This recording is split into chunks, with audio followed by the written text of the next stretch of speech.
On my way, find my way, find my way. On my way, on my way. Dream my way, dream my way. Never a surrender. I find it never fail. I'm a contender. And change I can feel.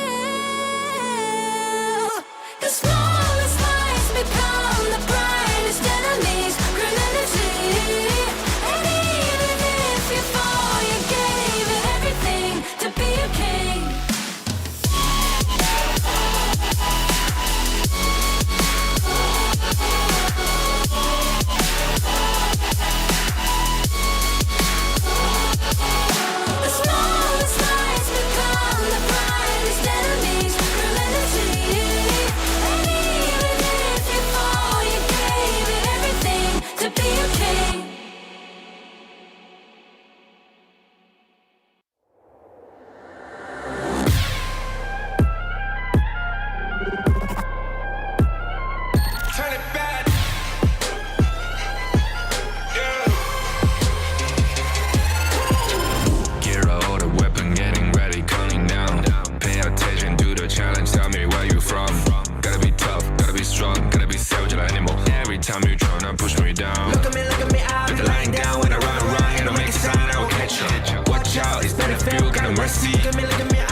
Kings, it's an honor showtime.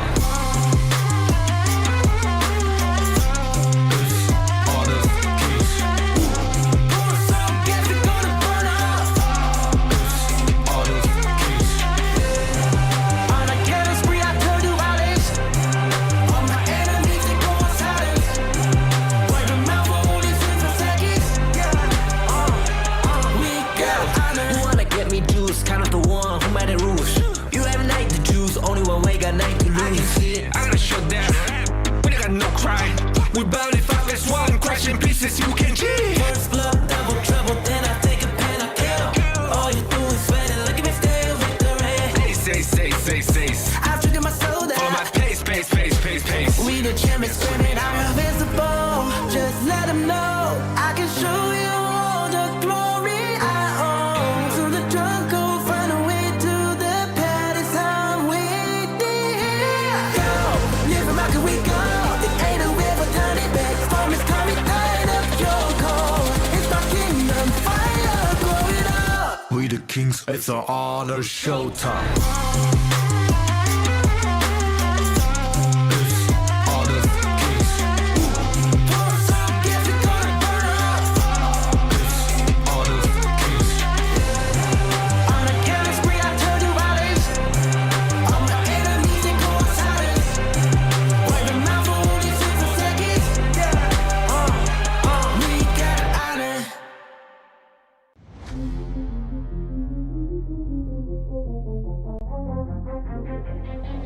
I'm born of this, I'm born this way, ayy. This is my chest and my bonus play. Can't be late, won't hesitate.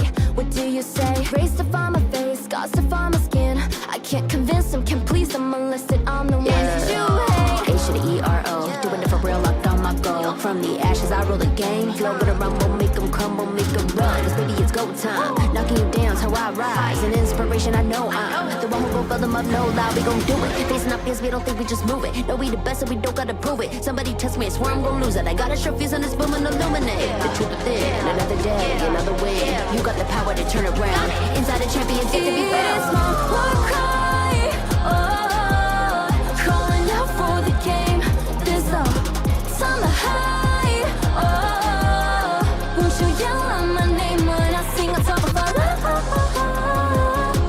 where I belong. It's my ride or die, oh, won't you yell out my, let us begin. Crush the foe, look at me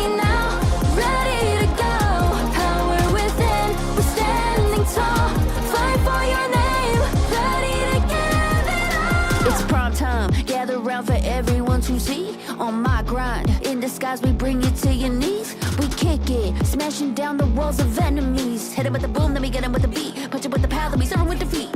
I ain't never missing a day, missing a night. I'm on my way, I'm holding my pride. Fill up the game, top of the show, we're not the same. Flaming the blame, same on the aim. When you reminisce on this battlefield, it's on my silhouette that you see. We gon' do it, facing our fears, we don't think we just move it. No, we the best, so we don't gotta prove it. Somebody test me, I swear I'm gon' lose it. I got a sharp fuse on this boom and illuminate. The truth within, another day, another way. You got the power to turn around. Inside a champion's yet to be found. It's my time to fight. Oh, calling out for the game. There's no time to hide. Oh, won't you yell out my name when I sing on top of our we're out of love. It's my final day. Oh, won't you yell out my name? Let's begin. Crush the foe. Look at me now, ready to go. Power within, we're standing tall. Fight for your name, ready to give it all.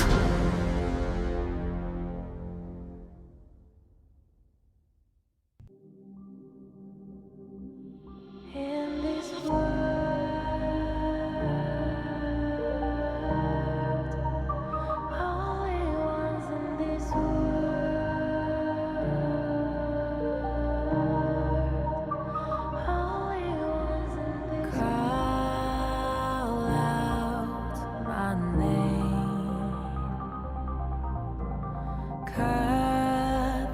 sound of the rain. No matter how I feed the flame, you know I feel the darkness and the pain. All of the ways we tried to break free from the night, you know we made it out, we found the light. I fly so high, light up the skyline. Let's do it this time, like it's a whole new vibrant world.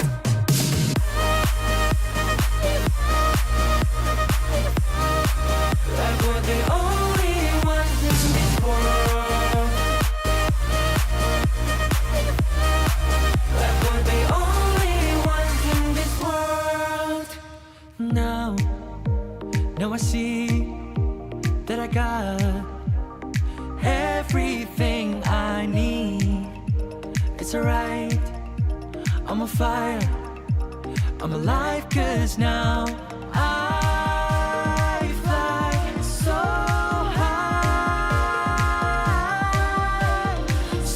high, light up the skyline. Let's do it this time, like it's a whole new colorful world.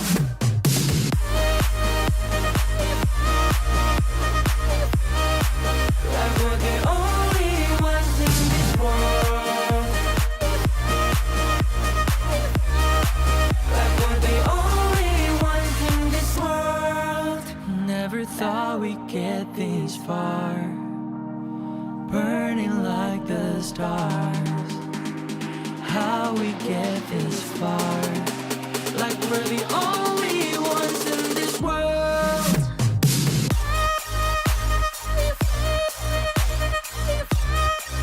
Like we're the only ones in this world. Like we're the only ones in this world.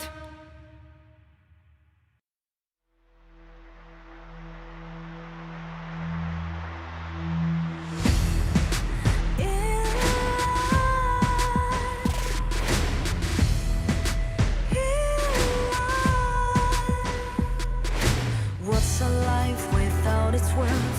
Compromising with what hurts inside. When you let fear decide your fate, you don't choose which path to take alive.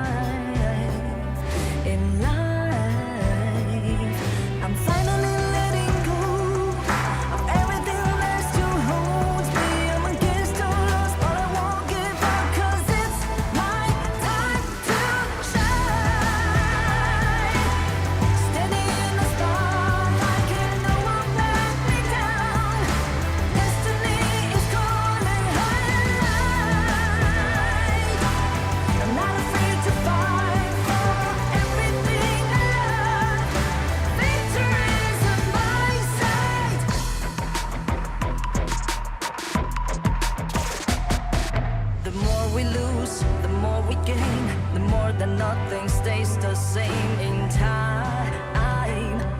In time, can't love ever, can't forget. What you see is what you get. Sometimes,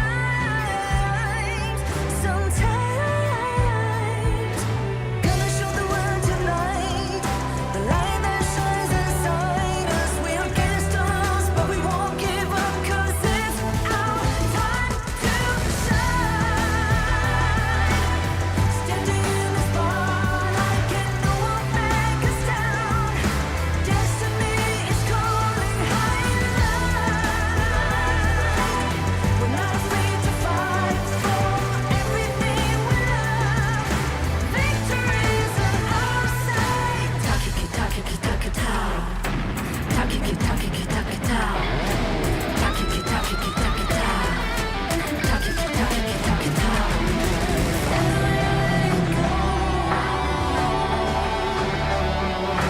Everything still holds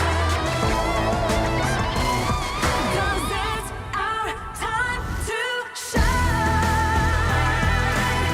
Standing in the spotlight, can no one back us down.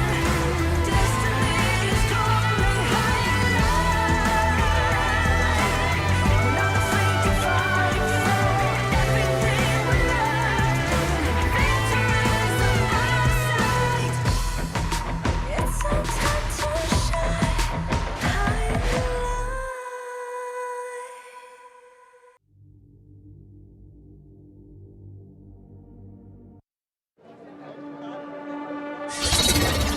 Donghuang,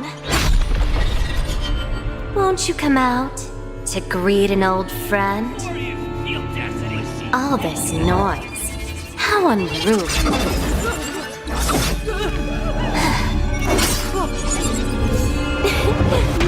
My, such a grand ceremony, and yet it's become such a mess. Let me help you tidy things up.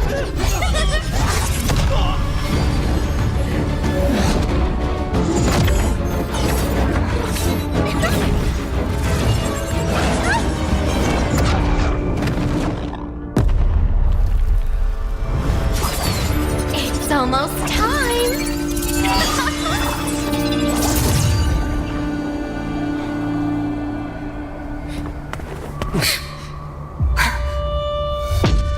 Hang in there.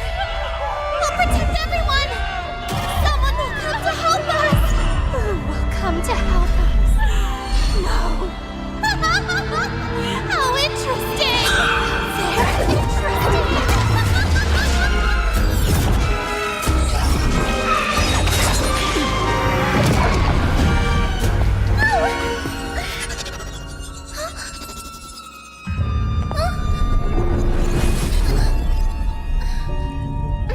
You. Why do you always cling on to him? Hmm? Austrian. It's been a long time.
Donghuang.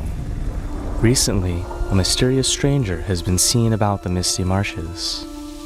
Oh, her. She's an old friend of mine. And she was once the seer, Austrian. Austrin, the seer who once led the bird tribe to repel invaders and protect the Wonder.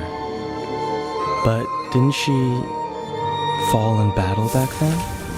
Yes, but it seems she's somehow returned from the dead, and she's given herself an interesting new name, Umbrosa. It's exciting, isn't it? Returning back from the dead. What will she bring to Misty Marshes? After all, her current self is completely different from before. The bird tribe girl I remember was pure and proud, forever bathed in light. But now, even from far away, I can sense the darkness and death clinging to her. Looking like this, it's no wonder no one recognizes her as the Austrian of old. Even the weapon she wields now is unlike those bird tribe past. Feather blades dyed in blood, sharp beyond measure. It's said the bird tribe are born war dancers. In battle, they move with a dancer's grace and agility. But from her, what I feel is madness? That's right. A reckless, all-consuming madness, unlike anything from her past.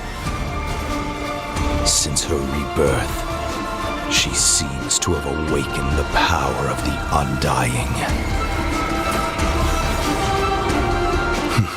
But who will face her in this final solitary dance? Umbrosa, are you friend or foe? We'll know soon enough. I'm sure it won't be long before we meet her. So this is where you've been hiding? My old friend.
Caillou,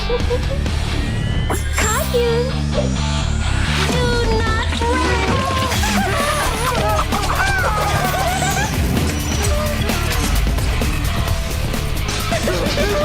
I like that.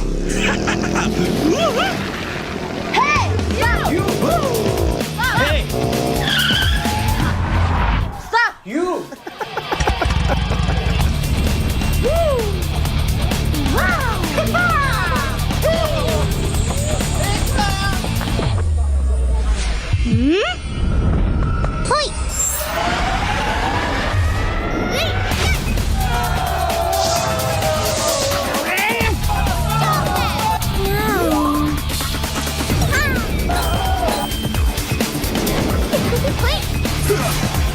Cheers! The cursed name, Kaiser.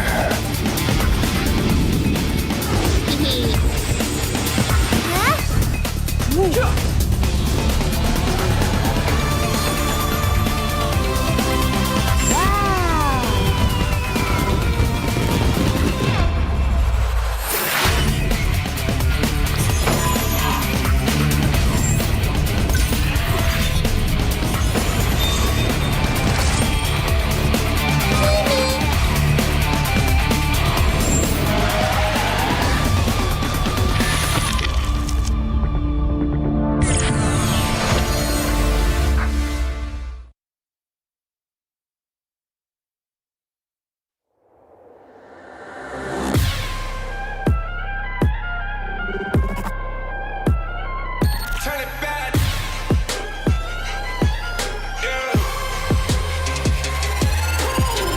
Gear out a weapon, getting ready, counting down. Pay attention to the challenge, tell me where you from.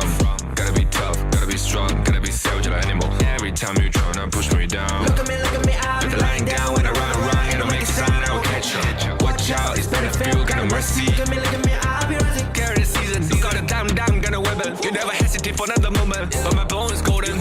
I'm invincible, just let him know I can show you all the glory I own. Through the trunk, go find a way to the pad. It's time waiting here. Go, live and rock and we go. It ain't a river, tiny bed. Storm is coming, tied up your cold. It's my kingdom, fire growing up. We the kings, it's our honor showtime.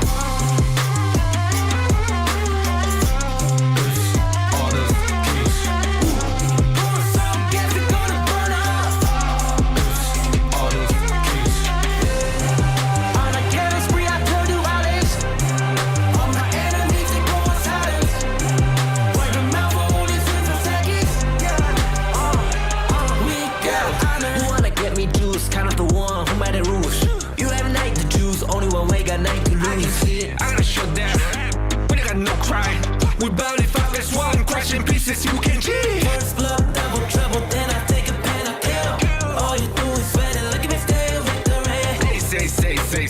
I've triggered my soul Follow my down. pace. We the champions screaming, I'm invincible. Just let him know I can show you all the glory I own. Through the trunk, go find a way to the pad. It's time waiting here. Go, live and rock and we go. It ain't a river, tiny bed. Storm is coming, tied up your cold. It's my kingdom, fire growing up. We the kings, it's our honor showtime.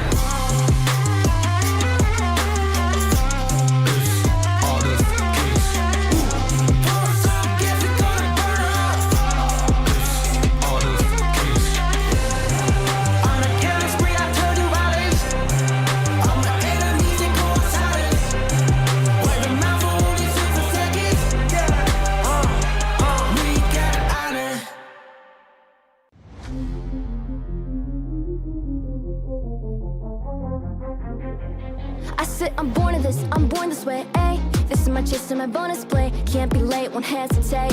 What do you say? Race to find my face, scars to find my skin. I can't convince them, can't please them unless that I'm the one that you hate. H to the E-R-O, doing it for real, locked on my goal. From the ashes, I roll the game. Flow with a rumble, make them crumble, make them run. Cause baby, it's go time. Knocking you down's how I rise. An inspiration, I know I'm the one who gon' fill them up, no lie, we gon' do it. Facing up fears, we don't think we just move it. No, we the best, so we don't gotta prove it. Somebody test me, I swear I'm gon' lose it. I got a sure fuse on this boom and illuminate. The truth within, another day, another win. You got the power to turn around. Inside a champion, to be found. It's my war cry, oh, calling out for the game.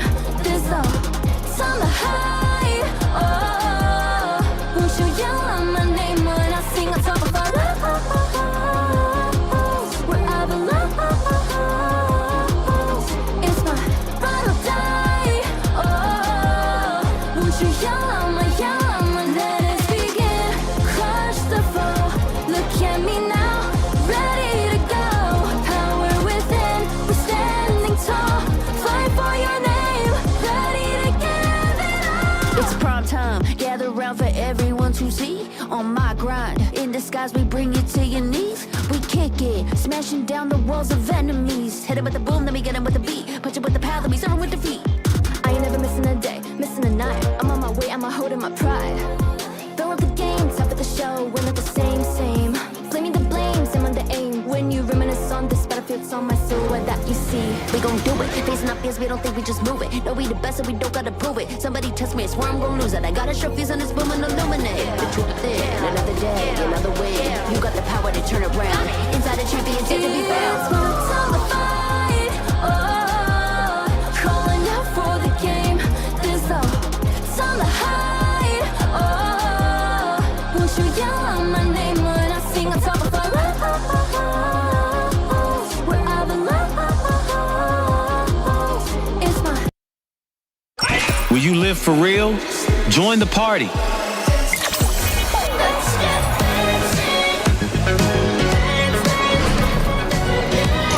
Make the whole street a party and add disco balls.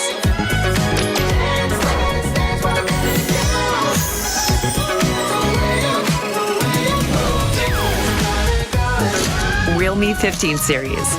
Live real in every shot.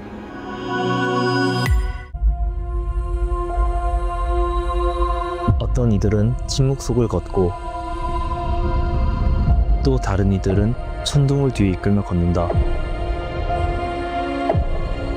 Ma una volta entrati, conta solo una cosa.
Welcome back to the final day of the Kings Major West. This is where we're going to be seeing the lower bracket finals and the grand finals of the Kings Major West. We're going to be your shoutcasters for today. My name is Dash and I'm here with Phil.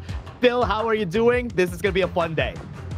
I'm doing great. This is the ultimate day on the Major West League, right? We saw all those teams there in the team intro, and now we're left with 3. We have Twisted Minds, OG Esports, and now 9Z Globin. And after the end of today, there will only be one victor.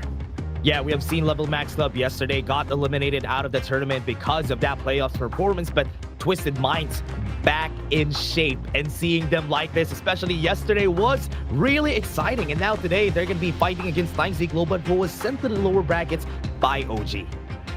Absolutely. Twisted Minds definitely got a little bit of that main character energy, right? Nightly came back. They got as close to their original roster there as possible, and they definitely dished it out too, right? 3-0ing LM there to go ahead and get themselves into today here. And they're going to need that main character energy to, you know, keep going here if they want to be champions here and win that 10,000 USD. So today only, we have the champion, second place, and third place. Everything is going to be decided. And that gap there between third place and first place is $3,000 US. Nothing to scoff at. Yeah, and for now, we have seen the brackets. We have talked about it a while ago. Twisted Minds won against LM yesterday. OG won against 9Z Globin. And now 9Z versus Twisted Minds. I remember during the survival week, during ranking week, 9Z was far above Twisted Minds. Absolutely. 9Z beat him, I think, every chance they got in, every time they got the opportunity to, right? But this roster, no one has beaten yet, right? They just came over here yesterday. They got Nightly back in his original role, put Clean back into the jungle, and they're going to need to win every match from here on out if they want to get to that championship there and beat OG. And this is exactly what they did in the last KMW. So a bit of a throwback, kind of, you know, iconic Twisted Minds maneuver here, where they kind of sacrificed a little bit the week 1, week 2. You know, I don't want to say sacrifice, but they have middling performances, but they always have that clutch factor and clutch it up. Can they clutch it up this week? Yeah, that's the question. Will they be able to win the most important match of all? And that was back then, last spring. That was the same thing that happened from them, and that could be an angle here for Twisted Minds. But right now, remember, one thing that I'm sad about is I'm not going to be seeing something, but I'm going to talk about later. But let's talk about the first team first. Let's talk about 9Z. So you should never give up. You gotta fight for it. Whoa, let's go. I know you want it. I see the fire in your eyes. You gotta fight for it. Oh, let's go. The battle's calling. You better give it all you got. You gotta fight for it. The time is right for you to raise a bar. Yeah, 'cause you could be the greatest of them all. Yeah, oh, let's go. The battle's calling. You better give it all you got. You gotta fight for it.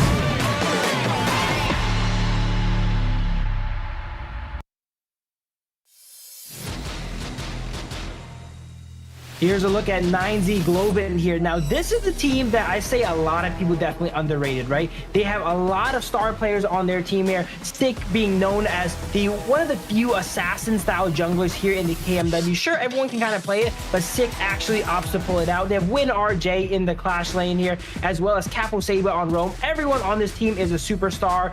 They need to go ahead and bring their A game today, though, right? They're against Twisted Minds, but they're not going to be against the Twisted Minds that we know from before. This is going to be Twisted Minds in their prime. Let's check them out.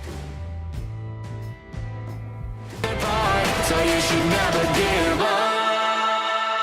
You gotta fight for it. Whoa, let's go. I know you want it. I see the fire in your eyes. You gotta fight for it. Oh, let's go. The battle's calling. You better give it all you got. You gotta fight for it. The time is right for you to raise a bar. Yeah, 'cause you could be the greatest of them all. Yeah, oh, let's go. The battle's calling. You better give it all you got. You gotta fight for it.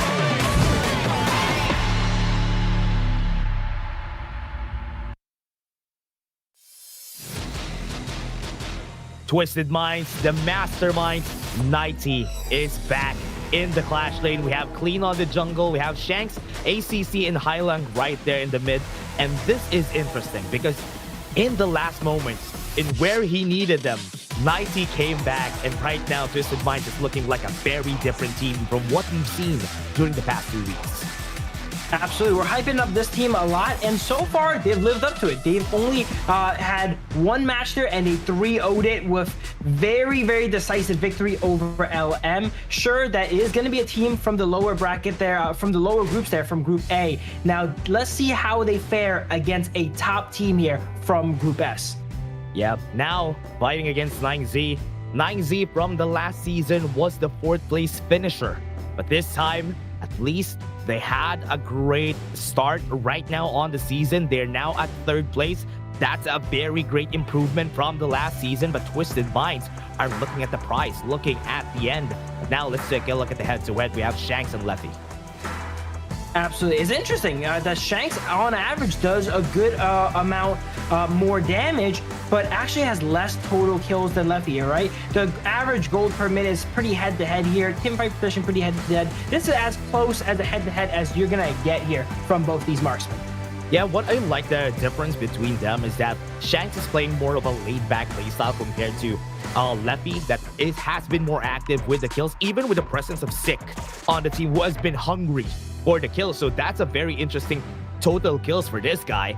But this time, I just want to see if the game from yesterday brought down their momentum on the side of 9Z and Twisted Minds on an upwards momentum, because they started from a win here in the playoffs.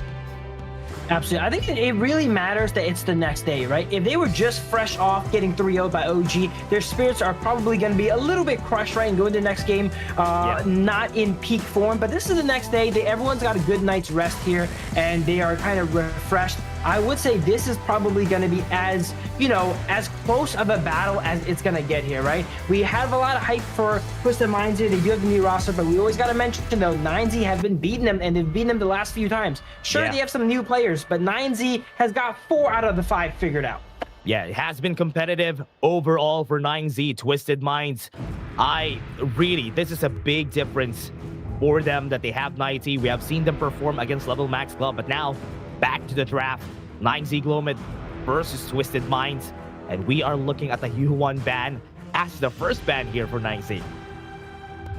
Absolutely here. We're seeing these drafts really evolve throughout the weeks, right? It looks like people are kind of... 9Z, from what I see of the U1 ban, already says that, hey, we want this to go the distance, right?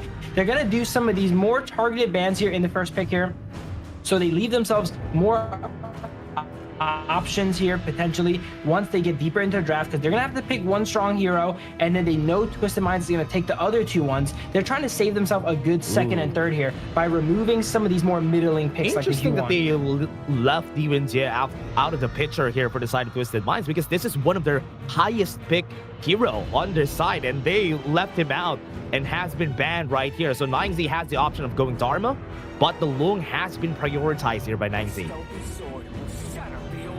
Absolutely. The Longs are too consistent of pick. Probably, if I'm correct, in week 2, it was the most picked hero, actually, because it is so consistent, right? And speaking of consistent, that Dharma and Liang Po are also very consistent here. Solid front line / initiators for the side of Twisted Minds. No, a bit of a switch up, actually. Ooh. They opt to potentially get the pay first. Yeah, here. Surprisingly, they picked up the pay here. I love it that they got the pay right out of the first pick. Remember, yesterday, 90's first game back was with a Dharma, and he was the MVP during that game. So this is going to be crazy. He's going to be doing like a send back of what happened from yesterday. And 9Z picked up the Zhang Fei. That's also a priority pick of Twisted Minds. So this is good. At least they're denying a lot of picks from Twisted Minds.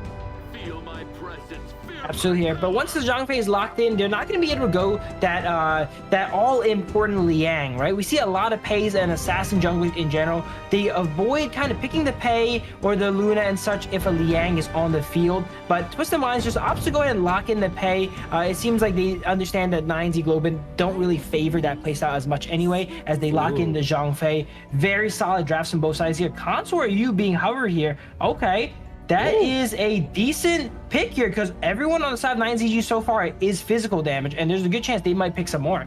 Yeah, and what I like about this, though, for the Consort you pick is that this is usually a counter pick against a Long, especially if you don't really have anything else like an Arlie on your side. So the Consort you is a very good pick denying the flaming bomb damage out of the get-go. So this is good. At least here, what I like is that they're banning up the Luna. They know that there's a possibility that they can still pick it for the side of 9Z Globin. But remember, Liang is still open. Twisted Minds could still pick it.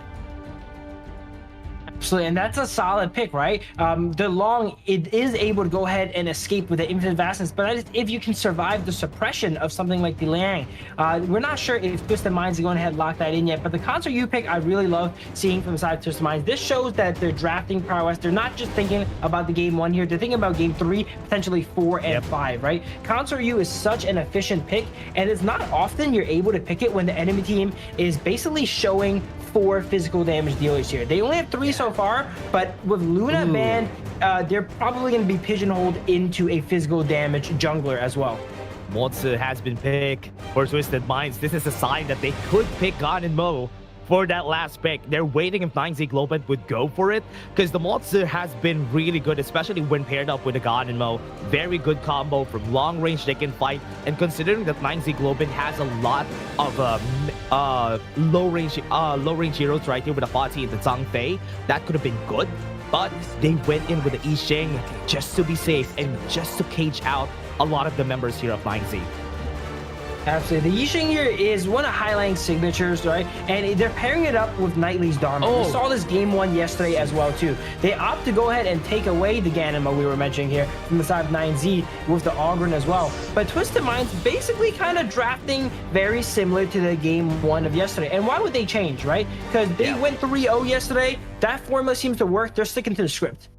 I like the idea here of Twisted Minds composition, right? They have a lot of tools to counter 9Z Globin. They have the board. They have the think inside the box if ever the Ogren and the Fati wants to go in. So they have a lot of these options that could force away the melee heroes out of 9Z Globin, so that's good. But on the other hand, because you only have the protecting winds on Concert U and you don't really have a lot of range, Gan and Mo could be a problem here for them. That's basically going to be the only person that can take down Concert U, so that's why the Motsu pick is very clutch here too. Ganimo loves when a Motsu's on his team, but he also hates when it's on the enemy team, right? Ganimo, relatively stationary target, does not like getting peppered by those cannon blasts, right? And while we know Motsu and Ganimo are a pretty solid combo, Concert U Motsu is not bad as well too, right? They have a lot of poke in that cannon blast and skill 1 from Concert U, and it is deceptively strong in the early to mid game. Yep.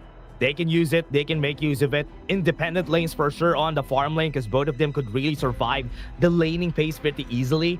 But on the other hand here, 9Z Globin, or rather Twisted Minds, could need to be a bit more aggressive because they have the pay on their side. So we will be expecting that they're going to be the ones invading, going to the other side jungle here. So it's going to be up to them to go ahead and set the pace of the game with Pei.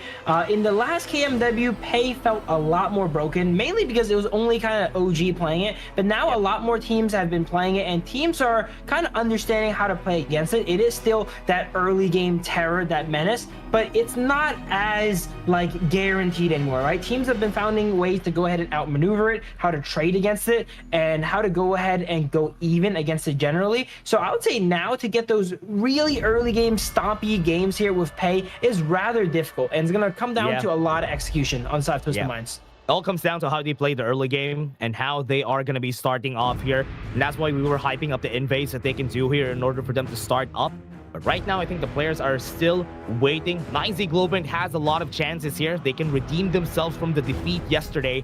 Let's take a look, a last look at the composition that they drafted for themselves for 9Z Globin and Twisted Minds. But with what they drafted so far, Bill, what do you think about this? What's the difference between the drafts? Absolutely. It seems like Twisted Minds here, they're not going to fix what's not broken, right? They know the Yijing Dharma is such a reliable composition. All they really picked up new here was clean on that Pei. The marksman was interchangeable for sure. But you know what is not interchangeable, Dash? The phones these players are playing with here. Look at this. They have the best of the best, the Realme 15 Pro official gaming phone. It is built for performance, made for gaming, smooth, cool, and reliable, just the way esports demands. Ready to level up, get yours now, and feel the difference. Yeah, if you want to be as good as these players, get the phone, and you're gonna get as good as these players, everyone. But again, this is the lower bracket finals. 9Z Globin versus Twisted Minds. OG awaits in the grand finals, and whoever wins this will advance to the grand finals. Absolutely. I'm not sure if we're allowed to make those claims here, Dash, all right? But it will certainly help you guys out to not be limited by your hardware, right? So far here, everyone playing today is going to be on a Realme 15, so no one is going to have any of those hardware limitations. If you guys want some Dragon Crystals, make sure to put the CD key when you open up your hardware in Honor of Kings to get yourself some free Dragon Crystals. There you go.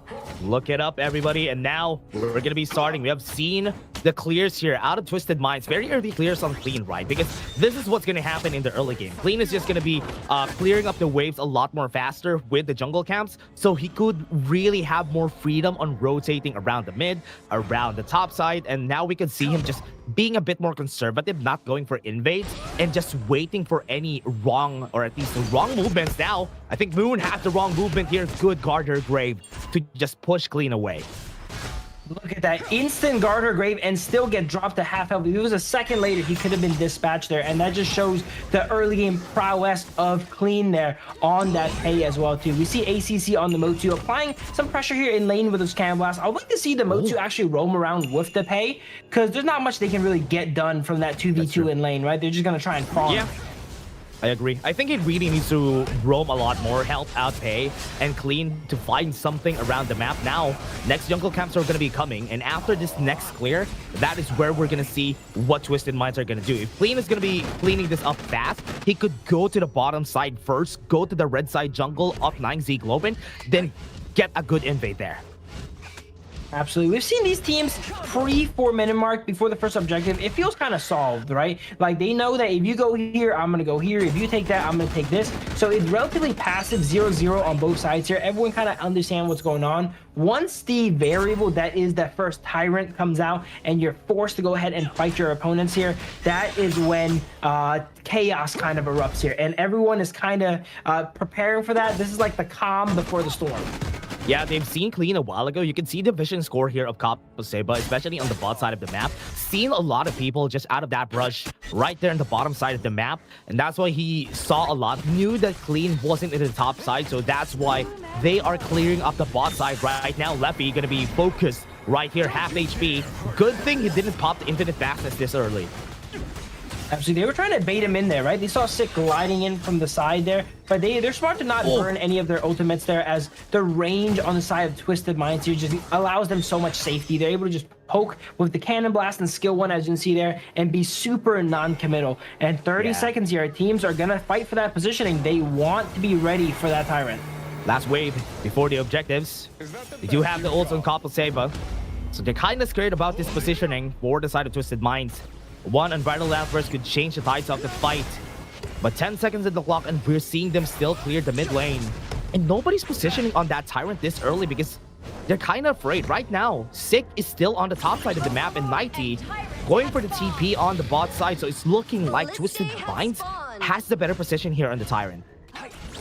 They definitely do, but both sides have their junglers actually opting to clear the buff first. They don't want to get it stolen, right? They Ogren could easily just go ahead and trade the Tyrant for that buff there, and they don't want they want to make sure that doesn't happen. And same with the other way around. Junglers, yeah, junglers potentially was going to be the last ones that right there. Ogren, as in here, look at the map here. Sick going to try and steal that red, but Pei was already there and secured it and able to move throughout the map and still respond to that Tyrant. Yeah, you know what? That is smart clear. At least 9Z Globin knows what to do in case the Tyrant gets taken by the side of Twisted Minds.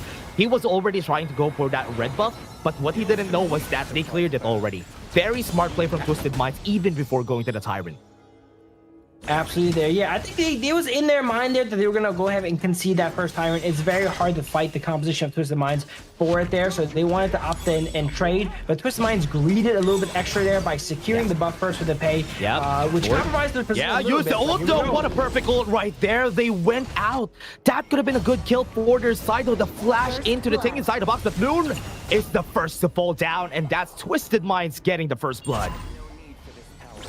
So, and here we go. This is the chaos we're talking about, right? You're only able to follow the script or the formula for so long before you got to adapt. And it's not often you get dove under tower there. So 9Z Globin takes their first casualty. Yeah, good kill. Good cutoff, actually. Moon was trying to go to the bot lane, and he didn't know that Clean was there on the brush waiting for him. For sure. And we see Ogren here itemized into Blood Rage super early here. So he's going to have a lot of activation of that all throughout the game. First item, Blood Rage. I would say the Ogren has been doing a good job of farming, right? Yeah. Right now, 290. Might be able to get a Truth Mantra. Gets it. No infinite vastness out of Leffy. That's a good kill, though. Highland could be the target here. Passive has been popped. Very small board. But at least he got it. Got the tower top mid lane. Got the tower bot side a while ago. Lefty was definitely not prepared for that. Right outside of his own tower, he gets Truth Mantras and assassinated down. Definitely good call-outs with the cooldown of his ultimate, because I'm pretty sure Knightley would not have went for that play if he knew Long had that ultimate there. He had a small window to get that assassination off, and he took it. Yeah, he knew that nobody was there. Nobody was checking the brush. He just went for it. Now, Twisted Minds are looking for a chance to go to the top side of the map. Look at 9Z Globin. Right now, they have been reactive about their defense. And now with the top side open, half HP on this guy, I think WinRJ doesn't have the ult. So this is going to be dangerous. Once it goes in, another Truth Mantra could be good, but the cooldown was right on time. Absolutely. Fadi is actually a great matchup against the Dharma here, right? Dharma has that one crucial crowd control in that ultimate, and he is able to go ahead and cleanse it down with his ultimate there, and that's exactly what we just saw there. So it looked like he wasn't even controlled at all there. Yeah, good use of the Sacred Tree Blessing, but also might be bad here once they go in. Use it, the Truth Mantra onto the back, and that kills them.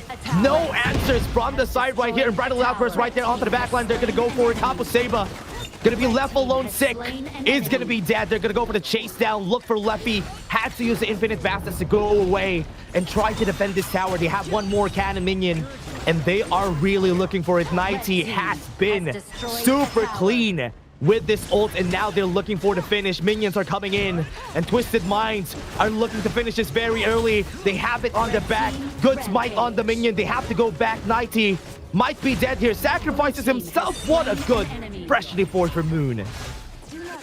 What an insane early game. So it was 8 minutes and Twisted Minds was pushing for the win already. This is definitely not the Twisted Minds we've seen in the past here, right? Very strong lead for them so far, 4,000 gold lead, and it just shows the presence that Knightley goes out and brings. We saw first game yesterday, he was able to land so many game-changing Truth Mantras, and this game is no different. They got themselves such an impressive lead because all of those plays that Knightley made.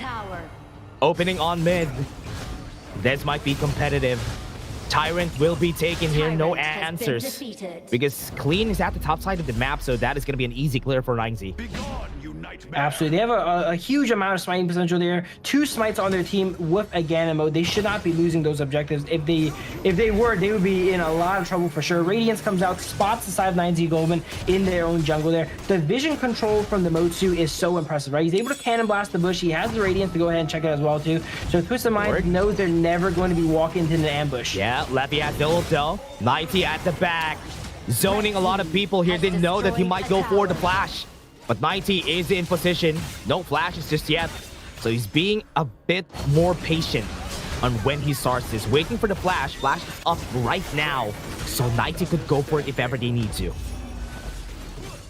So besides Twisted Minds, they're content with just getting the high ground here. They don't want to go ahead and sacrifice Knightley like they have last time. And this is really bad for the side of 9Z Gloom. They've already... Oh, they didn't take the high ground yet. I thought they did, right? But they took the middle high ground, and they're going to be leaking elite minions for the rest of the game here. And starting at 8 minutes, it is really rough. A lot of damage on 90. That is important because of that, they won't be able to go for that push or that Truth Mantra onto the bot lane. They have 15 seconds on this Overlord, and I do think they're positioning themselves at the top side of the map, so the Overlord is going to be in their sights. So they have complete control of the map so far. They could even potentially opt to take 2 at the same time if they would like to. I'd say it's a little bit risky as the members of 9Z have been slowly breaking out of base. They've been clearing those elite minions in the middle lane here. It takes a team effort to do so because they're so tanky, but they have been able to push back out. Yeah. See, Twisted Minds in position on the Tyrant. They are pushing the top side of the map, so WinRJ is not going to be here on this fight. Taking their time here. Double smite, though, for Capo Seba and Sick. So, Clean is being a bit more reserved on taking this because they know that this could be stolen. But nice take on this Tyrant. They are going to be resetting it just a bit. But the zoning from ACC has been so effective at just pushing them away. And that Cannon Blast is just not going to let them take this. Yeah, Twisted Mind's trying to drag out the Tyrant outside of the range of the Zhang They were Fei there baiting. and potentially the Ogren going over the wall. Yeah, they were just waiting for someone to go ahead and jump in there and contest them. 9Z Globin is smarter than that though, as they don't opt in to doing that. But if we look at the levels here, Clean a second ago was 3 levels ahead of Sick here. And this, we were mentioning that teams have kind of understood how to play against the Pei now, and they've been able to neutralize the early game. Not against Clean's play, it seems, right? Because he's level 15 here, XP is absolutely maxed out, and he's even brute forcing down the Overlord there with the Primal Bond. Yeah, doesn't even care if they have Primal Bond. 6k gold lead at this point in the game. Twisted Minds not going to be leaving anything open. No holes that they can dig into on the side of 9Z Globin. That's why they are not giving any openings here. 90, look at this. He's baiting out the members right here of 9Z Globin to actually take this. And Highlight is in position to get a good board though. But yeah, they're just forcing them to move around the map. Yeah, Twisted Minds knows that if they just go ahead and play this slow, they're going to win on the map here. They have complete control over both objectives. If you ever find yourselves at home in this position where it feels like the enemy team just stays in their base and clears minions and, you know, you can't really defeat them, a good way to do that is taking both objectives, right? And that's what Twisted Mind does here. They take the Tyrant and they take the Overlord, so they have a lot of pressure at all sides of the map currently. Yeah, they have the Shadow Vanguard at the top side of the map, pushing on the bot lane. Nice clear on that freshly forged, and with the board Sick left alone here, would not be able to go away. Good thing they're already done with him. Top side with the Shadow Vanguard, they could go for another push. Absolutely. This is looking like the third high ground is in the sights of Twisted Minds, and once they take all 3, those minions are going to get even stronger to the point where it's going to be a full-time job to clear them here, right? Yeah, Cannon Blast got hit. Sick, taking a lot of damage, still has the Blood Rage. Shadow Vanguard got taken down pretty easily. Now they could go for the push here. 9Z Globin Sick had to force the Blood Rage. A lot of damage coming to their side.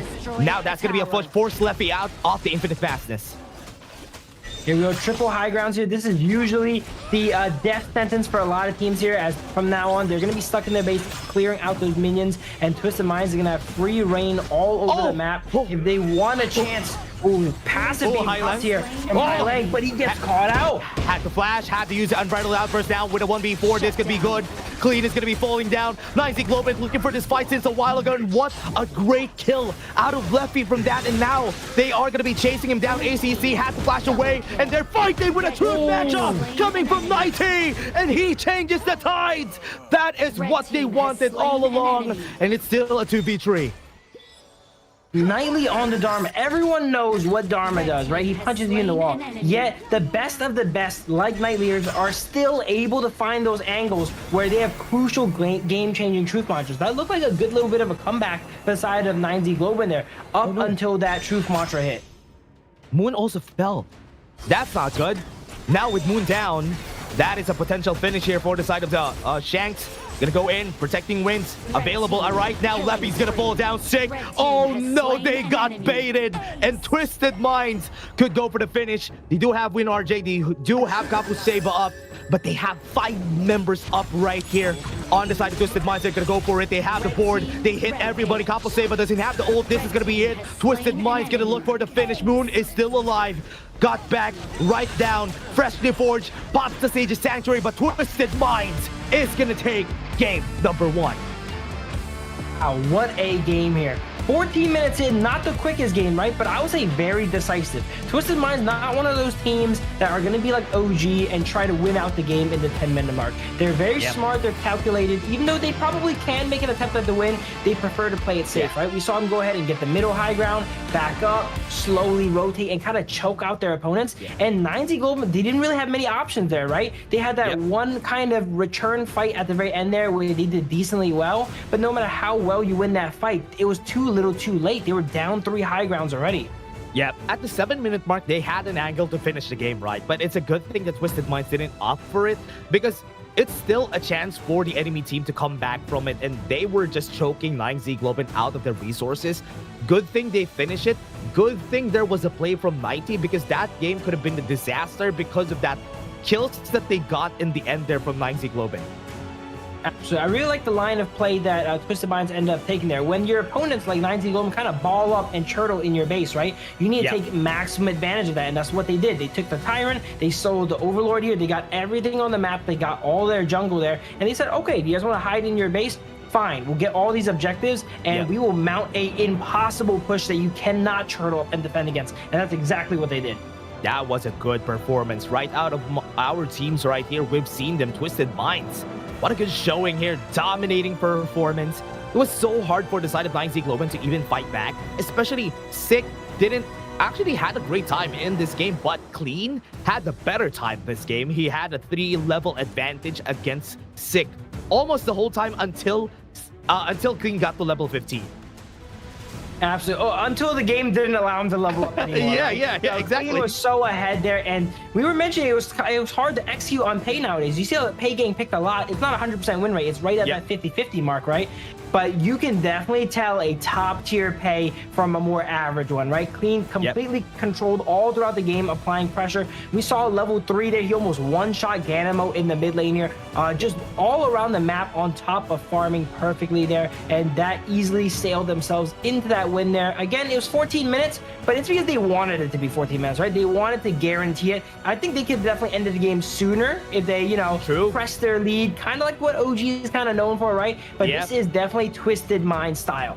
Yeah, usually whenever that happens, whenever they want to finish a game, on the side of OG, Kaka is gonna go in just so they could finish the game. That's why I'm expecting here, but that could be a mistake that could actually turn the game around, which is what Twisted Minds isn't known to do. So I do like the safer playstyle, but still considering the fact that they would be able to win the game. They took like 7 minutes more, but it's still okay. At least they won the game.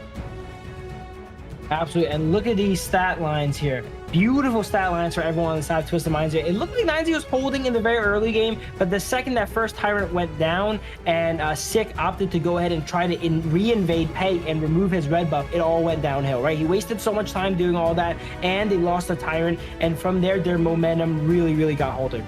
Oh man, Shanks, look at that damage from Shanks. 155k on a concert year. What? And this is an amazing spot to pick the Concert U as well too, right? Not often you get to play against 4 physical damage dealers. We were mentioning in drafts, Ganemo is literally the only hero that could kind of deal damage to Concert U there. And Concert U is a pretty nimble and decent at dodging those Ganemo blades, right? She's going to be able to go ahead and use that ultimate there to jump around there, right? And look at that, 42% team damage for the first game here. This is not like rankings week anymore. This is the final day here. And my boy Shanks is dropping 42% of his team's damage. Of course he gets MVP. Of course, because he has 155k damage in this game. But if I'm going to be having a second MVP in this game, it's going to be 90. 90 played so well this game. Look at this play that he did here.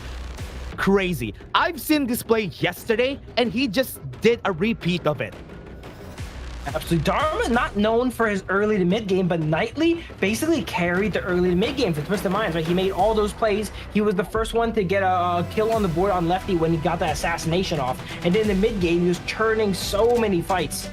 Yeah, this was the fight that he turned again.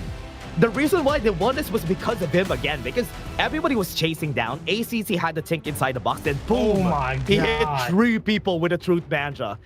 Man, this guy's crazy. Absolutely here. Yeah, well, Shanks definitely did a lot of damage. We got to give our flowers here to Nightly as well, too, because he enabled a lot of this, right? He allowed for Shanks to get so strong, and look at that. That is the power of Concert U there. When you're against 2 physical damage dealers, you have a 2-second button that goes like, hey, you cannot hit me, you cannot hurt me, and when you're a full damage marksman, not many people can survive your DPS for 2 seconds. Yeah, if Ganemo is not there, nobody could kill him, actually. That's why the whole time he was just okay with just moving forward, getting damage, getting in range. But again, everybody, before we head into game number 2, we're just going to be taking a short break.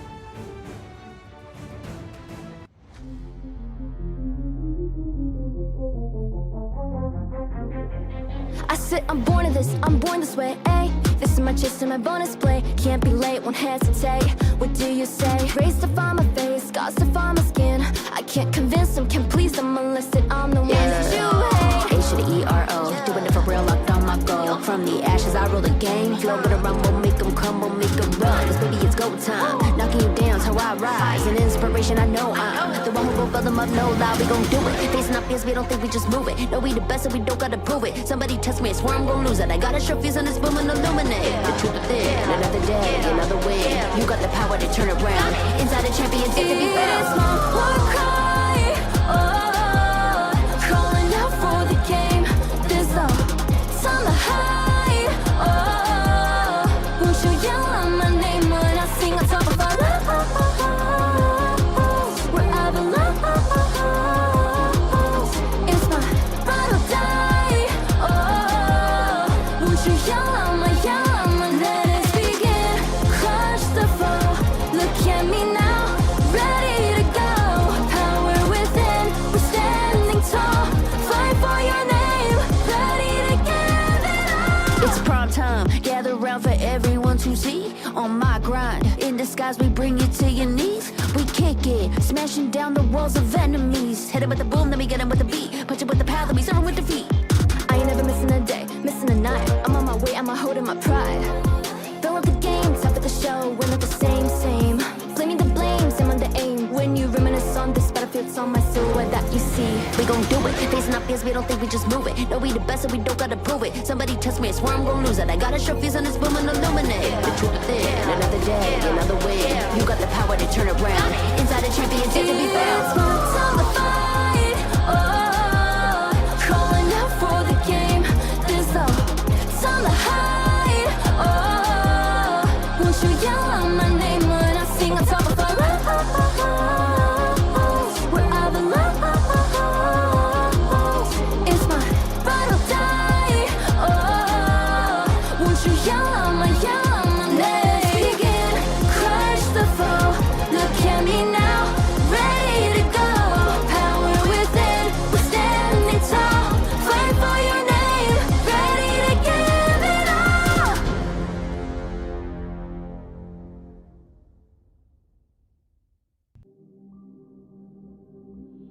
In this world,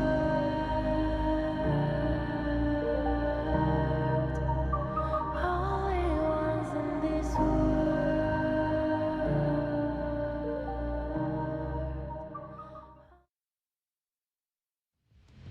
We are back at the lower bracket finals at the Kings Major West. Everybody, we have seen Twisted Minds get a 1-0 against them, and we are still going to be your shoutcasters for today. My name is Dash, and I'm here with Phil. Game 2. What do you think they should do here, Phil? Besides 9Z Globen here, that first game there, it wasn't really, it was more a feeler game, right? There's not what they're really known for. They're not on their comforts here. I always recommend whenever 9Z Globen is kind of like on the back foot, they bust out their comfort picks here, and those picks that they go ahead and feel. Look at the players right there. They're not too enthused, you know, after taking a loss here from Twisted Minds here. But on to Twisted Minds here, actually. Twisted Minds, they're living up to the hype, right? They have not lost yet. The second Knightley rejoined the roster here, and I can see why. Look at the plays Knightley was making last game there. He was carrying the early to mid game on Dharma. Usually that's a late game hero. Yeah, and that's what I'm expecting right here, right? From Twisted Minds. I like that they had the setups, the Dharma, just pulling out that pick right here from the get-go has been really good for them. But on the side of 9Z Globen, I agree with you. I do think they should pick out the comfort picks, like the very peculiar picks that they have, like the Nakaruru, the Fade that Sick has always been bringing out, and try to win with those, because we know them best when they are playing the Assassins on Sick.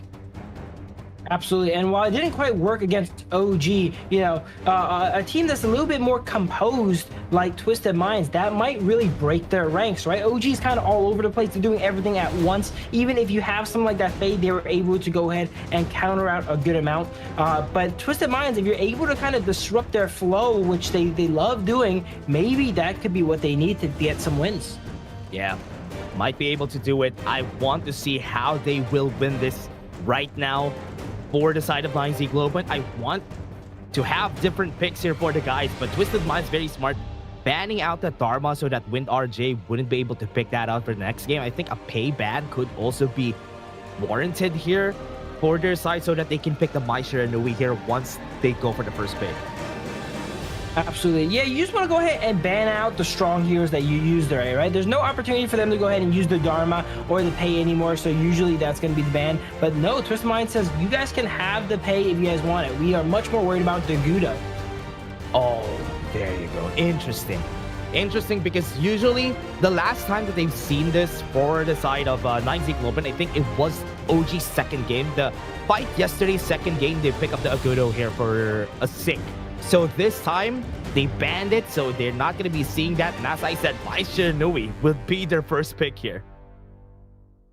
Absolutely. Highline loves playing Mai. Doesn't get to play it too often, right? He's usually stuck on utility mages. So every time Mai opens up, you know he's pressing help pick and trying to get that pick locked in here. And it looks like the side of 9Z is ready to respond. They have the Yuan, which is a great matchup into the Mai, as well as the Channel, which is just a good all-around marksman. And it has a little bit of extra oomph against something like the Mai that's melee, because they're able to sink that soaring shot into it and deal a lot of extra damage. I do think they have the long angle here for Twisted Minds for this game.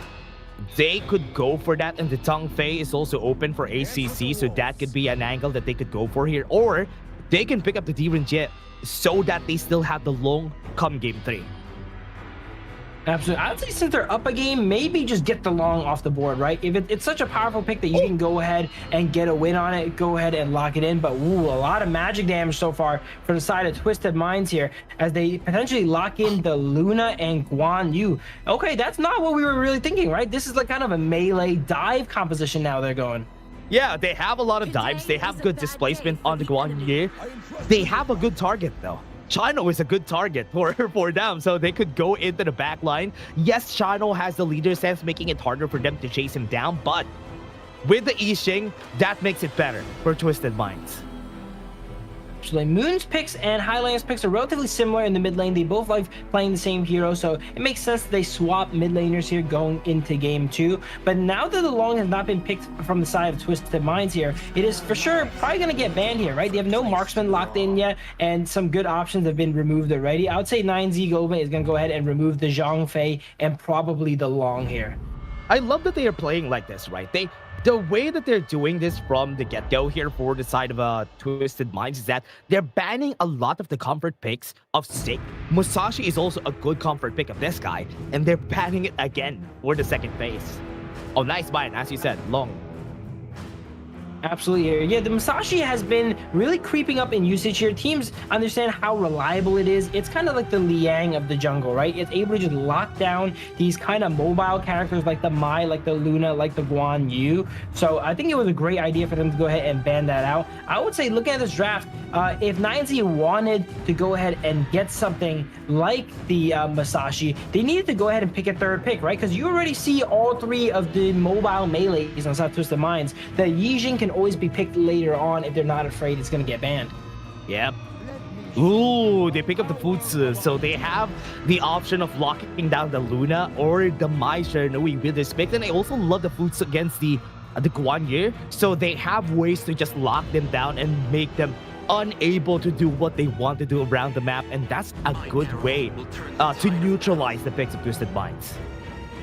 So that Futsu ultimate, ensuring that for 4 seconds they are stuck in that circle with the old man there, and all these mobile characters like the Guan Yu, Luna, and Mai are gonna really struggle against that. But it's the thing about, can Futsu make it to the late game? And wow, look at that, the last pick of the pay. That should really help the side of 9ZG go ahead and transfer their strength through the early game and potentially get into the late game where that Futsu really shines. Looking at Twisted Minds, they have a lot of dives, right? 4 people are gonna be diving here for Twisted Minds, and they have artillery on the backline on the form of the Flowborn Marksman.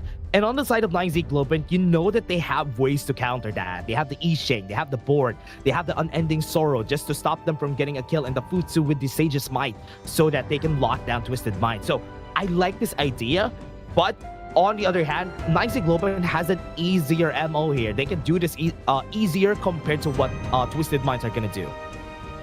Absolutely. Yixing is going to be able to go ahead and lock in all the melees on the side of Twisted Minds there. But I would say even if they are locked in, they don't really have that much damage, right? They have the channel there. If they get later on in the game, is able to summon those wolves and get the pack attacking there in that board. But in the early to mid game, Yuan, Yixing, these heroes might be lacking a bit of firepower when it comes to taking down the people inside the board. Oh, yeah. Let's see. Right now, it's Twisted Minds having advantage in this series with a 1-0. But man, oh man, this is scary. I want to see how 9Z Globen are going to be fighting back in this series.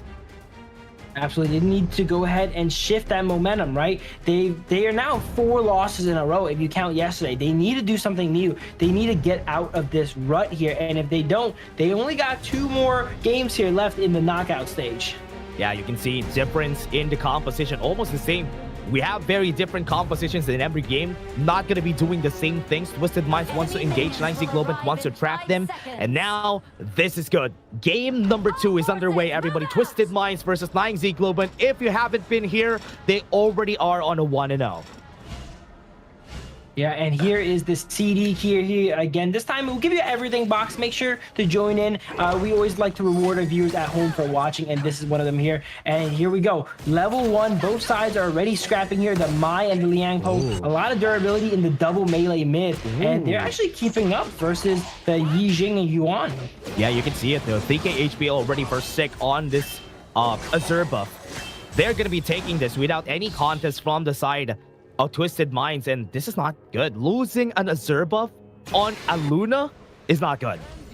That is absolutely disastrous. And look at the side of 9ZG here, protecting their own Azure Golem to ensure that while they take yours, you cannot go ahead and take theirs. Now Luna is not gonna get level 4 quite on time here, and is potentially gonna have some mana problems too, now that both Azure Golems went over to the side of Sick.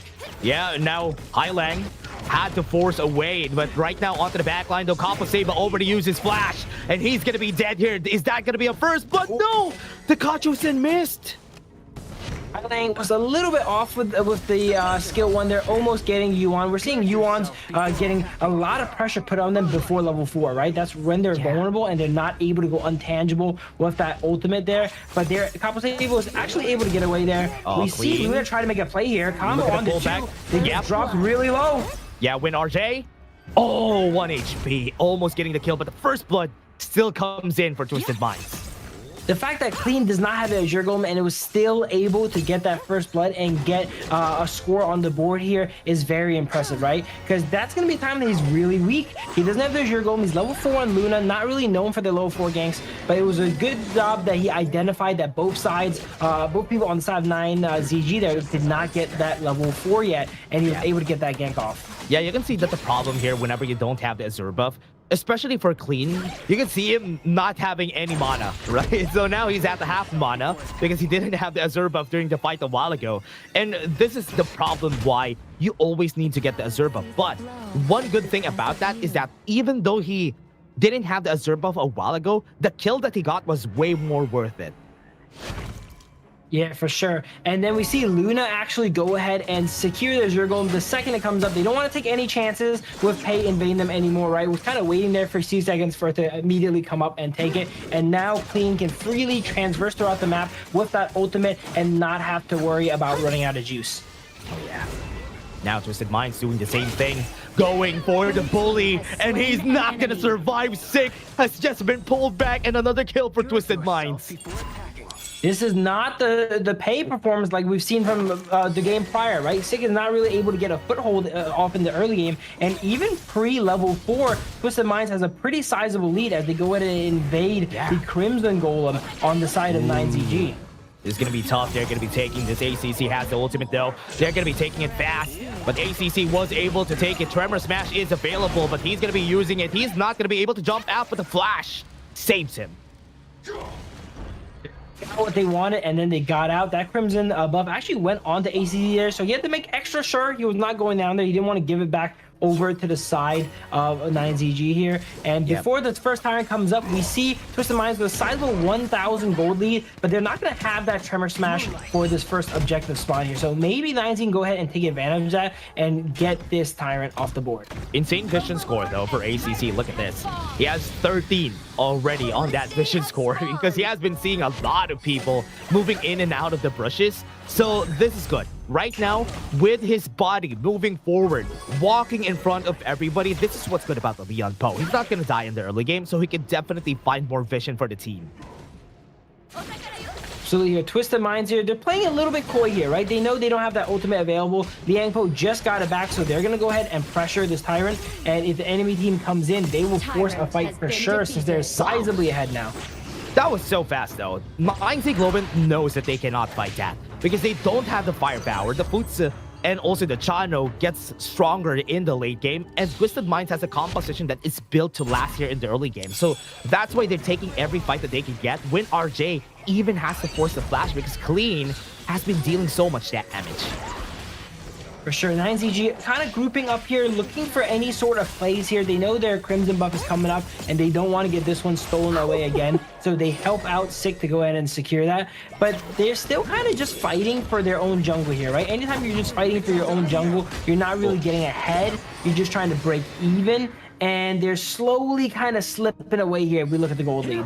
Oh, yeah. Right now, onto the bot lane, you can see a lot more people there going for the invade. Do they know that Clean is around? I think they don't, right? They don't know that Clean is around, but Win RJ is going to be knowing. Right now, he has the ult with the Sage's Might, but the damage is still going to be there. Win RJ is not going to survive this, but no, Highland got trapped, and this is good. 5 people right there. Clean will be able to get the kill, but at what cost? He's going to fall down. But right here onto the backline, Tremor Smash is going to hit too, but they don't have enough damage. That is a big mistake from Twisted Minds. They didn't have enough follow-up there, right? Everyone on top 9ZG was ready for a fight. We saw them grouping up to protect their jungle there. So all the members were there and ready for action. Whereas, look at Shanks on the side of Twisted Minds here. He was busy pushing down that bot lane. He got the tier 1 tower, but he was not able to help in this fight. Look at the push from 90. Has to get away. Good thing he has some speed. He could have been trapped in that ward.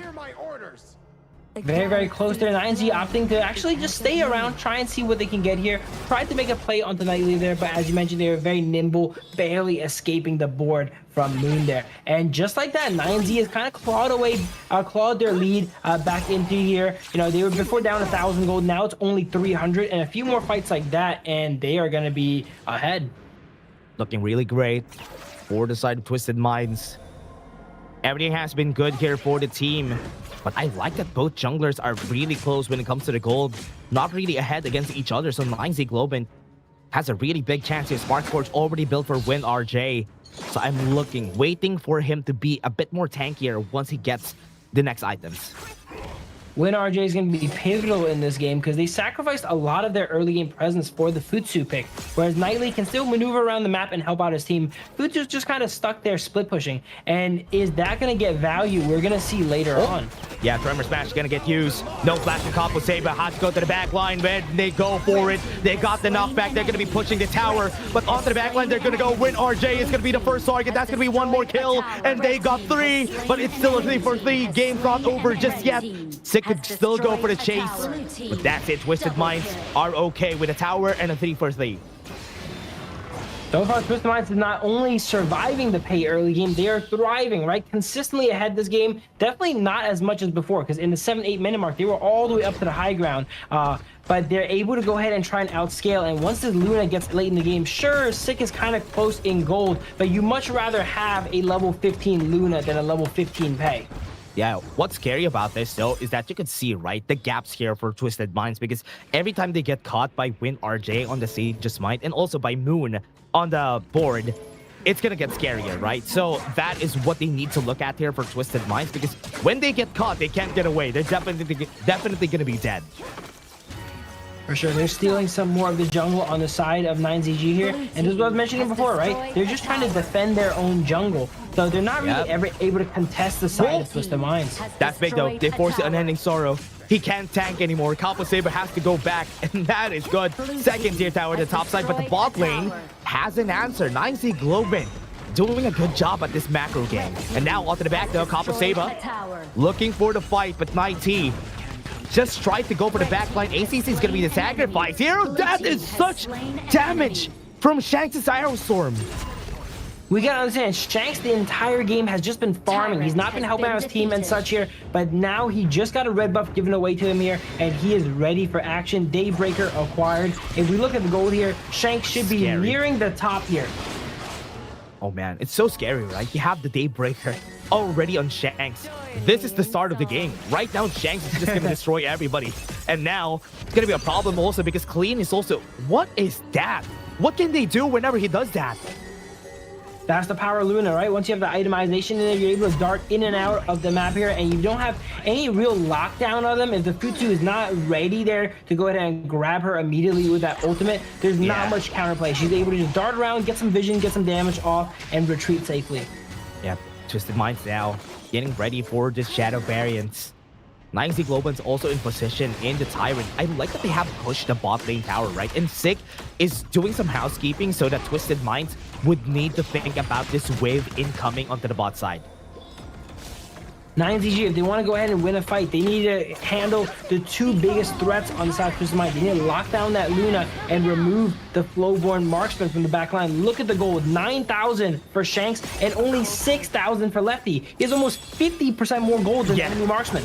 Crazy at the back line though. Here it comes, 90 on the back. The Sage's Might denies him, but at the back line, Highlang was able to get the kill on Sick. Both the junglers are down. This is going to be good win. RJ goes into the back, was able to get the kill on Shanks. No more damage onto the side right here. Twisted Minds. What a play coming in from 9Z Globan. Lefty still alive. They could still go for the push here. Topside tower could get taken down here. Even with all that advantage, Shanks was unfortunately able to get caught there and go down. 9Z Globan, they just find those angles to get him here. A 2-for-2 is really not that bad against Twisted Minds since they were so ahead at that time. Yeah, what I like about that though is the top lane minions, the bot lane minions from the side of Twisted Minds are pushing. So 9Z Globan can't go for this Tyrant take because they have to defend. If not, towers are gonna fall. For sure here, Twisted Minds making sure that all their lanes are pushed here and it's the optimal time to fight so that even if they lose, right, I'm not saying they lost the fight there, the enemies still can't make that counter siege, counter push and get more from it. If there's something on the map to do like pushing waves, they're going to prioritize that first before they go for these fights. Nice taking that Overlord. That could be good for 9Z Globan. That could mount the comeback here for the team. Because right now, they're still waiting on where they want to put it. Twisted Minds is just finding scraps on all the lanes, making sure that the lanes are pushed so that when the Shadow Vanguard comes, at least they're ready. Absolutely. We see Shanks still going throughout the map, mainly focusing on that farm, right? Even till now, even with all that lead, Shanks is still farming, ensuring that he is going to be on the top of the leaderboard when it comes to gold here. But if he is able to get an effective use of his skills here in the fight, not getting one shot by anyone here, he's going to output so much damage on that Flowborn Marksman. Shadow Path on the top side. That is where they put it. They have to put 90 on housekeeping duty on the top side. But I like that the answer of Twisted Minds is just go to the bot lane. Let 90 push this, the top side. Most members of 9Z Globan are in this area, but because 90 is here, it can just push out the Shadow Vanguard and clear it, while 9Z Globan need to think about the bot lane. It is going to take him a while here, but he's on the Guan Yu, right? He's able to go ahead and get vision of the enemies and retreat if it really needs to and not be very overcommittal. It looks like side to his mind, they don't quite care about the enhanced Shadow Vanguard yet, right? They're going to let it push in, and once it gets closer to the tower, it looks like Shanks is going to be tanking it up and taking that out. Full item already on clean at 11.4k. So he's just going to be waiting for the Sage's Sanctuary later on. He's going to be switching for sure. But also on the side of Shanks, Shanks is already at that point. One more item and everything is complete. And his Arrow Storm are going to hurt.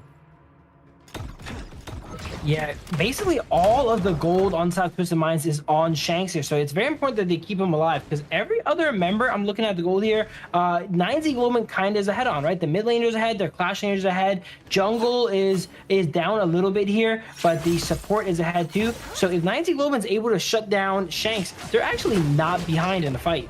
Yeah, look at this, no vision on some of the members of Twisted Minds. Everybody's at mid. And on the back line, they have to be aware of 90. If 90 gets an angle at the back, everybody's going to be in danger here. It's a good thing that WinRJ has been keeping a pinpoint, keeping a check on this guy. Goes in for the flash, goes in for the play. That's going to be 90 dead. That's big. And now 9Z Globan has advantage here, but the tower mid lane has been taken down. For sure, oh, what is that? He's going to kill that him. Bottom as well. What was that kill from Shanks? 2 Arrow Storm and he's dead. They're going to be looking for it. Right now, Kapu Seba is going to be next. They have the board clean, is trapped. And Lefty is pushing. Right there into the backline, Highline was waiting for his prey. And Sick is going to fall. Shanks just does so much damage at that time in the game here, and we saw WinRJ actually invest his flash ultimate to get Knightley there. So when Shanks got his hands on Futsu there, was able to go ahead and obliterate him with that ultimate. Not much he can go ahead and do. Twisted Minds here, they're coming up on full build on Shanks here. They need to start thinking about how they're going to close out this game, because they got themselves a sizable lead, but they do not want to take it to Tempest for sure. Yeah, the longer the game goes, the scarier the Futsu and the Lefty is going to be. So that is where they need to think about what they have to do here. High ground towers are still up for the side of Twisted Minds. And they are looking for the Tyrant here. They're positioned already, but Clean is on the top side of the map. Not going to let 9Z Globin take this Overlord right here. At half HP already. But what they don't know is that Shanks is taking the other objective at the bot lane. Shanks has been operating on his own all game, right? Wow. Okay, wow. Moon is just going to be taken down very fast. Onto the back line, though they go. Nighty has been able to get to the rear guard. They're getting pushed back. The displacement coming in from Nighty was able to put a sign in this game. Twisted Minds. What a play. Clean starting it. Now 9Z Globin is out. 20 seconds on the clock. This game is over.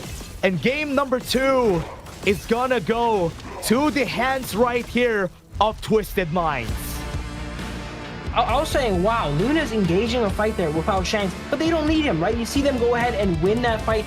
Potentially 4v5 almost before Shank comes in and cleans them up there. All game, Shanks has just been operating kind of solo. He was farming bottom, he was farming his own jungle, and then whenever his team calls him over, he's like, fine, I'll help you guys push, right? Just like at the end there, comes in for a little bit of a cleanup, but that Luna is so disruptive, and the only time the Futsu got an ult off was really on Knightley, and while Knightley is very important on the Guan Yu, he's building full tank Guan Yu. You want to invest your skills on one of the carries on the side of Twisted Minds. Yeah, it's a good thing that he was using it on, I'd like to say just by using it whenever Knightley is going to go to the back line, right? If he gets to the rear guard and nobody stops him, everybody's going to get pushed forward to the side of Twisted Minds, which is why he had to use it. Because if not, everybody's going to be dead. But in the end there, it was also so hard for them to even get a pinpoint on a Clean, because that Luna was not staying for like 0.5 seconds. There was no chance that you're going to hit him. Yeah, anytime you play against Luna, it's like you're watching a slideshow. 1 second she's here, 1 second she's there, she's blinking all around, right? True. And like, there's so many crucial characters on side of Twisted Minds there. We almost forgot. Mai was in the game too. There's so many threats. There's Luna, Mai. We didn't even talk about Mai the entire time. The Highlang there was doing combos on everyone with the Mai, applying a lot of pressures, right? Applying a lot of poke with a skill 1. Shanks was a threat. Everyone on the sides of Twisted Minds was just a threat, and it was too much for 9Z Globin to handle. It was crazy, right? That Shanks, what he was doing is just drop an arrow storm. If somebody dies, okay, that's good. And they're just gonna go back after that. And the damage from the arrow storm, especially in the late game, is actually crazy. And I don't know how, but they were able to do it 3 times in that game. And Shanks just got away with a lot of murders there. For sure, that arrow storm build, he has full damage, full crit, and then all those little arrows are going to be critting. And as you mentioned, you know, 1 arrow storm is usually enough to take down a squishy target. Yeah. But if it's not, they go ahead and load up another one. That's the beautiful thing about Flowborn Marksman. They're able to reset that ultimate and get it off multiple times. And something like the Futsu there, sure, you can survive 1, but can you survive 2? I don't think so from what we've seen. Yeah, I do believe Clean deserves the MVP here, right? He was putting pressure on the other side jungle, even Pei. I love that Sick was doing a good job. Sick was doing a good job this game. It was just not possible for him to do anything else. He was going for the push. He was doing a good job trying to go to the back line, but it was so hard. It was so hard for him to do anything in this game, which is why you don't see him dealing a lot of damage against the enemy team. Absolutely here. We see Pei usually drafted with a strong Clash laner, right? But this game, they kind of drafted Pei to buy themselves time so that the Futsu can go ahead and scale up. The early game pressure of the Futsu is kind of non-existent. We see Luna go ahead and take the 2v2 against them top and get the kill on them there. Usually you want to not really patch up your team's weaknesses there, right? They notice the Futsu's bad in the early game, maybe pick up a Pei to patch it up. You want to exacerbate your strengths. Once you pick that Pei, you get the Byron as well too, and you create so much pressure that the enemies can never skirmish you and 2v2 you. And that was not really the lineup from 9ZG, right? The Pei just never got rolling because he had so many weak early game heroes that are not able to really match his pace. I mean, sure, Shanks got a lot of damage. He got a lot of kills for this game. But as we said a while ago, as you said, he was just farming the whole game. And he was getting farmed. I mean, okay, he still got 29% damage during the whole game, so it's still okay. He was like 3k gold lead at one point in the mid game against Leffy. And that's a crazy thing. But what's crazy was Clean was doing this. Look at this, Guan Yu pushing the targets back and forth in them. Dash for a second there, he sounded like me when I thought I was going to get an MVP, right? And it did not happen. It was like, what? There's no way, right? But as we were mentioning, Twisted Minds has so many stars on their side. It's really a toss-up of who's gonna MVP, right? Highland can definitely MVP as well there too. Knightley had some good plays, right, on the Guan Yu, getting a lot of crucial engages there. Look at that arrow storm. Oh, what is that damage? That is actually crazy. One good thing about it is that you can reset it with your convergence, which is really good. And that's why it's very scary. This is one time that I thought could have been a chance for 9Z Globin. That double kill that they got there, but because the lanes were pushed, it was actually crazy. Shanks, God, look at that arrow storm. Yeah, I think you deserve it, buddy. Yeah, that arrow storm on the Futsu there basically dropped him from 80% to 0 there, and there's not much he could have done. That was one of those fights where he already expended all of his tools to get Knightley there, and then Shanks just was able to run him down with impunity. Yeah, at that point in the game, like the last clash that you've seen there, everybody, Shanks wasn't needed. Everybody was just destroying everybody. He was a bit too late in the fight, but again, everybody, that was just game number 2. After this is going to be game number 3. It's match point for Twisted Minds. Let's see if they're going to win. We're just going to take a short break.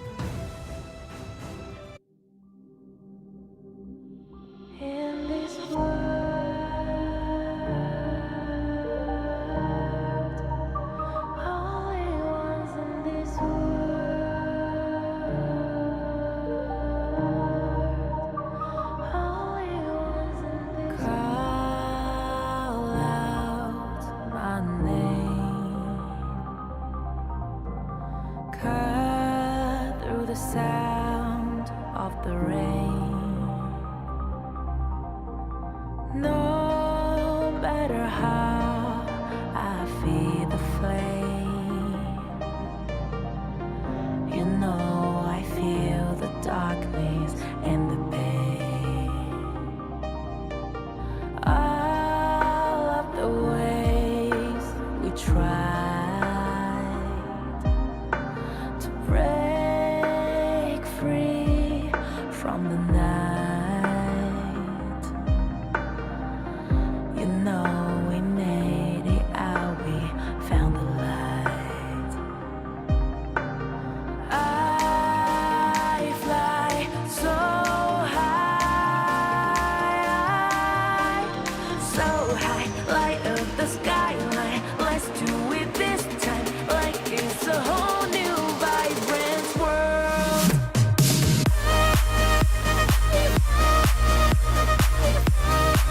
Like we're the only ones in this world.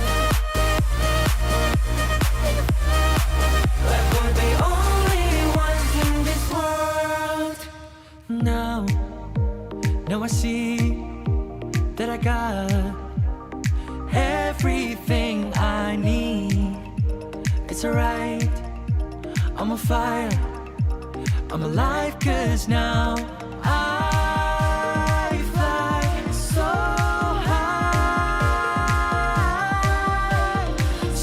high, light up the skyline. Let's do it this time, like it's a whole new colorful world.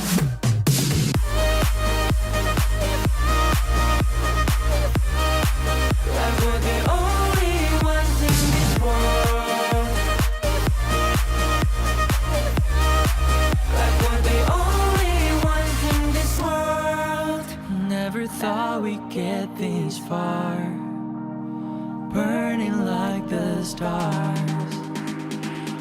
how we get this far.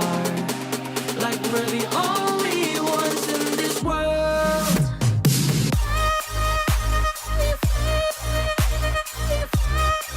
Like we're the only ones in this world.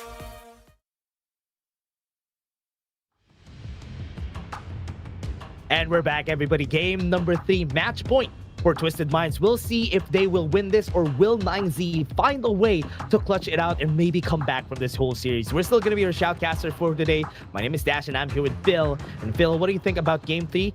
Does 9Z Globant have a chance?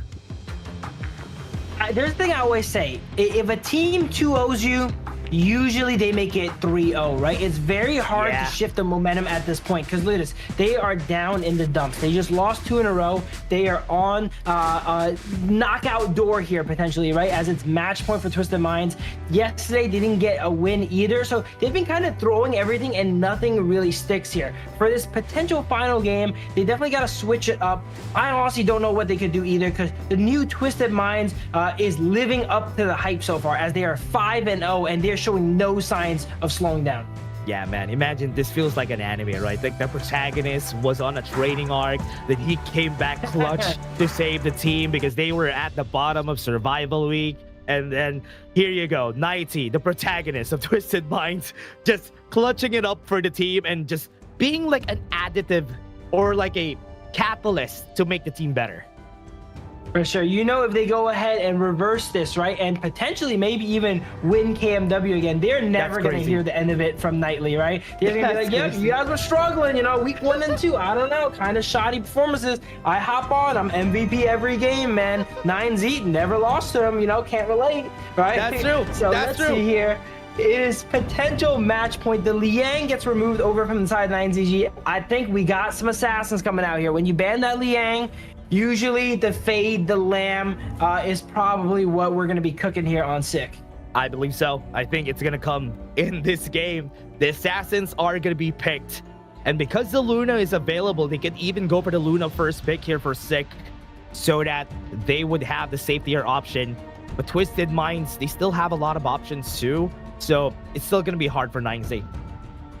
Absolutely. I would think Luna might be a decent ban here, though, but they actually choose Guan Yu with the Liang off the board and Luna on the table. Oh, maybe not, as they go ahead and hover something like the Agudo. Agudo was banned last time. They didn't have the opportunity to pick it. Maybe that was the true target here for Sick, actually, as they're thinking about it. What are they going to go for here? First pick on the Agudo for 9Z Globant. I mean, Agudo has been really good so far. But Twisted Mind still has a lot of options. Direnji Zhangfei supposedly, but because the Zhangfei has been banned, still an option of a U1, very flexible pick. There we go. Pretty solid flex picks overall. Twisted Minds here showing nothing really from their hand here. Direnji and Yuan, these are picks that are good against really anyone, right? So they're saving up some of their later picks to go ahead and try and counter out what 9Z is going to go ahead and pick up here. They've already expended a lot of the powerful picks, so there's no need for them to rush anymore. Now they're opting to go for more of the counter pick strategy here, it seems. Yeah, what's interesting about this, though, is that they still have the long, but they still haven't picked it for Twisted Mind. It's not bad, and they're not even picking that up. But they're okay with just letting this out. Without the Guan Yu, this is a good pick. The Lady Sun Ming doesn't really have a good counter. If you don't have the Guan Yu, you don't have the Dharma. So this is a very strong laner on the side of 9Z. There we go. We see the Lady Sun Ming get locked in, and this is a very popular strategy. We saw the strategy actually a lot during the KWC here, where they go ahead and funnel up and supercharge the Lady Sun with the Ming. But we have yet to really see a team execute on this strategy here so far. The few I've seen so far were middling kind of performances here. We've yet to see the Lady Sun that was levels ahead of everyone going into the enemy jungle with the Ming and taking them out. And it's going to be a lot tougher now that the Masashi here is locked in for Clean. One of the best Masashi so far, as we've seen yesterday. Yeah, we have seen this yesterday from Clean, and it was their first pick even for the first game. And it's crazy. Now, the Twisted Minds are looking into it. No My Shiranuis are up. So this could be all in for all of our players right now. I want to see what 90 has in mind here. Byron could be good. My Yin is open also. So they could go for those bans here for 9Z. Dharma being removed makes a lot of sense. Twisted Minds, their ban strategy is really like basic, but not in a bad way, right? People say keep it simple, stupid, right? If you pick the hero already and it's strong, just go ahead and ban it, right? You're never gonna be able to pick it again. Might as well remove it from your opponents. And that's exactly what they're doing. Outside of the super weapon that is Arlie, that has to be banned regardless. They banned the Guan Yu, the Mai, the Dharma. All these picks are something that they've played in the past, and they're not gonna lose any options from removing them now. Right now they have choices here for 9Z Globe, and they do have the Lady Sun, but Princess Frost is gonna be their first idea here for the picks. I kind of prefer the Lady Sun because against the Musashi, just throw the Destructive Deluge and it's gonna be hard. But now Mulan is gonna be picked up by 9Z. Wow. It seems like the side of 9Z here, they're really trying to play around the Lady Sun as the carry, right? They're picking as much utility as possible to help it out. They have the Princess Frost to potentially slow down and lock down opponents there. They have the Ming, obviously, to pocket the Lady Sun, and even the Agudo to provide a little bit of sustain here. And what is this? The Shangguan being hovered here. I was joking about how Hai Lang has his hero behind him as Shangguan, but I was saying he's never picked it. There we go. He's like, all right, I'll give you all the Shangguan here. It's one of my favorites, and he's just locked it in. The first ever time that I've seen him play the Shangguan without Adoya was last year. And now he's bringing it back right now, and I love it. It's one of his favorite picks, as you said, and he can play it pretty well even without the Doya. So this time he's showing it again, and I like the idea, right? Their idea is because there's nothing that could stop them from going to the back line, the Lady Sun Ming is in threat. They have the Shangguan, they have the Mayin, they have the Musashi to get to the back line. They have a lot of lockdown potential for sure here. And yeah, as you mentioned, Shangguan usually picked with the Dolia. It's going to be a lot more risky when you do not have that Dolia for you there, because oftentimes you got to choose to invest your ultimate offensively or defensively, right? And when you have the Dolia, you don't need to choose. You can use it offensively and then use one defensively here. But now it's going to be a lot more tricky here. You either want to commit your ultimate to get that kill and then struggle to kind of disengage and leave the fight, or use that ultimate defensively there and not have enough firepower to cut through the likes of 9Z Globin. Twisted Minds versus 9Z Globin. Match point for Twisted Minds in this game number 3. Will 9Z Globin be able to find the win that they need, or would Twisted Minds be back home to the grand finals? Let's see what happens here. You're going to see the side of 9Z Globin. They're going to walk all around the map with the Lady Sun and Ming, right? They're going to go ahead and start middle here and claim that wave, and then immediately go into the jungle, go into the bot lane, and give this Lady Sun as much farm as humanly possible. Their whole composition hinges on this Lady Sun getting super strong to the point where they can just kind of walk in and just take everyone out, right? Lefty trying for a little bit of an invade here on the Musashi. It was smart to take the board camp first, so they're not able to go ahead and get that from him. But wait, look at this. A bit too far forward, right? 90 had to force the flash here. I like that 9Z Globin, what they're doing is just giving all the resources right here on Lefty. Like what you do with an army, right? You want the Lady Sun to get advantage. She has more range, so she can bully a lot of lanes with this strategy. And Lady Sun is one of those picks that you get to the critical mass where if you have enough damage, you can just delete people, right? And if you're not able to get to that point, you're not going to be very strong. But if she can get to the point where she can use that frag grenade, that rolling rage, and just one-shot a lot of the members of Twisted Minds, there's not much counterplay to that. And it looks like 9Z Globin is trying to accelerate that atomic clock as quickly as possible. Now they go to the bot lane. They have level advantage against Shanks, and there's 3 people on the bot side of the map. So right now, there's a lot of pressure going in from the side of 9Z Globin. I hope they use this effectively, though, because with the pressure that they're giving the enemy team, this is good. Twisted Minds is in pressure, and Shanks is not going to be allowed to do anything here. Yeah, this is one of those games where Shanks is not going to have the freedom he had in the past, where he could just peacefully farm here. He's oftentimes going to be behind here. There's not much he can do. Even if he plays perfectly, you know, they're funneling every piece of farm into Lefty, right? And Twisted Minds play. Yeah, Hai Lang can go for another dash, though. Needs to not be able to flash away. He doesn't have any flashes. So that's going to be an easy first blood for 9Z Globin. Yeah, once you land that skill to Princess Frost, that's going to be all she wrote there. And in front of the Lady Sun as well, too. This is a picture-perfect start here for the side of 9Z Globin. They're getting accelerated here. Can they go ahead and keep up this pace and not let Twisted Minds get away with a 3-0 again like yesterday? Yeah, it was a finishing stroke right there, but not enough damage because he doesn't really have enough items here in the early game. So you're not going to expect him to get any kills at this point. But the idea of the Shangwan pick is to find a way to snowball the early game post-Tyrant. So that's what I'm waiting for. Once they go for the Tyrant fight, I want to see how Highline plays it. For sure, and if she has enough damage, she can just sail in and take out both the Ming and the Lady Sun. So it's going to be a game of critical masses, all right? Is either side going to give it a hit a critical mass of damage to take out the opponents before they can really respond? That is going to be the question here. 1 more minute until the Tyrant here. 90, dropkick gets them, and exploit weakness was able to exploit 9Z Globin. What a good answer right here from Twisted Mind. Double kill comes in for Twisted Minds.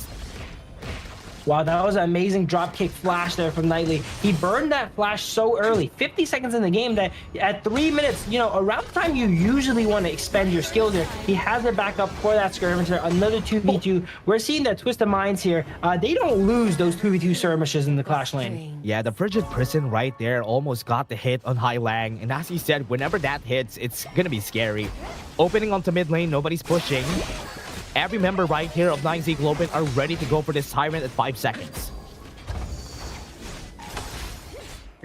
Opting to go ahead and clear the wave and get ready, but it looks like Twisted Mind has the positional advantage, right? They're already hitting it. They have everyone on it already, and 9Z might be forced to give up another Tyrant. This is not a good look for them so far. Yeah, bit too late. The timing on that Crimson buff was at 7 seconds before the Tyrant came in, so he had to clear it by then. And because they didn't have any vision on that Tyrant, that was an easy take for Twisted Minds. But remember, no vision here. Shangwan is here. Hailang is hiding somewhere. There you go, he has been seen. I think once again, Twisted Minds is going to be in the driver's seat. They're usually the team that gets the first. Yeah, goes in with a finishing stroke right here onto the back though. Might be able to get the damage, but Noon not going to hit the Frigid Prison, but it's okay. No kills for Twisted Minds. They push him back here and give him another tough start here. They have the Tyrant buff, so 9Z Globin, they don't want to fight too much here. They know they're weaker in the combat there. But I was saying, Twisted Minds, they're able to get that first Tyrant pretty consistently, so they're often able to dictate the pace of the games here. And 9Z Globin, they need to disrupt the status quo. Yeah, on the top side though, Clean having a 1v1 here. Puts him in the air, and now down under. 90, wait, another fight though. Exploit weakness, was able to get the damage with the drop kick. And Moon and Kapuseva left alone here, gets chased down by 90. Triple kill comes in for Hai Lang.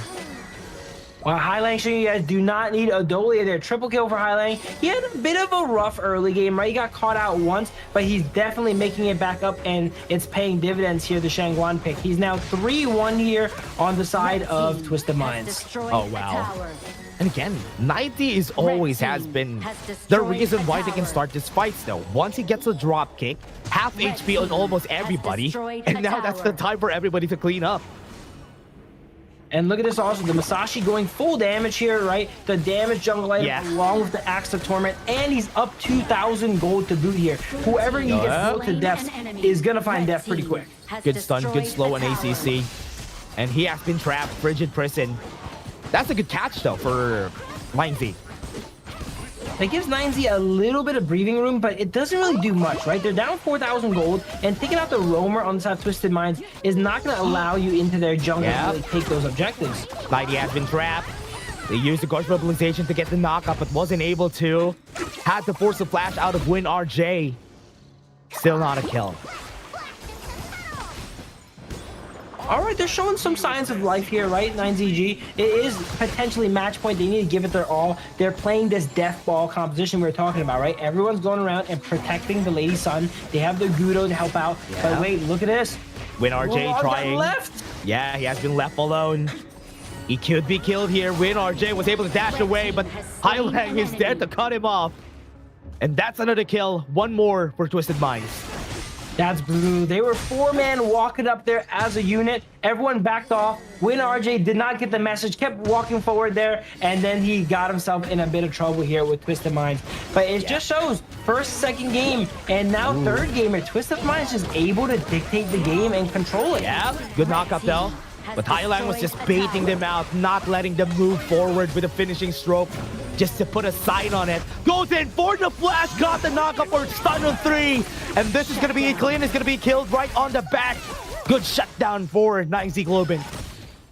He was definitely feeling himself a little bit too much there, right? That was a very ambitious dive there, diving the tier 1 tower of 9Z there while everyone was around. We know how 9Z likes to position with this composition. They're all going to be grouped up. It's not going to be easy for Clean to get those isolated kills that Masashi kind of wants to get there. Yeah, we've seen it. I think WinRJ has been struggling in this game. You can see him looking, finding opportunities to get kills on 90. But look at 9Z Globin. They're playing a death ball. They've been together the whole time. One thing that could be bad here is that it's a good thing that Twisted Minds is here to cut them off at the back line. There's an option here for 90 to find the kill, but he has been discovered. The thing about these death ball style compositions is it's very easy to outmaneuver you, right? We see ACC in the shadows here getting vision, and once you know where the death ball is, you know where all the enemies are, right? If you just go ahead and split the map and do other stuff, look at this. Look at the Soft Twisted Minds. They have someone here, someone there, right? They're all around the map. They're getting farm everywhere. Whereas the side of 9ZG, they can only get farm from this one lane. Everyone there sharing all that experience, all that gold. Whereas the side of Twisted Minds, everyone's getting their own gold. Yeah, and while they're taking the Tyrant, there's nobody here. They can't even move forward because the towers are already down. With the second tier towers down, makes it easier for them to just take it. Top lane though, look at it. The minions are just taking down the tower, and there's nobody there to defend. Yeah, this game really mirrors game 1, right? Where 9Z Globin was just trapped into base, and Twisted Minds, you know, they're not going to over-aggress and push them too hard here. They're just going to opt to play the map and take the safe guaranteed win. They already have that 5,000 gold lead, and they're like, okay, you guys want to go ahead and turtle up in your base? That's fine. We'll take every piece of jungle. We'll take every piece of objectives until you cannot stand it anymore. Yeah, now, Twisted Minds. It's a good thing that there's a good amount of wave clear though for 9Z Globin. That's why Twisted Minds can't push it just yet. Right there onto the back, they go for the drop kick, didn't hit it. Good timing for the side right here, right now. Twisted Minds just gonna be going back away. They got the tower, they got what they wanted. They're just gonna back off. Winter is here, is gonna slow them down, but Shanks is just pulling them out of the way with his cards. What a flip of the switch here, right? We are just mentioning how they're probably going to leave him in base, right? And that's what they did in game 1. But this game, they switched it up a bit. Everyone immediately flashed in and flipped that switch and engaged there. Sure, they got no kills, but they were able to buy enough time and pressure for that high ground tower to be taken out. So now that high ground, that clash lane there is going to be spawning elite minions for the entirety of the game now. And this is going to be the beginning of the end. Yeah, gonna be starting. High ground tower down. 9Z had to force a Tyrant fight. WinRJ is being baited out of the way, but Lang just forcing them out of the picture with a finishing stroke bait so that nobody could move forward. Sick doesn't have vision here. This is just an easy take on the Tyrant. Nobody's stopping them. On the side, Twisted Minds, super healthy here. Now taking the Crimson Golem. This is what I mean. When you have that Death Ball style turtle, you know, composition here, you're forced to everyone play together. And if the enemies don't play you at your game, Twisted Minds are like, okay, we're just not going to fight you. You know, we're going to play with these objectives. We're going to push this lane, push that lane here. It's really hard to respond because your team is made to be all together. What was that Imperial Order? I thought WinRJ is gonna get killed there. That was kind of scary. But here you can see that Shanks is still trying to go for the push here. Winter is here as well, so Moon is just gonna be pulling the trigger right here clean. In front, just pushing them away, even with the finishing stroke. He doesn't even use it to get kills. The finishing stroke is just there to zone out 9Z. For sure. Yeah, Masashi's just so ahead at this point in the game. Look at the gold. 9.7k on Masashi to Agudo's 6.5k. He's just up 2.5 items here. So he is able to go all this damage and still be so durable. He's level 15. He's had consistently 3 levels on his counterpart all series. Not just this game. All series, it feels like. True. And also with a Primal Bond, they're just taking it. They don't even care at this point. Because they can. There's no way that 9Z could challenge this. Yeah, this is exactly the same as game 1 here, right? They say you're going to stay in your base. Cool. We're going to get every single objective. And every time they mount a sizable push, you see a high ground go down. And they've already got 2 out of the 3 down already. Once they summon that enhanced Shadow Vanguard, likely in the bottom lane here, it is potentially going to be the final push. Yeah, final fight. 90, Lang in front, Shadow Path in the bot lane. They're waiting for the last push here. 9Z Globin. It's just so hard that nobody is here. Nobody is made to face check on the side of 9Z Global, which is why they can't move forward. Yeah, their composition does not really play that well from behind, right? If you death ball in the enemy base where they're forced to react to you, it's amazing. But if you're on the back foot here, no one can really walk up and get vision for you, right? If you go everywhere, you need to bring your whole family here with you, or else you risk getting caught out. True. But now that that Shadow Path is in the bottom lane there, they're going to be taking reduced damage. They're all higher level. They're up thousands of Win damage. RJ being the wall onto the back line, though. Last fight that they're looking for, Rampage. That is done. Lefty's over. This game is going to be on their side. Everybody's falling down like flies on the side right here of 9Z Globin. From the bottom of Survival Week to the peak once more. Twisted Minds are back in the grand finals where OG awaits. Once again, I've seen this before, right? I've played these games before. Twisted Minds making their way through the lower bracket here. And once again, they're going to meet up against OG exactly the same as last season. But this time, will OG go ahead and blunder? I don't want to say blunder, but they beat Twisted Minds every other time, right? It's just that they lost that one time. Will it be a repeat of last season? What a performance from Twisted Minds. And as you said, that's the question that has been looming in our minds. This could be the Twisted Minds that destroyed OG last season. Remember, it's the same thing. What happened here in this season is that OG had a perfect run. And then, in the end, Twisted Minds just got them out, just sweep them under the rug in the last and the most important fight. Absolutely. They had a perfect run, and then Twisted Minds happened, all right? And if I was OG right now, I'm probably thinking like, uh-oh, we won every single match this season, you know, again. We cannot let this happen again, boys, all right? They know their opponents. They know not to underestimate them this time, and it is even Knightley's back in here, right? And Knightley was a huge reason why they actually took down OG there in the first season. But there is going to be our lower bracket match there, so that goes ahead and solidifies 9Z Globin in the third place position, and Twisted Minds here is minimum second now. Yeah, Twisted Minds, what a performance.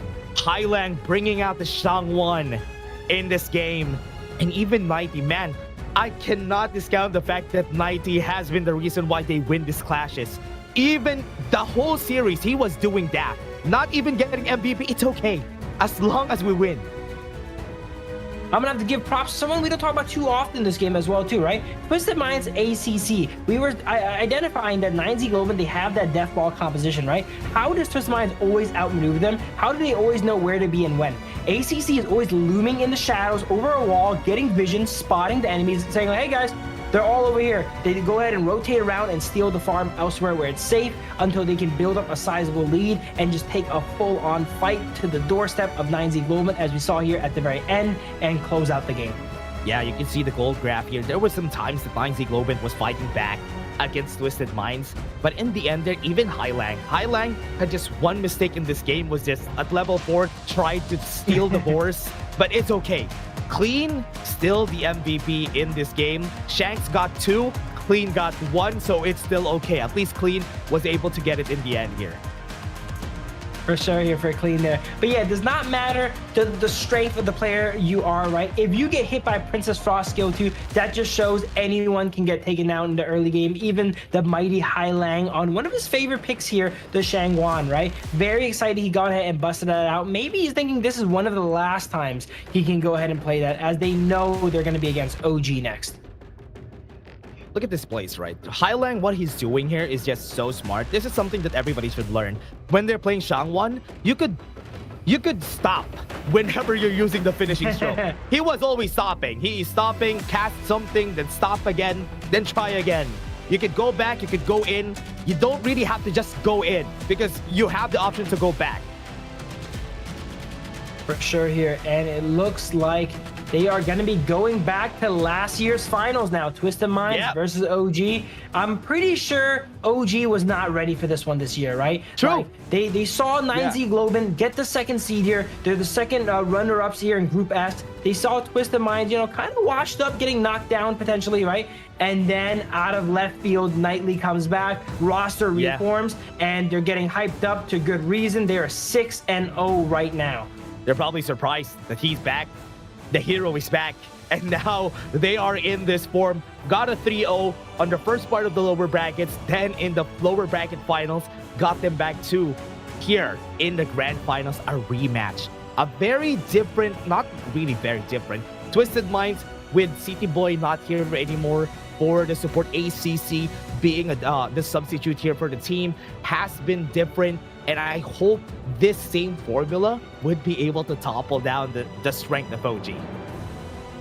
Absolutely, they're OG. They're going to have a best of 7. The victor is going to be pretty decisive, right? It's a best of 7 match. If it goes the distance, it will go ultimate battle. So those are going to be enabled as well too. But we're going to have to go ahead and take a break here. When we come back, it is going to be the final match in the Major West League.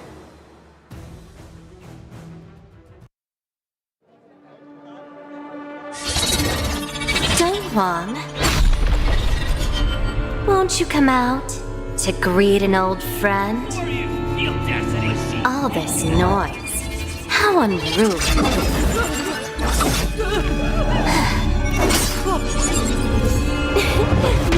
My, such a grand ceremony, and yet it's become such a mess. Let me help you tidy things up.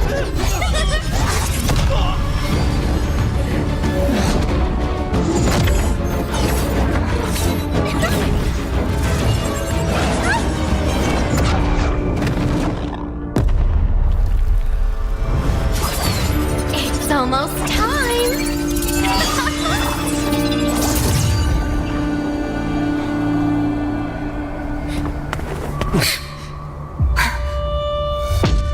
Hang in there. We'll protect everyone. Someone will come to help us. Who will come to help us? No. How interesting. Very interesting.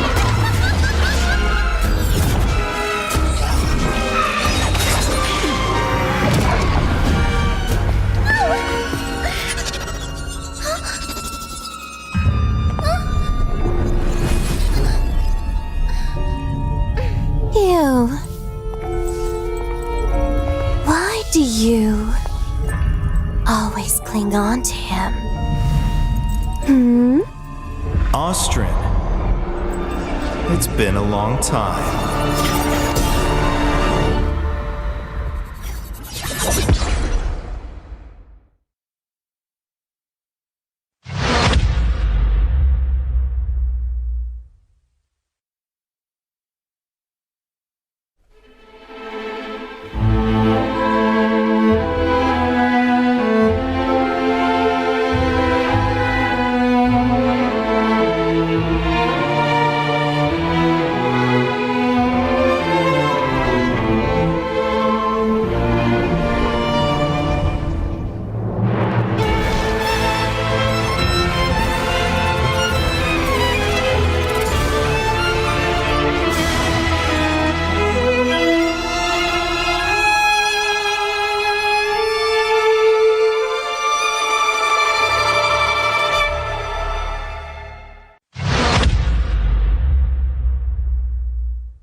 Donghuang. Recently, a mysterious stranger has been seen about the Misty Marshes. Oh, her. She's an old friend of mine, and she was once the seer, Austrin. Austrin. The seer who once led the bird tribe to repel invaders and protect the Wonder. But didn't she fall in battle back then? Yes, but it seems she's somehow returned from the dead, and she's given herself an interesting new name, Umbrosa. It's exciting, isn't it? Returning back from the dead. What will she bring to Misty Marshes? After all, her current self is completely different from before. The bird tribe girl I remember was pure and proud, forever bathed in light. But now, even from far away, I can sense the darkness and death clinging to her. Looking like this, it's no wonder no one recognizes her as the Austrin of old. Even the weapon she wields now is unlike those bird tribe past. Feather blades dyed in blood, sharp beyond measure. It's said the bird tribe are born war dancers. In battle, they move with a dancer's grace and agility. But from her, what I feel is madness? That's right. A reckless, all-consuming madness, unlike anything from her past. Since her rebirth, she seems to have awakened the power of the Undying. But who will face her in this final solitary dance? Umbrosa, are you friend or foe? We'll know soon enough. I'm sure it won't be long before we meet her. So this is where you've been hiding? My old friend.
Caillou! Do not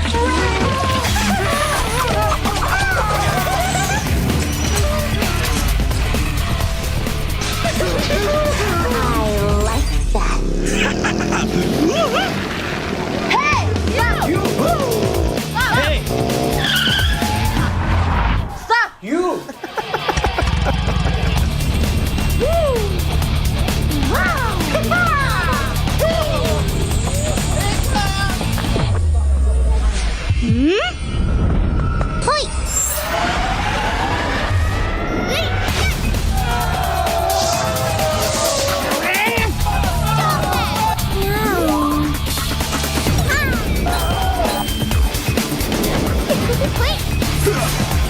Cheers!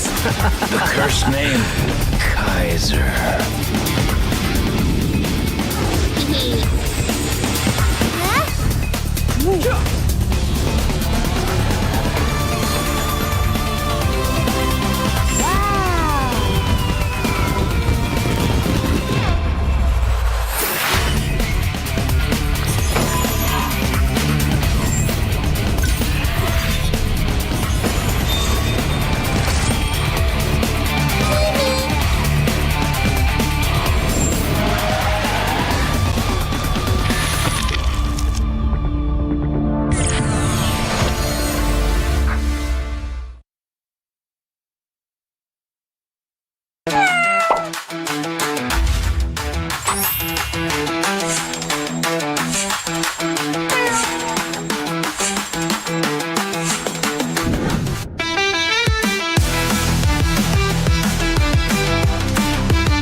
The elders say the seers have guarded the misty marshes for generations.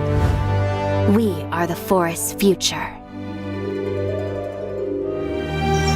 For families to gather in joy. For dear friends to stay together. For the peace of the bird tribe and the forest. Even if my feathers burn away, I will never fear. Even if the sky falls and the earth shatters, as long as we stand together, as long as we endure, we will surely, losing everything. Just as I did. Sinking into darkness.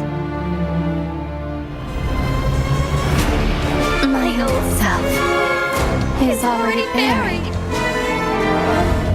How amusing. This eternal, blissful heaven.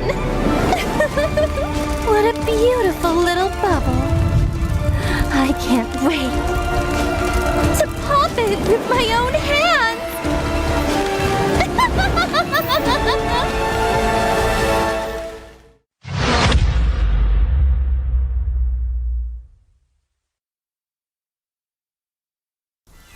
Life's growth has always been bound to conflict. How long can today's peace truly last? 1,000 years ago, from a single seed sprouted the misty marshes' first wonder. Born of wood, growing into a forest, gathering countless living beings within. growth, cycles, fates weaving endlessly together. With the deities came the first enforcers, becoming the Misty Marsh's first protectors. They took form as the 9 seers, each with their role sheltering this hidden land. All things eventually come to an end, and a new beginning does not always follow the old path. Today's inheritors of the seer's legacy long for a different future. Their followers, too, drift further apart. The Order of the Seers and Omniscients are like 2 branches growing in opposite directions. The Misty Marshes watches quietly as it all unfolds. For from the moment that first seed sprouted, the deities already knew the life they nurtured would one day choose its own future.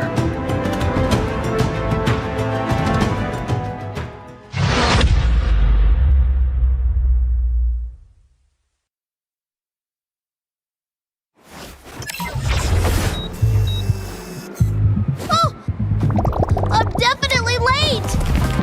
Woo!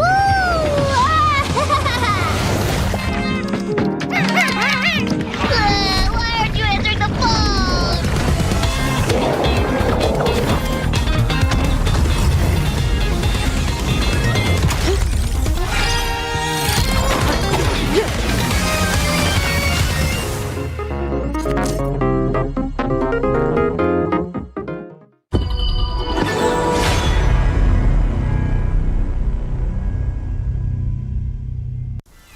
Life's growth has always been bound to conflict. How long can today's peace truly last? 1,000 years ago, from a single seed sprouted the Misty Marsh's first wonder. Born of wood, growing into a forest, gathering countless living beings within. Growth, cycles, fates weaving endlessly together.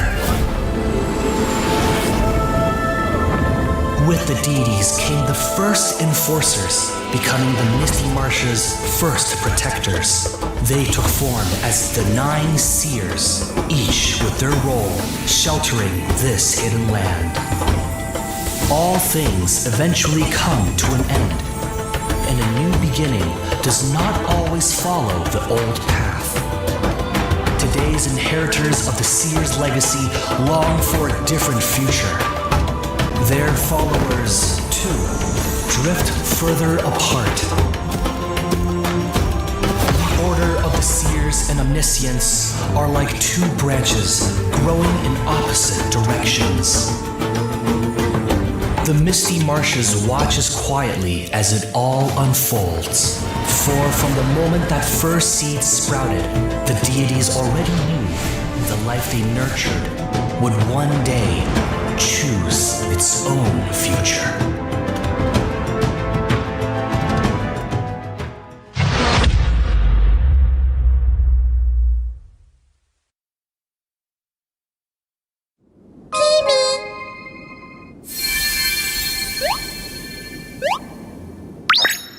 Hello. I'm a spriteling. This world is so strange. Happy people are colorful. So beautiful.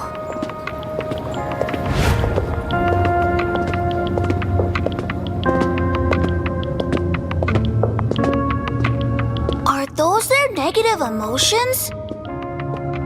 Oh, so scary! Huh? Oh, let me chase away the unhappiness! Spriteling strike! Ha!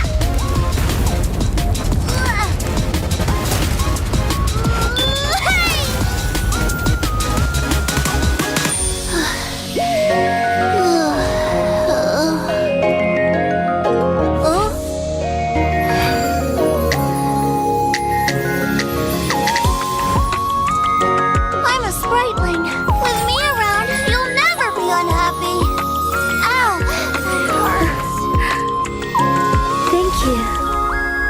be friends. Get him! Get him! Pitch blind, let's play another match! Charge! Welcome to the world of Spritelings! I'll take you to our annual Spriteling Festival! Enjoy HOK and release your unhappiness! The world can't be without Spritelings!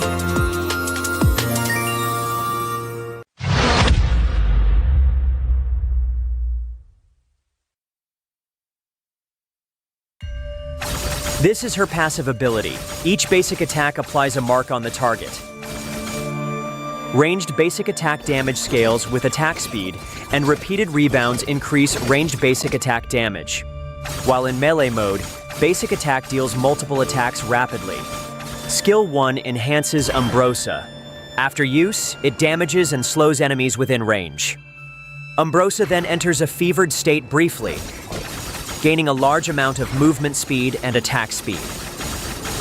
Skill 2 is her only movement and recovery skill, enabling her to both dash ahead and knock back enemies. Missing an enemy reduces the skill's cooldown. Landing a hit on an enemy activates their Featherblade marks and transfers the mark to nearby enemies. This skill deals damage multiple times to enemies within range and recovers Umbrosa's health. Umbrosa's ultimate is her core enhancement skill. Actively using this skill boosts her movement speed and health temporarily and causes her to briefly enter the Indomitable state. If she dies while her ultimate is not on cooldown, she will slowly resurrect.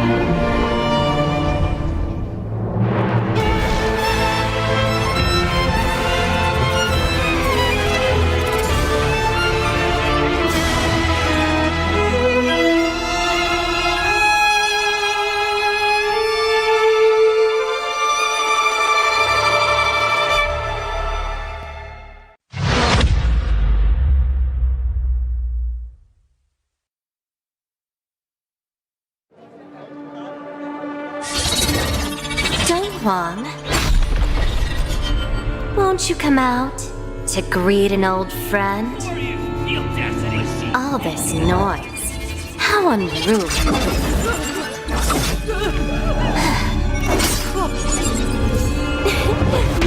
My, such a grand ceremony, and yet it's become such a mess. Let me help you tidy things up!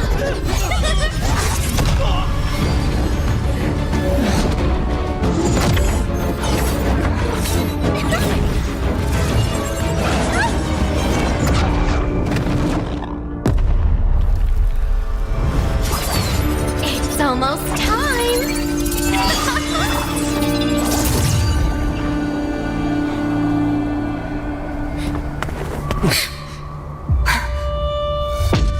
Hang in there! We'll protect everyone! Someone will come to help us! Who will come to help us? No. How interesting! Very interesting.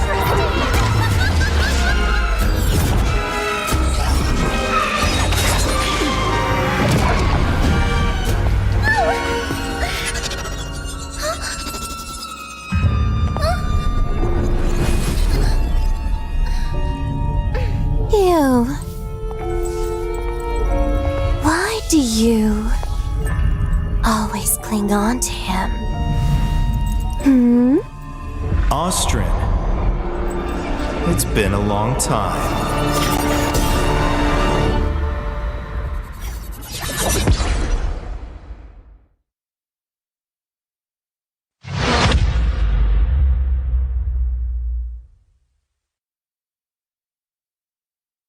Donghuang. Recently, a mysterious stranger has been seen about the Misty Marshes. Oh, her. She's an old friend of mine. and she was once the seer, Austrin. Austrin. The seer who once led the bird tribe to repel invaders and protect the Wonder. But didn't she fall in battle back then? Yes, but it seems she's somehow returned from the dead, and she's given herself an interesting new name, Umbrosa. It's exciting, isn't it? Returning back from the dead. What will she bring to Misty Marshes? After all, her current self is completely different from before. The bird tribe girl I remember was pure and proud, forever bathed in light.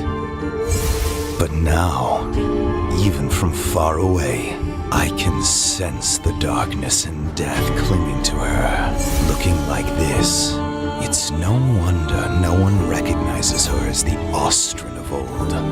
Even the weapon she wields now is unlike those bird tribe past. Feather blades dyed in blood, sharp beyond measure. It's said the bird tribe are born war dancers. In battle, they move with a dancer's grace and agility. But from her, what I feel is madness? That's right. A reckless, all-consuming madness, unlike anything from her past. Since her rebirth, she seems to have awakened the power of the Undying. But who will face her in this final solitary dance? Umbrosa, are you friend or foe? We'll know soon enough. I'm sure it won't be long before we meet her. So this is where you've been hiding? My old friend.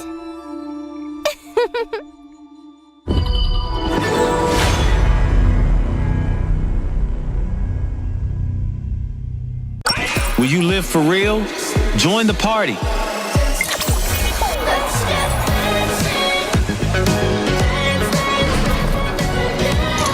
Make the whole street a party and add disco balls.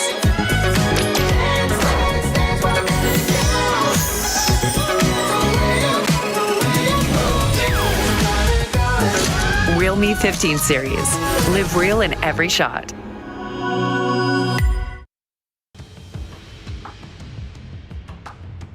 Welcome back here, everybody. In the grand finals, we have an El Clasico. We're back with Twisted Minds versus OG in the grand finals of the Kings Major West. We're still going to be your shoutcasters for today. My name is Dash, and I'm here with Phil, and today's actions are going to be intense. For sure. We have, once again, Twisted Minds versus OG. Exactly the same story as last season. Twisted Mind coming in from the lower bracket here. Is it going to play out exactly the same here? OG is definitely going to be worried about that, right? Because even though Twisted Mind, I would have to say, though, what is different, though, is this time, OG didn't really get a chance to prepare for this, roster of Twisted Minds. Last time, they played 4 times, right? First time, OG Godez and, 3-0s them. Second time, it was like a 3-1. Then it was like a 3-2, and then inevitably, Twisted Minds eventually come out on top. This time, they never really had that shot, right? Every time OG was against them, it was very, very decisive. I think Twisted Minds was only able to take 1 win off them in one of the matches here. So they were never really able to build up that momentum against OG, but that could either play with or against them, because OG now doesn't have that training against Nightly. They've never played against Nightly this season. Yeah, they played... they have 1 day to prepare. Yesterday was the only time that they had to prepare when they saw Nighty back in the roster. So with him back in the roster, this is going to be a challenge. How are they going to fight them? How are they going to answer this fast? Because they didn't know how things have played out for Twisted Minds. Maybe this was part of the master plan. Well, once we get to the playoffs, we're going to get Nighty in. We're going to get OG surprise again. Because even during the Kings World Cup, Twisted Minds with Nighty look really strong. Oh, for sure. They got 4th place there in the world, right? And this is versus the best teams in the world. There's even 2, teams from the KPL coming into there as well too.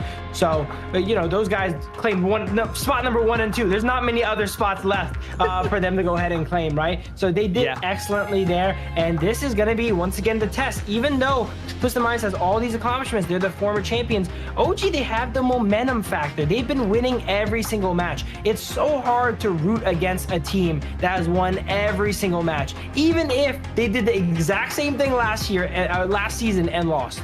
They look really clean. They look really smooth compared to last year's performance from OG. I do think this is a better performance compared to that. And as we said, everybody in the global scene has been accelerating, has been getting better. And OG, even if they're the best of the best, they're still getting way better than we expect from these guys. For sure. I think the OG from last season, they played in a way, they played really cocky, they played really aggressive, and it makes sense, right? Because they deserve it. They're the strong team, they're the #1 team. But they got humbled a little bit by Twisted Minds there, right? I'm thinking here, coming into this finals, they're not gonna, make as many of those flashy plays that they're really known for, not gonna play as confident. Not saying they don't want to play for the win, but they don't want to give the enemies a chance now that they know TM is very capable of taking a series away from them. Yeah, TM could actually try and win this, honestly. With how they performed during the last games that we had against 9Z Globin, they look really dominating. And being very dominating in almost the same fashion as what OG did yesterday, we're up for a series. A long series here. Yeah, statistically, it's really hard to gauge these teams' strengths off of someone like 9Z Globin, right? OG 3-0'd them as well. Twisted Minds 3-0'd them. They're both very, very decisive. So we know they are squarely in the #1 and #2 position. We just got to go ahead and find out who is #1 and who is #2, right? There's a big prize pool jump there, and you get that slot into the KWC2, which is very, very important for the victors here. As well, this is going to be a best of 7. It's really going to test the team's stamina, their hero pools, because this is the only best of 7 any of these teams have played so far. Yeah, very different, right? From the last season, we only have a best of 5 in the finals, but here, best of 7, Ultimate Battle is in the table. So this is going to be tough, especially when it comes to Ultimate Battle. One great thing whenever I see an Ultimate Battle being run is that the teams only have a few minutes or even just a minute to think about their draft. And with that, that's the most clutch thing that you should think about. And I hope both of them are ready when the Ultimate Battle comes in, because some teams get shaken up when it's Ultimate Battle because they don't know what to draft. Oh, for sure. And the amazing thing about Ultimate Battle is we know a lot of the heroes are going to be the same, but those teams that opt to take those adaptations, right? The one hero they switch out will play a pivotal role because every other character is usually the same. You're often probably going to see the Mai, the Long, come out, and maybe the Dharma in the Clash lane. But the one they switch, we saw in the KWC, some teams opted for, the Diadea, some teams opted for the Liang, right? That adaptation plays a huge part because when everything else is the same, that's the only difference there. That is your edge, and you need to learn how to play around that specific character only there. But Dash, do we think an Ultimate Battle is happening here, though? Because to get to Ultimate Battle, for those of you guys that don't know at home, it has to be 3 wins on either side. Then to close it out, it is a blind pick draft Ultimate Battle. It's actually still possible. Honestly, because of their performance, it's possible. But before everything else, everybody, let's take a look at this intro first. So you should never give up. You gotta fight for it. Whoa, let's go. I know you want it. I see the fire in your eyes. You gotta fight for it. Let's go. The battle's calling. You better give it all you got. You gotta fight for it. The time is right for you to win some buck. Yeah. Cause you could be the greatest of them all. Yeah. Whoa, let's go. The battle's calling. You better give it.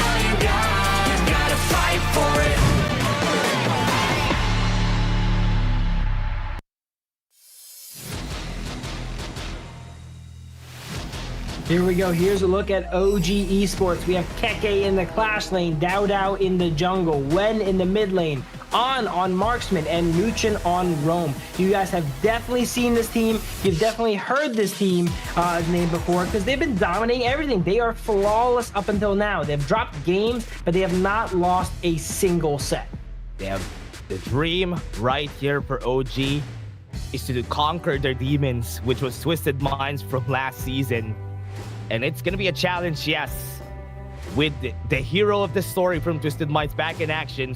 And as I'm saying that, let's take a look at Twisted Minds. So you should never give up. You gotta fight for it. Whoa, let's go. I know you want it. I see the fire in your eyes. You gotta fight for it. Let's go. The battle's calling. You better give it all you got. You gotta fight for it. The time is right for you to raise a bar. Yeah. Cause you could be the greatest of them all. Yeah. Whoa, let's go. The battle's calling. You better give it all you got. You gotta fight for it.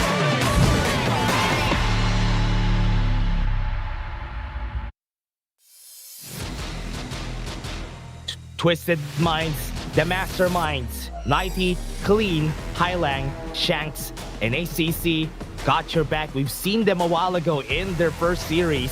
They got it in a dominating fashion, and they're back home in the grand finals facing their former opponents, OG.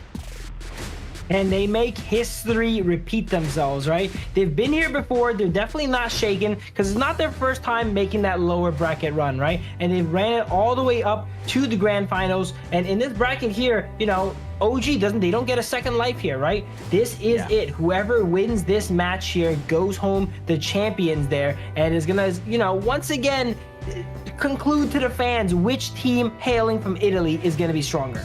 Yeah, I want to know from the fans watching right now, do you think an ultimate battle will be handed to us in this series? It's a big possibility. Put it down there in the comments. We want to see it because we want to know too, because we are thinking that this could be an ultimate battle. For sure. I'm going to make the exact same prediction as I did last season. I think it can go either way, Twisted Minds or OG. But OG has the potential to end it off sooner with a 4-0 or 4-1. Whereas I think if Twisted Minds does win, it is going to be a bloodbath here with potentially an ultimate battle coming onto the gorge here. Let's take a look at the drafts. We see Luna, Auburn getting banned from side of Twisted Minds, heavily targeting the side of Dao Dao's junglers there. And OG takes a more balanced approach, removing the Arlie and the Dharma instead. Yeah, Twisted Minds going for the Lung first pick here. Not the same fashion as they did during the last game because we haven't seen the long pick from Twisted Minds during our last game, but OG prioritizing the Agudo and the Hu1 for the first pick. We've seen Dao Dao play a lot of Agudo so far too, right? So when they heavily target his hero pool here with those two bans, he's gonna fall back onto Agudo here, and this is gonna be kind of that like early game siege composition we see out of OG where they get a strong lead and instead of really playing for those double objectives like we've seen in the last match, they opt to go ahead and brute force down some of these high ground towers. Interesting. They went in with the Dahlia for Twisted Minds. Dun is on the table and OG could actually take it out of the picture with their bans. But for now with the Guanyu, they need something to stop the Guanyu from just snowballing the backline or at least have a very flexible marksman that could go in and out of the fights. The Bayin is a good answer though, at least to stop the first onslaught of that Guanyu. For sure, the early game pressure from the Mayin here is going to give Guan Yu a lot of trouble as he needs to go ahead and, you know, get a few items and play for that mid game when they get team fights going down. As mentioned though, the Dune could be banned away from the side of Twisted Minds here if they think they're going to go ahead and pick it. I would say though, you know, the Dolia Dune combo has kind of fallen off a good amount. It's still strong, but it's not something that's relatively worth a ban so far. It looks like OG opts to go ahead and remove stuff like the Masashi actually and the Pei. Yeah, they're opting to go for just very good heroes for clean. They're taking out all the options here. I like it that they banned this and even banning the concert here so that there's no option to counter the Lung like what they did a while ago from Twisted Minds. They used the concert you to win. Oh yeah, interesting. On the KMW coming out, one of the best global presence marksmen, right? He's able to land, he's able to shoot that global arrow that if it hits someone across the map is always going to convert into potentially a kill there because of that scaling crowd control there. I love the Mai ban from Twisted Minds. They identified that they don't want the Mai because it's going to play against a Yuan potentially, but they also don't want OG to go ahead and pick it up and then rotate down Yuan into that roam position. So a very smart ban there, and the Concert U is always a great pickup against something like the Guan Yu and Long and maybe the Lamb too. That's a good reason to ban out the Concert U as well, right? One of the biggest counters to Lamb. Also, one good thing about the Lamb pick is it's a good counter to Agudo. Space Blade, you have a lot of targets for you to jump onto, which is why it's a really good counter whenever you see an Agudo on the other side. The question is, how are they going to play around it? Oh, that's why they picked the whole Yi, because they're going to be picking Kong Ming in mid so that they have more firepower, they have execution power right out of the Kong Ming. Explosive drafts coming out from both sides here. Game one, it feels like both of them are kind of making a bit of a statement, right? Twisted Minds locking in the Lamb, telling them they're not afraid to bust out the Lamb versus OG, and OG firing right back saying, all right, we'll bust out the Kong Ming mid, right? These are not very textbook drafts. Both sides are just, you know, trying to send a message to their opponents, and a win with some of these strong, high variance, kind of feast or famine picks will send that message. First time pick for Twisted Minds in that Lamb. They just want to counter the Agudo badly, which is why they picked it up.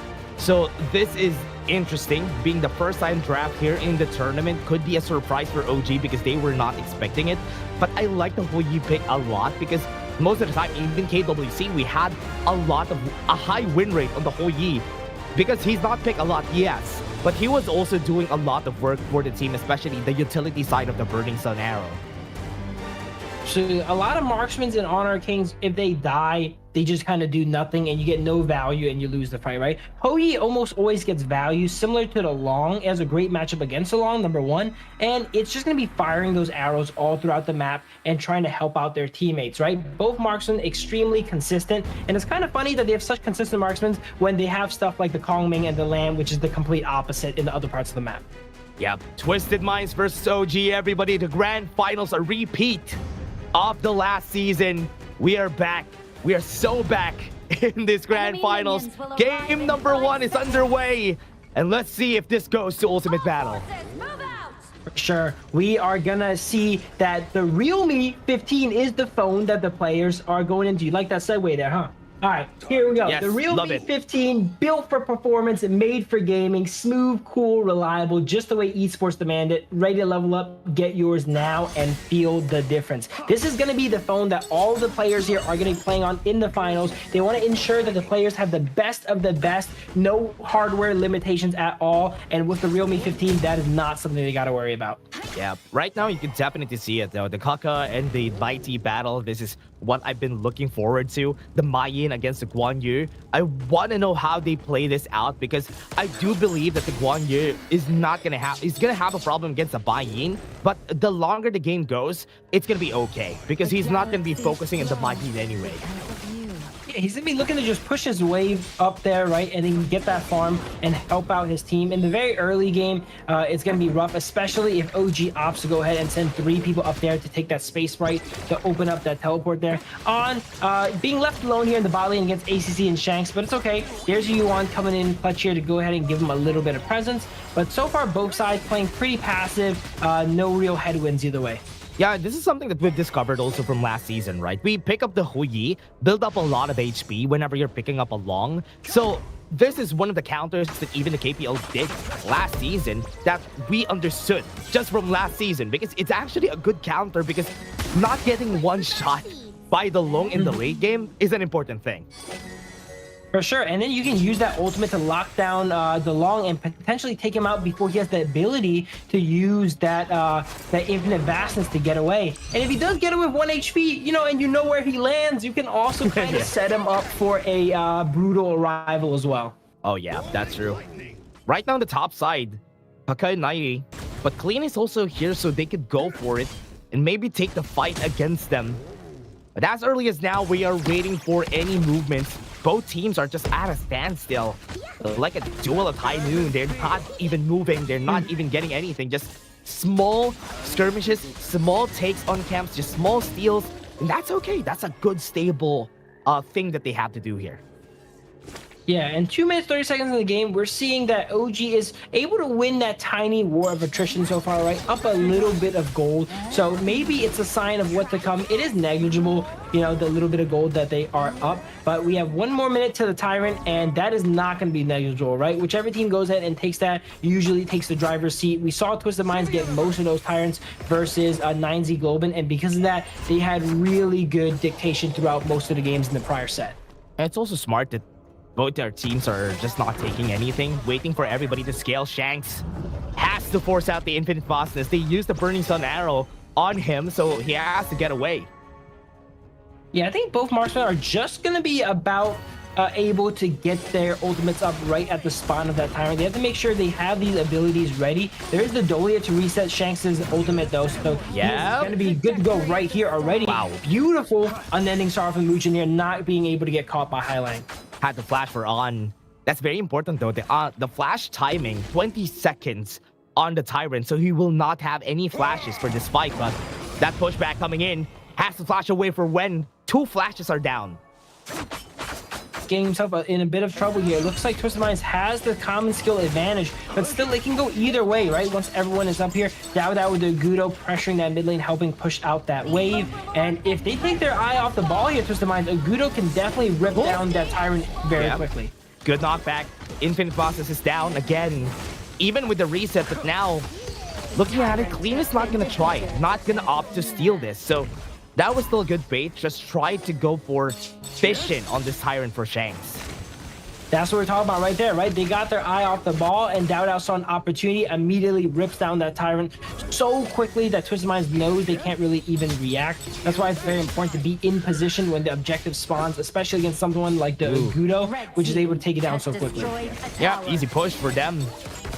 Even in this, I think OG has advantage in this fight if ever they try to take this.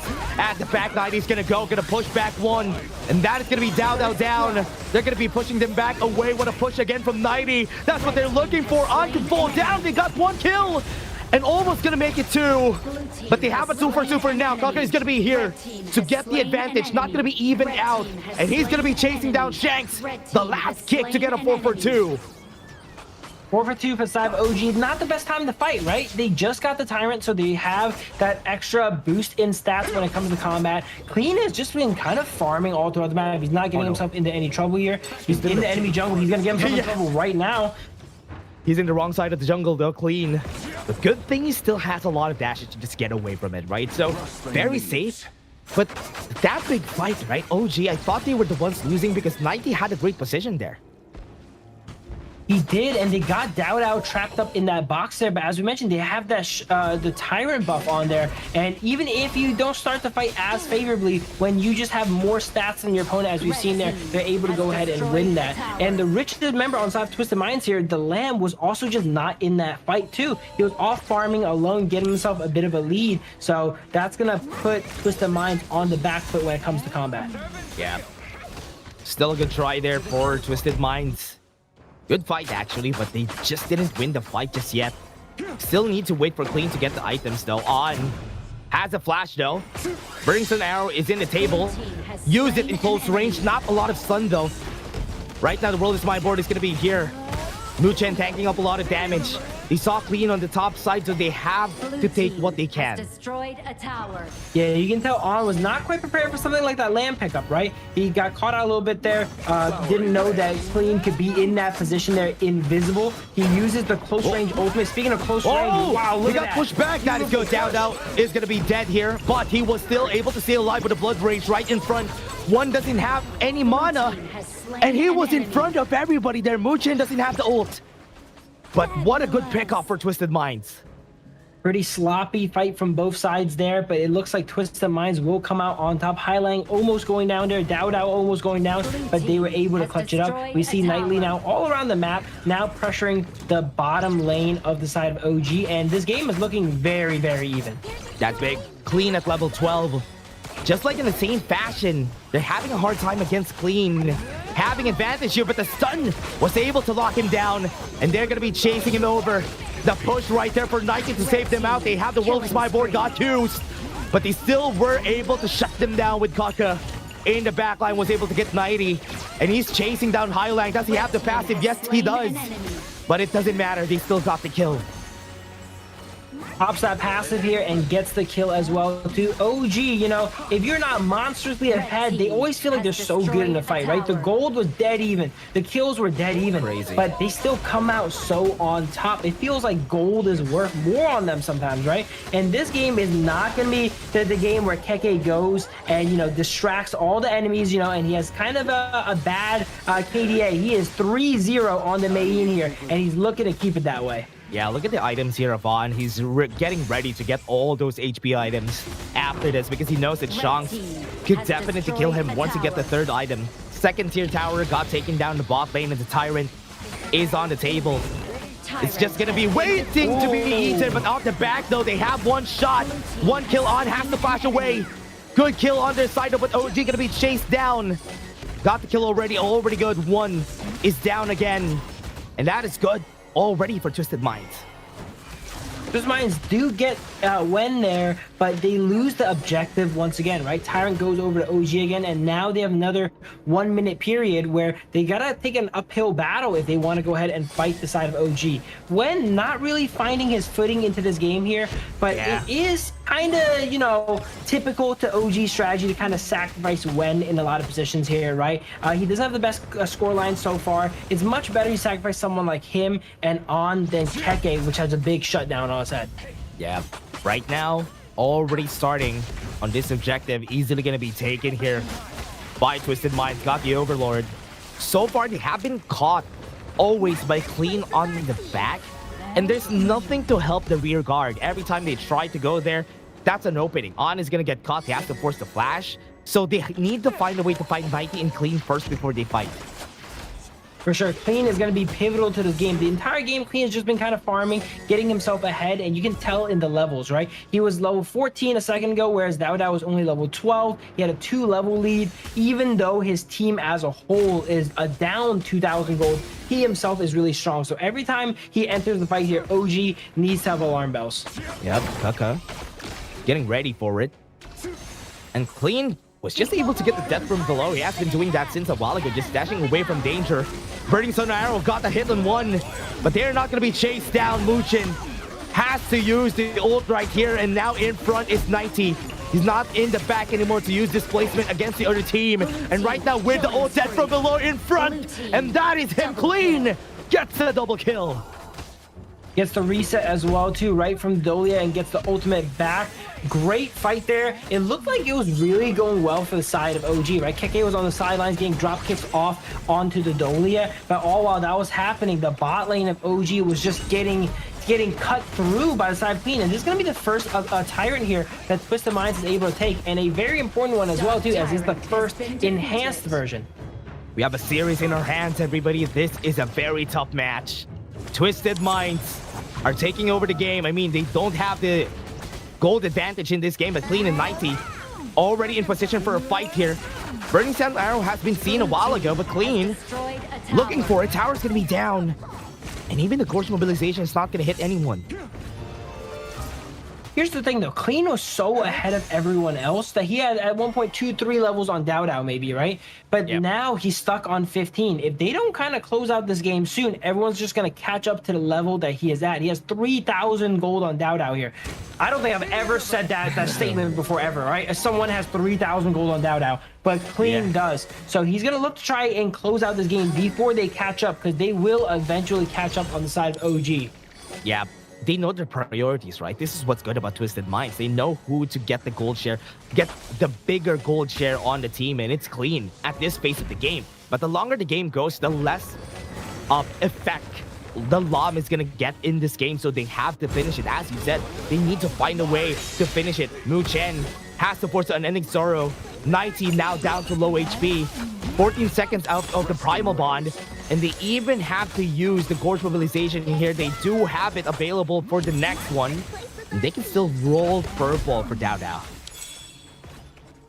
For sure, they're sizing up this Overlord here. OG wants to get something on the board as they lost that Tyrant there. They're waiting out, very intelligently waiting out the Tyrant buff we see from Twisted Minds, right? They know that they're going to be down the Enhanced Shadow Tyrant buff. They don't want to take a fight. Now that it is over, they're going to look for something here as both sides can take this objective. Yep, at the back again, Clean finds it and needs to flash away, and now 90 in front got stunned. Not going to be moving anytime soon. The World's Spy board is going to be there. Shanks tried to go for the kill onto the backline, but Kaka looking for the back, doesn't hit anybody, but it doesn't matter. Highline is going to be using the Splendor already, pops the passive, and he's going to go for the chase down, gets Shanks, and will be getting more. ACC has to get away from this. Everybody's still alive, but Clean is looking to maybe equalize the numbers here, but Kaka turns it around again, and that's it. ACC is down, an ace for OG, and that team fighting is what we were looking for OG. Agudo, they're very likely able to go ahead and end the game here. Look at this. This is the power of Agudo, being able to summon these critters to tank up that tower and brute force down. It is over. Wow, one team fight win there. And it is so pivotal that Keke, wait, hold on. Knightley's out. What? He got the pushback though. It might be time. Highland has to ult. Could use the taking liberties, but OG right now trapped, and that's it. OG will take first game. An explosive finish here. I hope they show it in the highlights there, but Clean could have easily cleaned up all inside of OG if Keke was not there to perfectly combo out and CC chain down Clean while his team focused fire there. Look at that. The teams were literally neck and neck there, and it just takes one poor fight there and they immediately push the win. This is a game of fractions, of hairs here. A tiny mistake will be capitalized on. Close game. It was a very close game. I thought they had it in the bag here for the side of Twisted Minds, but as we said, the longer the game goes, the less effective Clean is going to be in this game. He tried to go for the backline push, but everybody had flash on OG, and when they flashed away, that resetted the fight, and that started the comeback of OG in that battle. I was ready for the Clean Lamb montage there, right? Everyone else on OG was low. I'm like, oh, I see the line. He's gonna go here, and take them all out there. But Keke also knew that was a possibility. Perfectly CC chaining up Clean there. And while he did not have the damage to go ahead and take him down here, it was really tanky. He was going tank Lamb there with the Frost Scar and the Giant Script. He was able to communicate it, and everyone on OG was on the same page. They were all low. They're like, you guys, we can all die to Lamb here. I'm going to crowd control him for a second here. I need everyone to focus fire. In that 1 second that he was controlled, everyone focused fire on the side of OG. And from then on, it was game. Getting him out of his tempo was the most important thing, right? Once he's out of the tempo, Clean is not going to have the best time. And as we said, Puyi, building like this, after getting the first 2 items, Kiras of Savagery, the extra health that you get here will let On survive 1 Flaming Palm, which is the most important thing. For sure, and he can also survive a potential Lamb dive too, right? Maybe not survive, but really waste a lot of his time while he's doing it. We were just mentioning why Hou-Yi was so strong, right? He's one of those marksmen that's always going to get value. In a game with a super fed a Lamb like this one, you're going to want a marksman that's going to have some value even if it goes down, because it's not going to be easy to survive. Oh yeah. It was a very close game. Nike was doing a good job getting into the back line, but OG was doing their thing, just reacting against them. But take a look at the gold lead. One thing that's the reason why they did not lose is because OG has the gold lead the whole game. There was only, you can see a pixel here in the late game in where Twisted Minds got a bit. Yeah, they had that momentum shift there, and usually it's very hard to go ahead and come back from those there, right? But Dao anchoring all the fights, had a little bit of a rough early game, as you mentioned. Not the best matchup against the Lamb, right? I think he went down once because of, some shenanigans the Lamb pulled on him there in the early game. Yeah. But he was able to go ahead and focus down all these objectives. Every single time an objective come up, he was there. Here we go. I mean, some shenanigans that Knightley pulled on him as he pushed him into the heart of the side of Twisted Minds. That was the only time he went down. Every other time he went up, he ripped down the objective when it was up, and he did his job as a jungler. Yeah, bro, I can say is that OG has been so clean on team fights, right? Even if 90 is here, 90 making a night and day difference. Not a pun, by the way, but he's making a big difference in the fights. But OG is just better in the team fights. Look at how they tackle the team fights. Even if they get pincered, they're not afraid of taking, or at least spacing out, then reset the fight. Like what they did here, This was so good. For sure. I would also like to say that when they do burst out targets and take people out, it's someone like Wen or On. And it's not that these guys don't have impact. It's like this game in particular, Keke is holding all the gold, right? He has 10,000 gold. You need to remove Keke from the fight. Once you expend cooldowns on Wen or On, it leaves Keke free reign here to do the stuff that he's been doing. And look at that. Beautiful CC chain here from Keke on 1 HP. Clutched it up there. That could have easily went south there if they did not commit for that play. That's the only time he popped the Pure Sky. That's why he survived that fight. That's why he survived clean, because he popped the Pure Sky. But yeah, that's just me nerding out, everybody. But before everything else, before we go to game number 2, we're just going to take a short break. As we're mentioning, it's not often you see Dao play from the back foot, play from behind here, but they were able to execute a perfect, beautifully orchestrated team fight to go ahead and get that win. Before then, these teams were neck and neck. Yeah, it was close, and we're still waiting for the draft. I think everybody right here are already starting the draft, and we're waiting on what they're going to be picking. What else are they going to be doing? Nighty has been a very good catalyst for the team here to activate, but wasn't enough against OG, the Kings currently of the Major West. They have been dominating the Survival League, even Ranking Week, but it was the same vein that they did during last season, so Twisted Minds, we should still not count them out. For sure. I would say outside of the final team fight, they were right there along with OG, if not ahead at some of the times here on their carries, right? I wouldn't say they should switch up their strategy, really. That game honestly could have went either way. If they won that final team fight, they would have won as well, too. It just came down to just the execution at the end of the day here. And, speaking of execution, Mai is going to be locked in here for side of Twisted Mind, and that's going to require a lot of execution. But this is going to be one of Highlang's favorite picks here, though, so it's not going to be an issue. Pay, there you go. Yes, sir. There we Byron go. Pay, the classic, the combo that you use whenever you go in the second game and you're on the red side, pick the Pay Byron, and you're going to be okay. And that's what they want to do. Dominate the early game, take out a the only problem that they're going to have is that My Shiranui is good in the early game, could go for the rotation if they try to go for it in Fade. So they need to have somebody stable in the mid lane that could neutralize the My Shiranui. For sure. And the Byron Pay, everyone knows that combo now, but who brought it to the West? It was OG. They popularized the Byron K combo in the original, in the prior KMW, and they set the pace, right? Every other team before them never really knew about the Pay there until OG came up here and made everyone started playing Pay. So let's see how the OGs here, the OGs on Byron Pay, go ahead and pilot it here. Yeah, I want to know how they do it. How they do it, how did they start it in the West? And now Long is going to get picked up here by On. They need to find it. I think it's really scary too. What's scary about this is they have an Agudo that could match the pace of the Pay. And the mid and clash lane on a Magin and Mai, as I call her, them rather, is Eminem. The Eminem combo. Yeah, they're very good at dominating at least the early game. Absolutely, a very explosive early game from both sides. And looking at just the draft there, OG is definitely not pulling any punches in this game at all. They want that momentum. They got the game 1 win, and they're drafting like game 2 is the final one here, picking everyone's signature heroes, right? The Byron, the Pay, the Long, and they got 2 more up and coming here. Potentially gonna go something like the Lady Jen maybe against the Mai, or potentially the Yuan, right? If it's not banned out, some great matchups against the Mai here for Wen. They're going ahead and giving this second game all they got. Yeah, one thing that I can see, I think the Lady Zun is really good against the Mai, or even the Ganenmo. You know what? Ganenmo could be an option. Ganenmo mods is still on the table that they could use here for One and Muchen. For sure, a lot of combos are left onto the table here, but wait, hold on a second. I see a combo that is devastating. That is another one. Okay, there you go. Twisted Mind saw it as well too. Nice. I was like, hold on a second. They popularized Pay and Byron. What's the other one again? Oh yeah, Liang, Princess Frost. Who are the 2 people that need picks here on the OG? Oh, Muchen and Wen. Yeah. I thought that was gonna slip through for a second, and that would have been disastrous for the side of Twisted Minds. Good catch. That is a better catch right there for the team.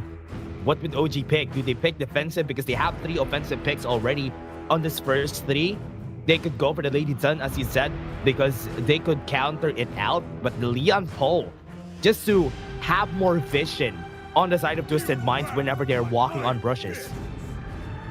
That's a lot of early game power they're looking at. If Liang Po opts to go ahead and join Pei and Byron in the adventures in the Clash lane, look what you're staring down here, right? Pei, Byron, Liang Po, not many heroes can go ahead and survive that combination. And Marco Polo is not one I would think of to survive that combination as well too, right? The relatively mid-range nature of Marco Polo is going to put himself in a good amount of danger against that composition. Does he opt to go ahead and go it though? Maybe it's because the true damage, there's a lot of shielding on the side of OG so far, the Liang Po, the Pei, and the Byron. Maybe they want the Marco Polo to, you know, cut through all that. Wow. Here we go. Ooh. Yarria Marco Polo. What? We see this here? Oh man, this is something that I only see in the East. And now I see it here from Twisted Minds. This is the first time that they pulled this out for this season. The Marco Polo Yarria, seeing it here, and also the first time the Twisted Minds also pulled it out. But we forgot about Milady. They're cooking. They're cooking. This is one of Wen's favorite picks here, and if he gets the opportunity to play against a Mai, which Milady has an amazing matchup against the Mai too, he is gonna bust it out. Wow. Is this the Kings Major West League Grand Finals, guys? Best of 7? Or is it peak tournament? Because look at this. We have Marco Polo Yarria versus Milady. It does not get better than this. Oh man, if you want to know, everybody, why the reason why the Milady is good is against the Mai Shiranui, it's not because she doesn't win the 1v1. She wins by her presence. Because if she's alive, if she's somewhere, Mai Shiranui has to be there. Because if not, the lane is gonna get pushed. And that's the reason why Milady is a good counter to Mai. Absolutely. And later in the game, during these team fights, Milady is going to have all her minions laced with anti-heal, slow, burns. Yeah. And as a Mai, you're a melee mid lane. You're eventually going to have to go in and get a combo off on the enemy. And while that's happening, those robots are going to be chipping away at you, applying all of these debuffs. And Milady is just generally an amazing anti-melee hero. And when you pick an extra melee on your team in a melee in the mid lane, it's going to just give her more targets. Yeah. Give her an option to not let Mai Shiranui roam really fast because her wave clear is also very strong. So that's the reason why this is going to be a challenge. Twisted Minds does have a lot of pickup potential, has a lot of carrying potential with the Marco Polo Yarria, which is the first time we've seen from Twisted Minds. And OG just going with a classic. They have the Pei Byron, they have good invade power, and now game number 2 is underway. Everybody, OG versus Twisted Minds. Who do you got? Drop it in the comment sections.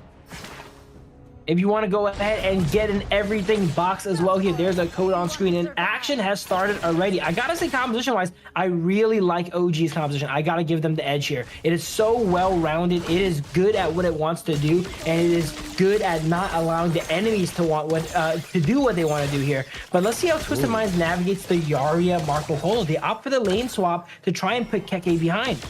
Yeah, good denial here for Kaka on the top side, because what they want to do is deny him any space. And what I like about this is that Marco Polo Yarria is also very good at moving around. He has the dash, he could move from lane to lane, and not letting Kaka, or at least not fighting against the Lung, is already good, because you're in a range disadvantage if you fight them there. For sure here. And I gotta say, Keke's been doing very well, right? He shoved away, he was able to secure his own monsters as well. When coming up here with some aid on the Milady to try and get that space break, it is now a 2v2. And they have to be very careful on the side of Twisted Minds, right? Marco Polo early game. Wow. Ooh. So scary. Nightly outputting a lot of damage onto On there, but it's okay. On goes and backs up and heals it back up here. He has Muchin here ready though. Does he have stacks though? That's the question. I think he doesn't really have a lot of stacks now. He has to just run away. And now just got the bullying back against them. Very early in the game, it's not going to be an invade angle, right? Because the Agudo's wave clear is as fast as the Pei. So it's not going to be easy to go for an invade. Yeah, there's not going to be much stuff left to invade there, right? So Pei is going to have to be more proactive this game and get his advantage via just outright killing their opponents. And look at that. Pei Byron partnered up together in the Clash lane. Marco Polo Yarria, that's a good combo too, but not at this time in the game here. Yeah, it's going to be hard though. I think they need to get the Snowball and Shanks first before they get this. What a good flash in from Kaka. Had to force the Purifier here from Shanks. If he did not immediately purify there and hesitated just a moment, Dao was in the wing, ready to pounce on him there. But amazing play from Shanks. Immediately purifies into the dash away. And, you know, Keke's flash, it was kind of burnt for not much. Flash for can purify jump is in not that though. much of a trade. Bot lane is going to be there. Has to force a flash away from On. Dao is here in action. Highlang, 90, even had to flash off. But On also burned his. For sure. Dao was going all around the map, not really able to make anything happen so far. You know, he's still looking for that angle. He's not behind. It's just that he's not able to find that opening yet, right? Shanks slowly farming up here as well. I'd say Marco Polo is going to be difficult to pilot this game. Look at this competition on the side of OG. They have Keke to disrupt him. They have Wen. They have Muchin. Even Long can go ahead and disrupt him out of his ultimate with the crowd control that he has there. So you're gonna have to find that spot where everyone's kind of not looking at you to go in. Yep, challenging. Verdant Protector had to be used for ACC to be safe from here. And they didn't really go away from the Clash lane, right? They were just here the whole time. Yeah, they're making sure that Keke gets a good game here because he was one of the pivotal reasons they won last game, right? They don't want Twisted Minds to be able to just force a 2v1 and negate his impact from the game. So they always make sure to give him a lot of pressure. So even though they are 2v1 outside Twisted Minds, they can't really like overextend on Keke, right? Because Wen or Dao could always be in the wing ready to turn it. 5 seconds, Tyrant. Shanks is not here, so this time it's going to be a free take for Dao. Level 8 already, so he has the level advantage. But that's just going to be easy. Also, couple it with a Milady. This is going to be an easy take for them. That's going to be a take for them. They have the course mobilization, force splash out of 1. And now onto the backline, they go with Highland, but they're not going to be hitting their targets. But here it comes, Mighty. Is just going to push back on. Well, was able to get the first blood anyway. Dao is running for his life. And it's still good because they got the first blood. Dao on the back there, taking out Highlang. He was focused on running away from the side of his team on the top side. Forgot Dao was on the bottom there. Yeah, look at the zone here from Kaka. Not taking a lot of damage. He's so tanky. Goes in for the flash. Will he hit them? Wow, he's taking a fight against 2 people. Creating so much space here, and it's at the perfect time to when that Crimson Knock up comes in. Kaka has to back off. Not gonna survive that though. Doesn't have the ult. Muchin has to flash away, now equalizes it with a 1-for-1. They actually ended up not getting that Crimson Golem there to clean smites it away, but it was great initiative on the side of OG, right? Choosing to force a fight with that Tyrant buff right when the Crimson Golem spawns on the side of Twisted Mind. Execution was could have been a little bit better there at the end, as Twisted Minds did end up getting a kill and securing the Crimson buff though, but the idea was there. You can see how OG goes ahead and ticks, right? They know what they're gonna do before it even happens. They plan it in the future. We're gonna take the Tyrant, slow push into their jungle, force a fight there. Yeah, you can see how tanky Kaka is, right? Because that's the good thing about this, especially when you pick up the Byron. You have like a second tank for the team. You have Muchen, then you have Kaka. Whenever he pops the Force Field Suppression, he becomes a big tank and also steals a lot of move speed from the enemy team. And he has the initiation potential too to catch the side of Twisted Minds off guard. Once he has that energy built up, he's able to use that skill to flash in, knock him up. We've seen him use it a little bit so far this game. Not much came of it yet, but later on, those are going to be pivotal. Big item pickup though. Venomous Staff already built by 1. So with this Venomous Staff, not a lot of healing is going to be seen here from the side of Twisted Minds, and that's good. Right now, they're looking at not really big gold advantages there. Kaka being targeted. As I said, the Force Field Suppression gives him so much shield that he's not going to get killed easily. Fever's Barrage goes in, but no kills happen. No kills happen indeed. I'm already seeing that this game is going to have some really long, drawn-out fights, right? You see there, full-on 3v3, 4v4, and no one really went down because both sides are relatively durable. That is where this Milady pick is going to come in here. Having that anti-heal, the burns, that later on the slows in these drawn-out fights is going to be pivotal. KK, once again, trying to make some plays here. Let's see what he can do. Yeah, he's just tanking up a lot of damage. Muchen is here. Has to flash away, and that's going to be trapping 2 people. Make that 3. ACC is also on the chopping block. He's going to be next. Delete him out of the board. Now Shanks is going to be chased down. He has some dashes to get used. Even a Fevered Barrage, but Dao from downtown goes in. Gets 3 kills for the team. If you want to survive, There we go. Dowd has absolutely been rolling this game here now. He's level 12 to Clean's level 10. He did not enjoy last game, you know, where he was down 2 levels. This game, he's flipping the script on them. And if he could win while being down 3,000 gold, I am worried for Twisted Minds what he could do when he's up it. Yeah, I'm still waiting. Highlang, because of the counter that we've seen from one, you can see the pressure out of the Milady, right? The pushes that they can do. We're still at 7 minutes in the game and we already have 4 towers down. And this is the Milady effect that we're seeing here, everyone. And he's just been helping out his team, right? This is full damage Milady here so far at this point in the game with the Venomous Staff there. He does so much damage. Those skill ones are very easy to land. You sometimes ignore them in a team fight too. You know, you see the plane fly by, can't really do much about it, but it really adds up. You're gonna see that Wen does a lot of damage in this game overall. The robots are so annoying. Look at them. They can't even clear that. They don't have the wave clear to clear the robots. That's why they're having such a hard time defending their towers. On top of that as well too, their objective presence is so high. The Milady robots are not affected by something like the Primal Bond, so they could potentially go and get this Overlord here even with that Primal Bond up, and it looks like that's potentially what they're gonna do here. Maybe no, Wen opts to go ahead and play around that bush. And so far, Twisted Mind kind of getting trapped in their base here. We see this is usually a bad sign for teams. When we see them in that position there where they're trapped in their tier 1 side, it's all downhill from there usually. Very low kill game, right? But you can see the pressure. 5k gold lead on 4 kill, or rather 3 kill advantage in this game. And that just shows how they're doing this. Just objective. Highlang's gonna get chased down onto the backline. What a flash from Kaka! And they're gonna go and clean up the back. The rear guard has been breached, and there's nobody here to help them out. OG gonna go to the high ground, and they are destroying the towers one by one, and they're looking to go for the finish. Dropkick is gonna hit the tank. It's not gonna deal a lot of damage. OG is looking for the finish here. They're looking for the wave clear. Shank still has the Fever Barrage, but the tower, the crystal is gonna go down, and they are gonna take game number 2.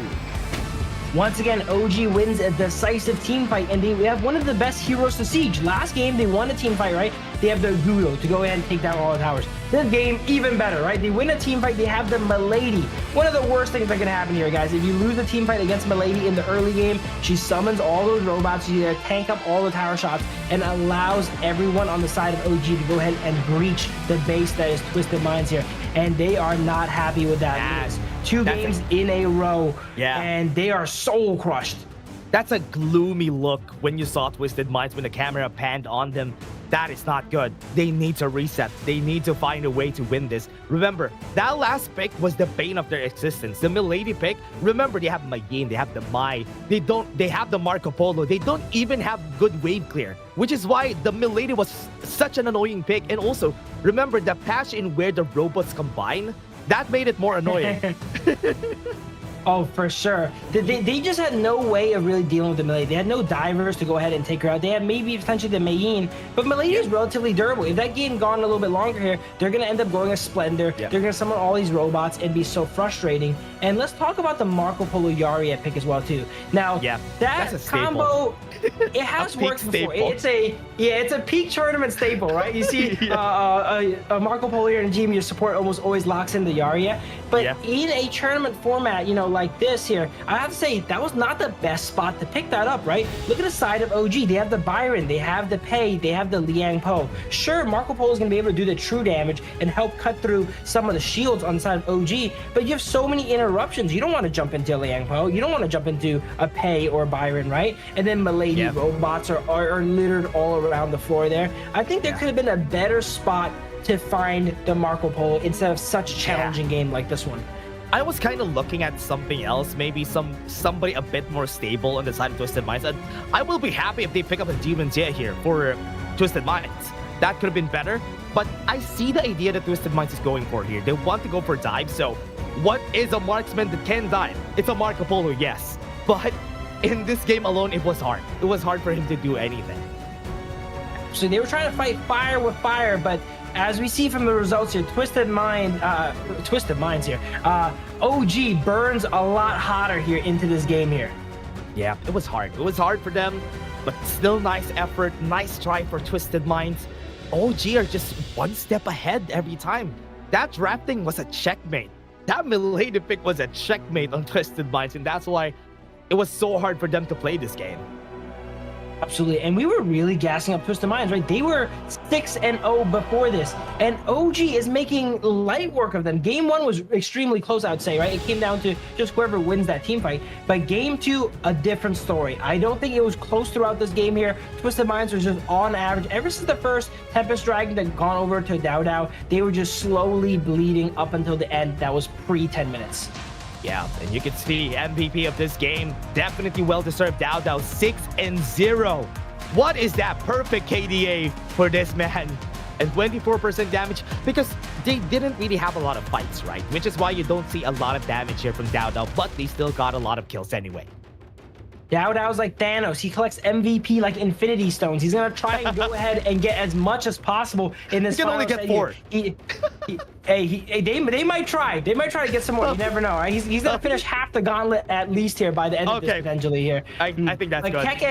Keke is always gonna be there to fight him for it, right? Keke, you know, trying to stop Thanos from completing all the stones there. But look at this. Look at that mobility from Pei. Being able to bounce through the wall there, catching Marco Polo. It's not like Marco Polo is a slow marksman. He has 2 dashes. He committed his ultimate to jump the wall there. It was still not enough. Dao was able to just bounce off the wall and just clean them up. Yeah, they had no choice here. What a good choice. Good checkmate from OG. 2-0, still not over. We still can have something here for Twisted Minds. But before we go to Game 3, everybody, we're just going to take a short break. See you guys in just a bit.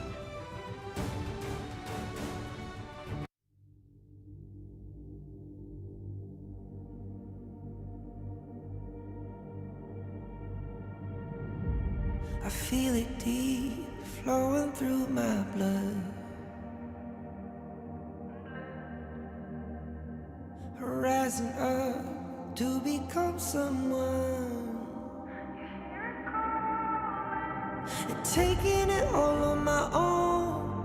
What a sweet victory. And taking all of my control. Awaken something deep in me. Like flames, feel it burning inside. Take a hold in pursuit of the prize. I've been told, ain't no way to survive. Keeping all of this fire that's locked up inside. When this is the time, enter the ring. All those mental chemicals doing their thing. I got flashes of battles inside of my dreams. I was made for this moment. At least now it seems like it's time to come face to face with your fear. Been battling reasons for all of the years, and I learned how to fight them with style and grace no one's ever encountered. You say it's amazing. I'ma come out swinging when they open the gate. Go ahead, call passion, I'm calling it rage. I'm taking what's mine like I already own it. Watch but don't blink, going here to the moment. The sky rain down. Here's to the madness that's all around. Go on, tell them who you are, you are, you are. Go on, tell them who you are, you are, you are, you are. Here's to the moment, the sky rain down. Here's to the madness that's all around. Go on, tell them who you are, you are, you are. Go on, tell them who you are, you are, you are, you are. My name is honor, my name is king, my name is champion, my name is strength. Tell them who you are. My name is Pentakill, you think it's strange? My name keep ringing inside of your brain. I hear it every line. Here's to the moment the sky rain down. Here's to the madness that's all around. So tell them who you are, you are, you are. Go and tell them who you are, you are, you are. Here's to the moment the sky rain down. Here's to the madness that's all around.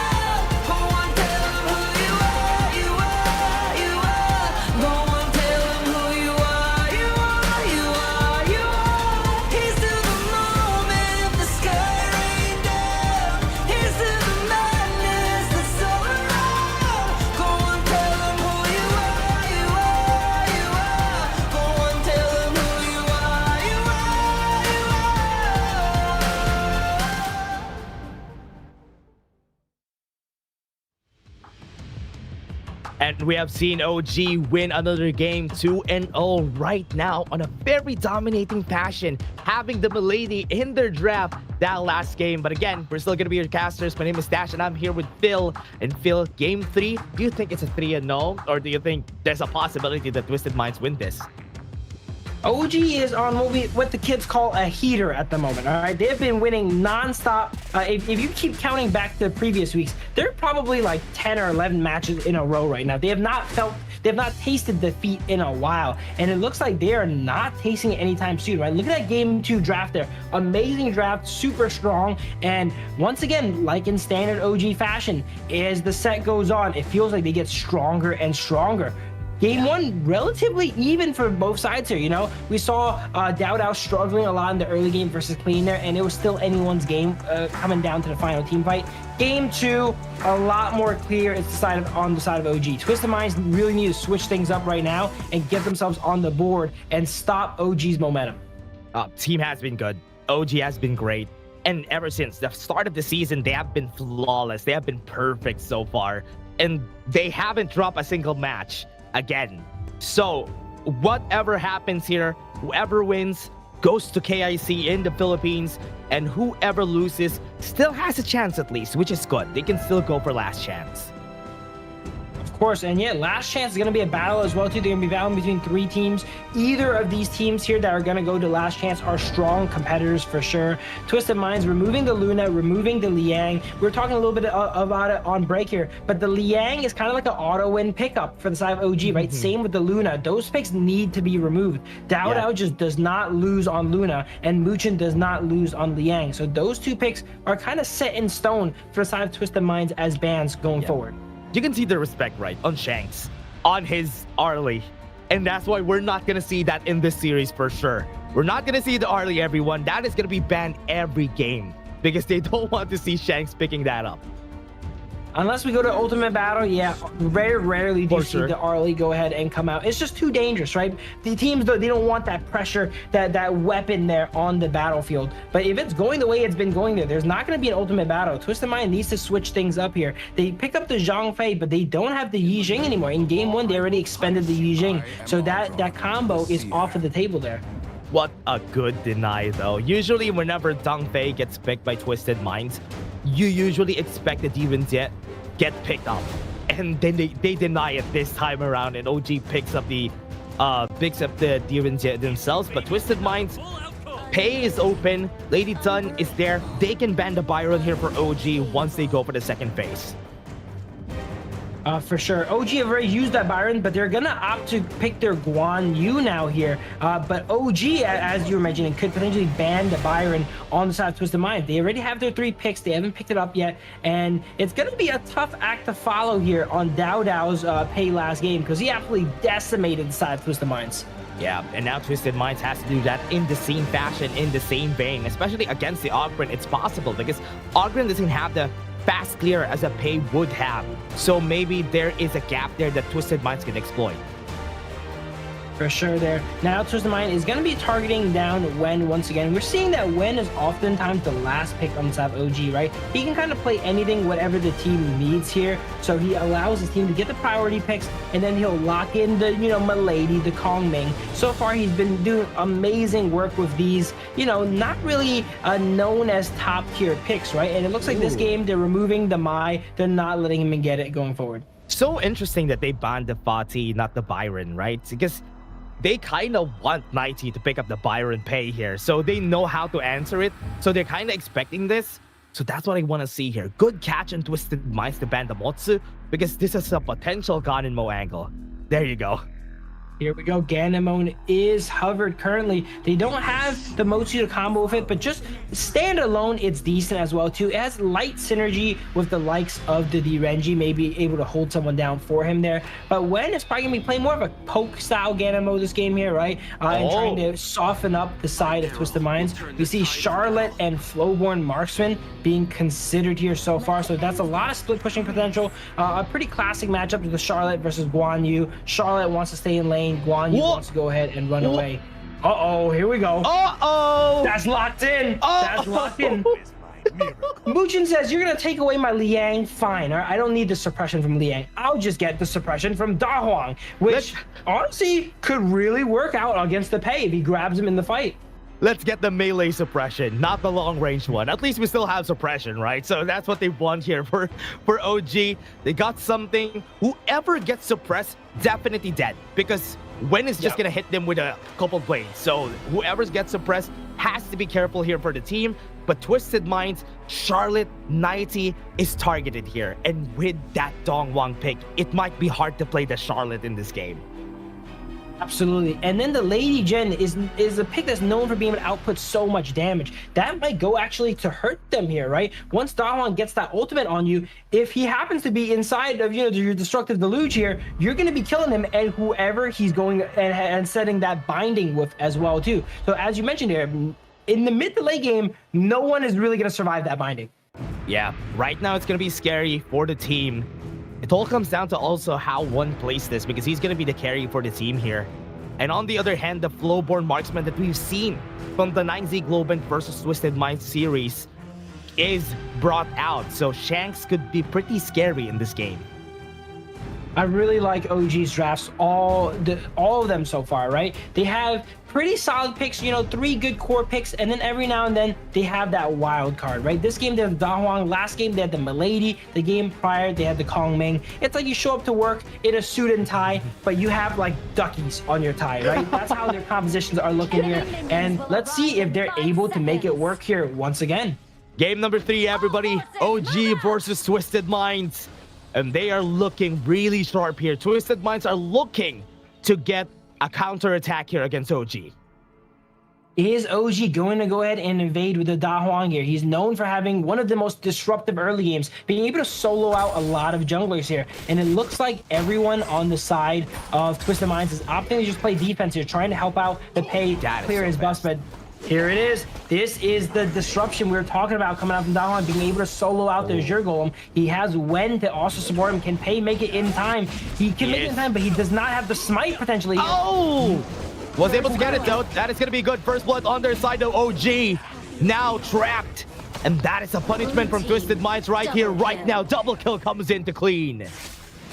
Wait, that was so clutch what Twisted Mind did. While Zhang Fei was leashing the Pei, he used his smite, allowed Pei to save his smite here because they know that they're going to pull some shenanigans in the early game, and Clean was able to come by and smite it down. This is one of the times where having double smites has already paid off in the ultra early game. So helpful, especially for them. Right now, even with the invades that happened a while ago, still very good. Delayed a bit of Clean's rotation because it's going to be awkward. The jungle camps are going to be awkward now because they went to the Azure buff first. So he has to clear it on, he's going to go to the bot side and he has to clear some on the top side. So that's going to be the case here on their jungle camps. While they had some casualties, they didn't lose anything on their side, right? Dada was just able to safely farm up while everyone was just, messing around in Clean's Azure buff there. So nothing really lost on their side. They did get 2 KOs taken down, so Twisted Minds is up to an early lead. But farm-wise, not too bad for the side of OG. Yeah, it's still going to be okay. Still not bad for what happened, but I love the Twisted Minds now has the advantage in this game. On still has the flash. So he saw Clean in the bot side, so that gave them a signal to just clear out the mid side.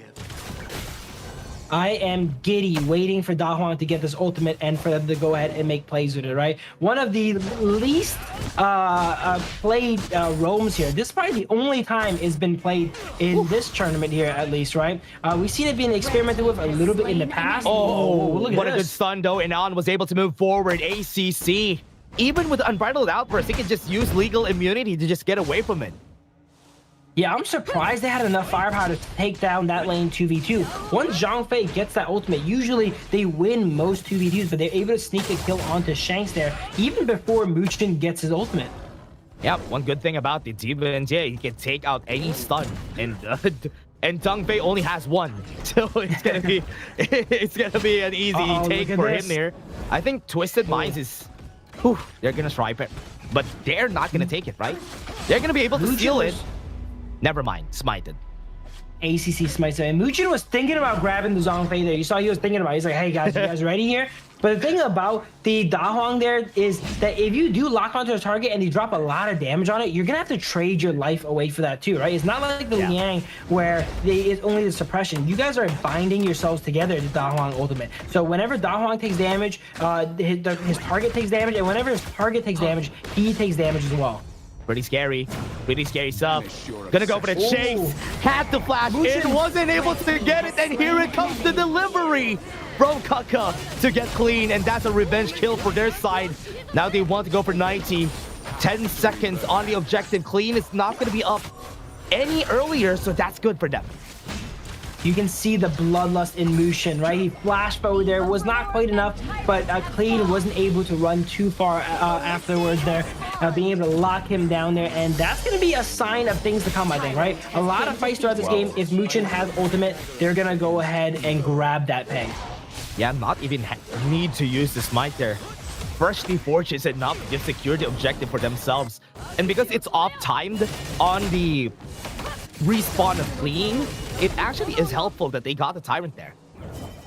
For sure. Keke has just been kind of chilling this game, right? He's against the Charlotte, just farming here. Everything's been happening around him. He has not really arrived yet 4 minutes in, but later on, he's definitely going to join around the map and help out. This has definitely been Muchin's game. He's been roaming all around the map. He has those boots of deftness to be around the map as quickly as possible.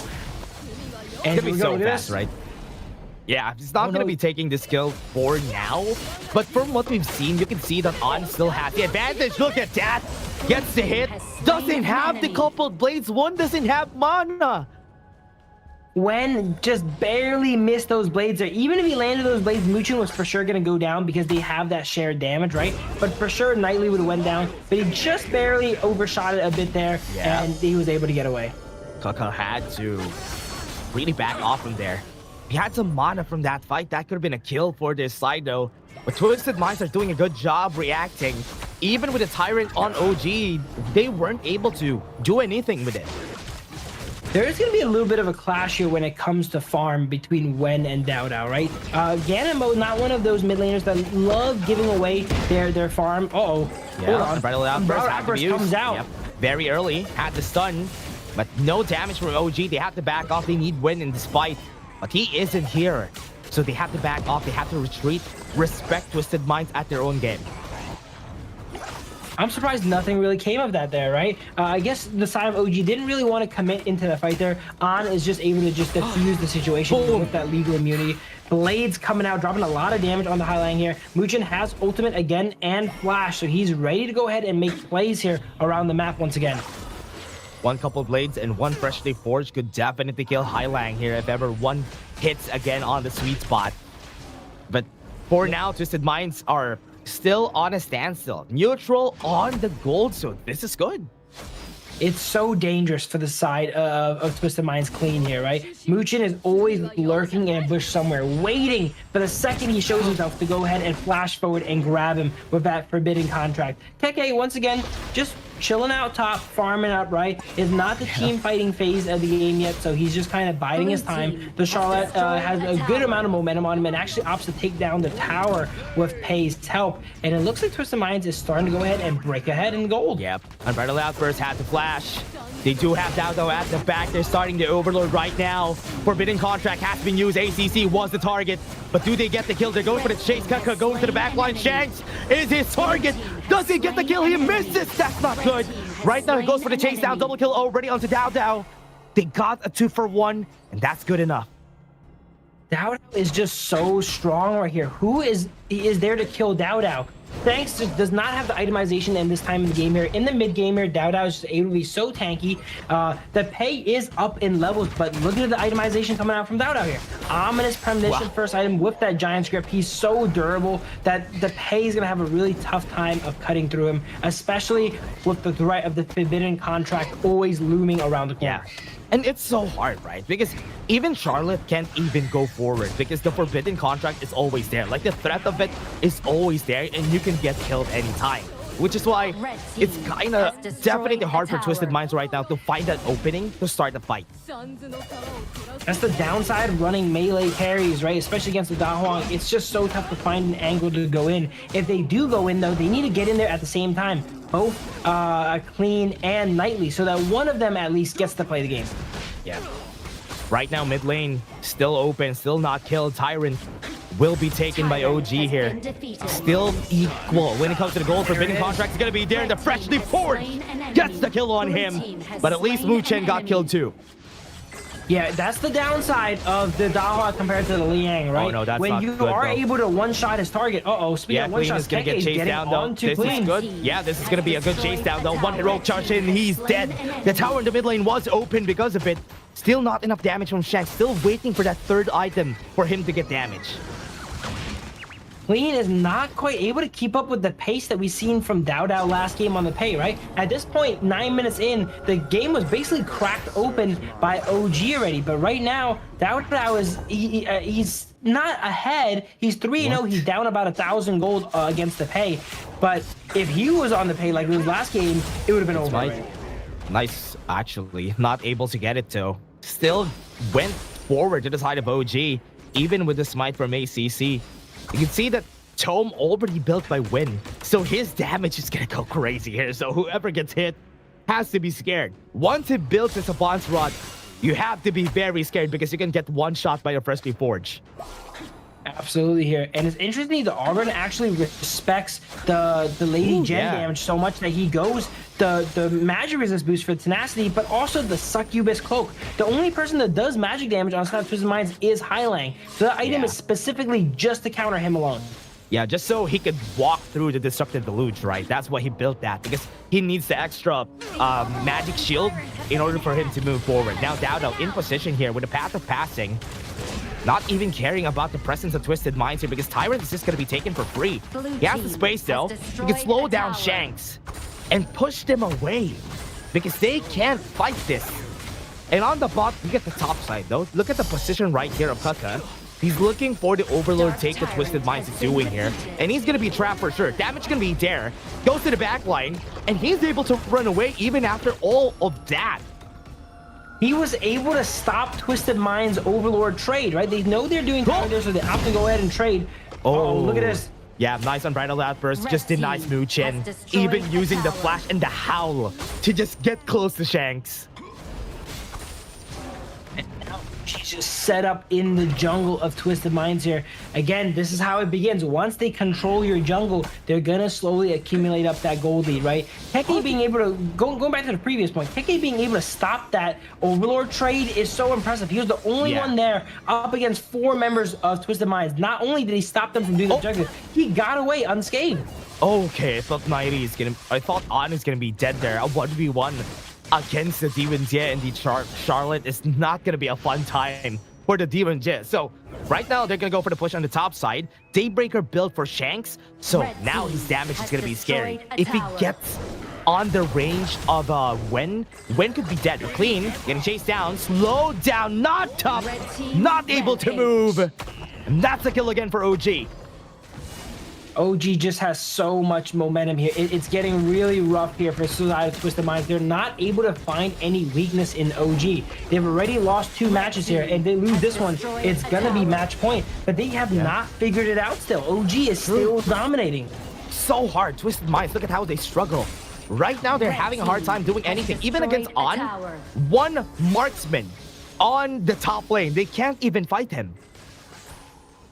For sure, and they always have to worry about the looming threat that is the Hao Da Huang. They're able to just speed in and make a contract of anyone and just take them out. But there's the first high ground going down at 12 minutes. I have to say, that is a bit of achievement, though, compared to the last game. Last game was over already. Twisted Minds is holding out stronger now, but are they able to scale up and drag the game long enough to something like the Tempest here to have a chance? Overlord's going to be taken here. They don't have any Primal Bond anymore for the side of OG. They could go for this. And on the side of Twisted Minds, they can't even get vision in their own jungle, so this is not a contest for them. Because Keke is always there getting vision for his team, calling out where the enemies are, as well as holding up a lot of people's time here, right? Allowing the other 4 members of OG to basically just do whatever they please here. They're going to farm the jungle. Ganamo's going to go get blue. They're all doing the different stuff. While look at Keke here, always keeping an eye on the enemies there. And if they see him, if he sees them go past a certain point, he's going to go ahead and pull the trigger. Yeah, what's crazy about this is that Kucker has presence on the opposite side of the map whenever an objective is getting taken, right? So he's on the opposite side so that they won't try to take the other thing. But here, Kucker has been so effective at doing that Twisted Minds is so afraid of getting out of their own jungle. And even Shanks here, the damage is there, but not enough to even push On away. On is just gonna take this. That's a tower bot side. On is melting towers from afar here, and it comes down to vision, right? OG has great vision control this game, so they always know where the enemy's at. They know how to position themselves. Twisted Minds, as you saw there, Knightley could have potentially killed On, but they didn't know what was behind him there, so he opted to go ahead and retreat. Yeah, they just don't have the information in this game. True, they can't even. Howl is available. Muchen has the flash too, but they are gonna opt to go for that Tyrant first before they finish this game. For sure, all 3 high ground towers are down for side Twisted Mind. That is usually the death sentence for a team here. OG gonna play it a little bit slow here, opt to take the Tyrant first, but then next push should be it for the side Twisted Mind, unless they make a miracle happen. They need to get, really honestly, they need a big miracle here to win. Usually, whenever you're at this point, you definitely will lose the game. You need 2 big clashes. If you win 2 big clashes, that's the only time that you win.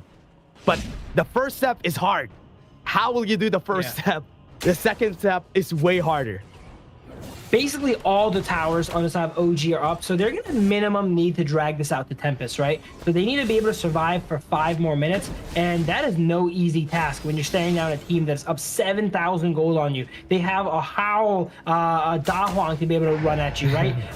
Keke, Dauda, all these super fast characters. Here we go. Yep. That is the back. They already flashed. They got the hit on the back line. They go. Oh no, Shanks, you have been stunned and taken down from far away. But at the back line, Knighty is doing some miracles here for the team, but it's not working out for them. Not enough magic for their side. OG has the dream, has the clouds, and this is game number 3 taken by OG.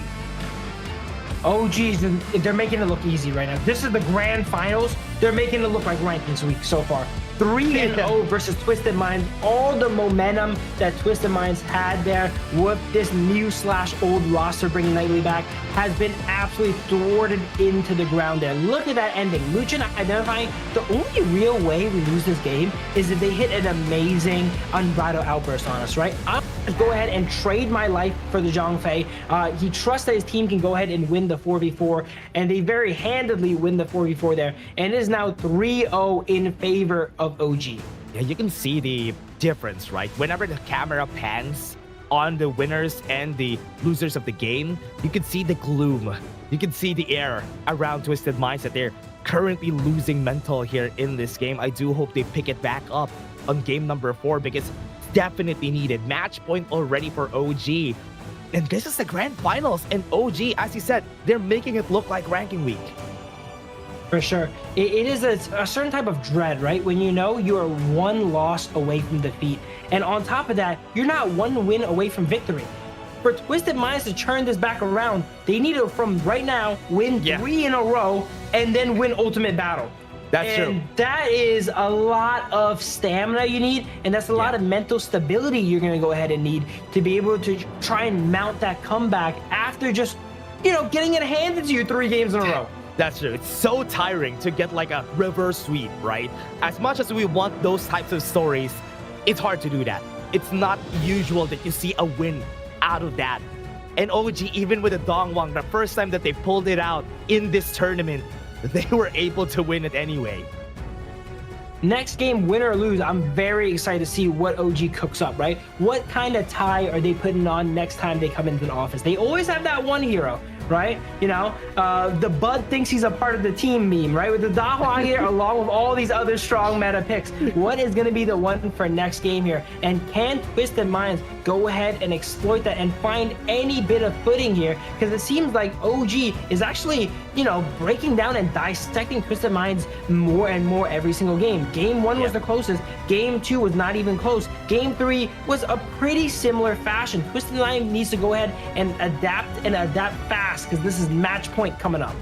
At the middle parts of the game, it was close, right? Until at the 7-minute mark, in where in the 10-minute mark, they got the objectives here for the side of OG. Then it started to go their way. It was so hard to come back from that moment because OG was just slowly taking over the map. And the way they share the gold in the team is just so good. I think Wen gets MVP, right? Yeah, there you go. There we go. Wen gets MVP so far. So, okay.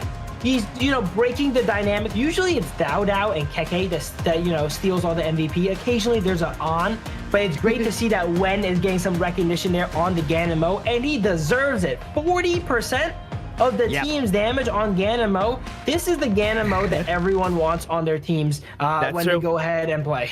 Yeah, 110k damage in the game. And it's also because, just to add though, Mu Chen helped him out to get that damage, because he is the reason why he's hitting those couple plays easy, like this one, right? When he gets the forbidden contract, when he hits, that's it. And that's basically a death sentence for anybody.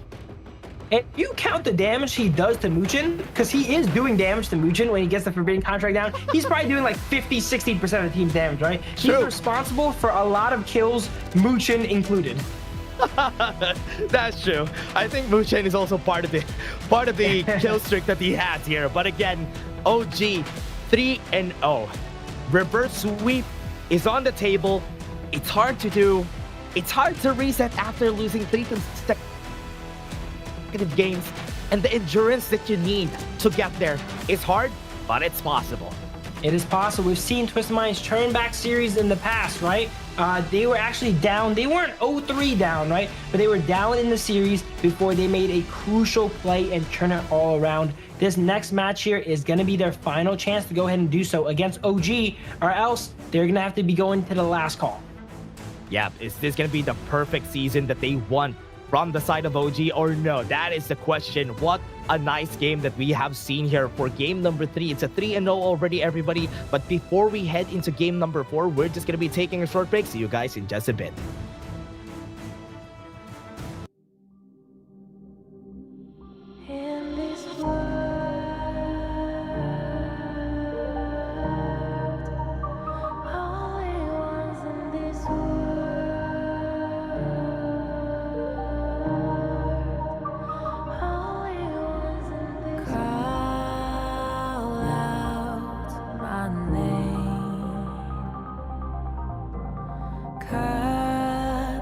Sound of the rain.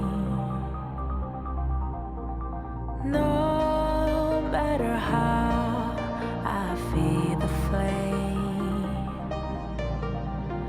you know I feel the darkness and the pain. All of the ways we tried to break free from the night, you know we made it out, we found the light. I fly so high, light up the skyline. Let's do it this time, like it's a whole new vibrant world.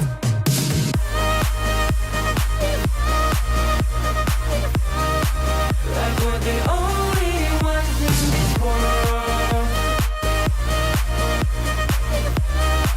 Like we're the only ones in this world. Now I see that I got everything I need. It's alright, I'm on fire, I'm alive, 'cause now I fly so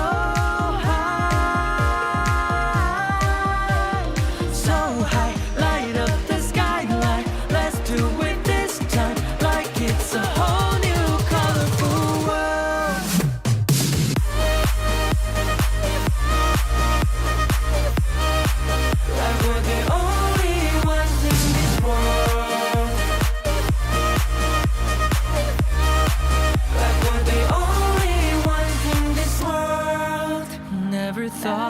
get this far, burning like the stars.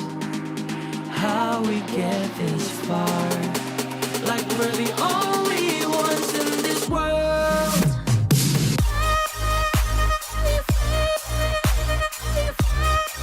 Like we're the only ones in this world. Match point already in the grand finals. We've seen OG get a 3-0 last game, and it's theirs. The crown is gonna be theirs. Will Twisted Minds hand them the crown this time? Because honestly, it's looking like it. It's really rough so far for side of Twisted Minds here. Their new roster, they came in with so much energy, so much momentum, and then they hit a brick wall that was OG in games 1, 2, and 3. Will they hit that fourth brick wall here? We don't know. Look at the side of Twisted Minds here. They're not really sure what to do. They've kind of tried everything, right? They're at the point where they've tried everything and nothing has really stuck here. I did look at some of the drafts here. They do still have something like the Byron available for Nightly that was able to make those miracles happen in the last season. The Dharma is still available too. Well, not anymore, as it goes to and gets immediately banned away. It looks like OG is going ahead and trying to, shore up their final bits of weaknesses against Twisted Minds here with this final draft of bans. Do they ban the Arlie, or do they let it out and take? They're gonna take the Arlie. They're gonna take the Arlie themselves because On could take it. There's no way Twisted Minds allows the Arlie to go through, right? They rather give anything, but just not that Arlie as it goes and gets removed. Again, if you want to see the Arlie, we gotta go to Ultimate Battle. That's gonna be the only way. OG has first pick here. Diadea is still on the table here. A lot of solid picks still on the table because, as you mentioned, OG, they always kind of flexed, a more non-traditional pick into their games here. So that saved them a bit of gas in the tank going into game 4 here. The idea getting first pick here for OG, very flexible pick, could still do a good job even with a lot of the marksmen that we have in the roster. Now, as you said, Arlie's not going to be out. Meister Inui is on the table here for win, so he could actually pick that up. But the Yuhuan Chano, strong first picks here for Twisted Minds. That's good. Mai is almost assuredly going to be locked in for side of OG here, right? The Twisted Minds has not banned it. They did draft in a way that gives Mai a lot of trouble. The Yuan and the Channel both have very good matchups against the Mai. They're saying, we're going to give you the Mai, but you're going to have to... It's going to be challenging to play potentially here, right? As you see, the Fatih being considered here for the side of Keke. Keke plays a lot of Clash Raiders, but you don't see him on the Fatih too often, right? So you might actually bust it out here for the finals here. We're not too sure yet. They're thinking about the Mai here because they don't pick it now. It's probably going to get banned over. But Dune, maybe they're going to make him ban. No, Doliak is not an option now either. The idea is picked, right? This is just a raw Dune pick. Yeah. Dune, Fatih, they're not going to get a lot of things here, but there you go. That's going to be the foods available right here for Twisted Minds. They could go for this on Nighty because against the Fatih, I do believe that the Futsu survives. Yeah, the Futsu, it's a close match, I would say, right? But if in a pure, flat-out 1v1, the Futsu does have an edge. Will OG and Keke give him that? It is going to be unlikely here. Twisted Mind opts in now, second wave ban out the Mai. It's interesting that OG feels like they did not fall for the bait, right? They were baiting to go ahead and give OG the Mai there. They have the Yuan, they have the Channel to counter out already. OG just taking a backseat saying, okay, we'll assess how things go later on, right? We're going to pick some of these heroes here. And I don't think they wanted the Mai anyway, even though it was banned out by side Twisted. We're likely to see when on something a bit more high range here to supplement the Dune being the frontliner there, as well as the Fatih. Yeah, especially with the Sage's Might for the Futsu. I do think the Lady Dun is going to be good here. Drop the Sage's Might on somebody, you also drop the Destructive Delusion on there so that he doesn't do anything. I was just about to say the Nua could have been a really strong pick for side of OG to give him that range, but Twisted Minds is way ahead of me here as they go ahead and ban that out. Nua has a very solid matchup against the Futsu as well too, because once he locks you guys in that cage there, Nua is able to, kind of help you cheat in the 1v1 and fire that Annihilation into the Thunderdome there and help you out. But they remove that option as well here too. So now it's going to be interesting what OG opts to go ahead and go for in that mid lane. Ooh, goes for the Princess Frost. So that is going to be a Princess Frost without the Liang because the Liang has been banned. So it's good at least against the Dune and the Fati because they need to move forward from the winter is here. Now they drop the Flowborn Marksman on their side together with the Xiao Tiao. So even without the Arlie, they even picked this out, Xiao Tiao. So this is interesting. Yeah, the Xiao one of those picks that's been really seeing a resurgence here. To be fair, OG has not many options left there. For the fade too. Yeah, that's a good pick now because you pick up the Xiao Tiao and you have the fade on the other side. The Meteor Storm is just gonna eat up the fade. For sure, and once Xiao gets that Splendor going there, Fade is going to have a really tough time surviving that. I do really like the Princess Frost pick here. I would say the Princess Frost pick is more to, once again, deny Wen, right? They already removed so many mid laners. They know he played so many mid laners already. They went ahead and gone ahead and tried to remove one more. It has some synergy with the Futsu as well, too. It's no Liang, but whoever's trapped there in the Thunderdome against the Futsu there is also going to be having to brave the storm that Princess Frost is going to be summoning upon them. Yeah, right now OG has a draft, a Bear Dun without the Dolia on their side. But Twisted Minds, I do like that they have a lot of counters here, a lot of counter measures on what OG wants to do. But are the counters enough to get them 1 point here? I would say draft-wise, 4 games in here, both teams feel like they're a little bit out of steam, right? Looking at the compositions, they are definitely far from top tier. This just goes to show if you go ahead and pull out all of your strongest cards in the beginning, once you get later on into games, you're going to have drafts like this, where we have the Fade, Futsu, Princess Frost, right? Versus the Dune, Nodolia, Xiao. Very middling drafts on both sides here. So a relatively low power level game. Yeah, not gonna be as high octane as the other games that we have though. But OG and Twisted Minds looking to go for the finish or looking to get that first ever win. You can see here that both of them are just gonna be doing what they can here in the early game, especially both of their junglers are just gonna be at the stable phase. ACC playing very aggressive on the Yuan here, already getting Wen down to half. As Muchen, kind of comes in, was on the opposite side there to try and get a catch on the high line. Didn't quite happen here. Channel versus Flowborn Marksman here. And Twisted Mind, they got to give it all they got right now. Right now, the top side, 90. Had to force a flash out of Wen. And another flash out of Kaka. Out of that fight. And that's just 2 people on the 2v2. And Twisted Minds is winning a early game skirmish there, right? That's not something they were used to here against the roster here on OG. But this could spell, the tides of change here. This game's going a little bit differently. Twisted Minds is taking a bit of an early game lead. Yeah, they're doing a good job at just stalling the fight right here and with the better farewell, almost getting the kill on Shanks. Force the flash to be used. And clean here on this Fade too. The first few fights Fade goes in is going to be a real a decider here, right? Fade, one of those heroes that are either feast or famine, so you need to go ahead and get ahead early. Look at this. Fade already has a level advantage on Dao Dao here. Not by much. Bro, that was another bait. I've seen it on the map, the better farewell. They were waiting for him to just move forward again because he doesn't have any flashes. They knew that they could win the fight.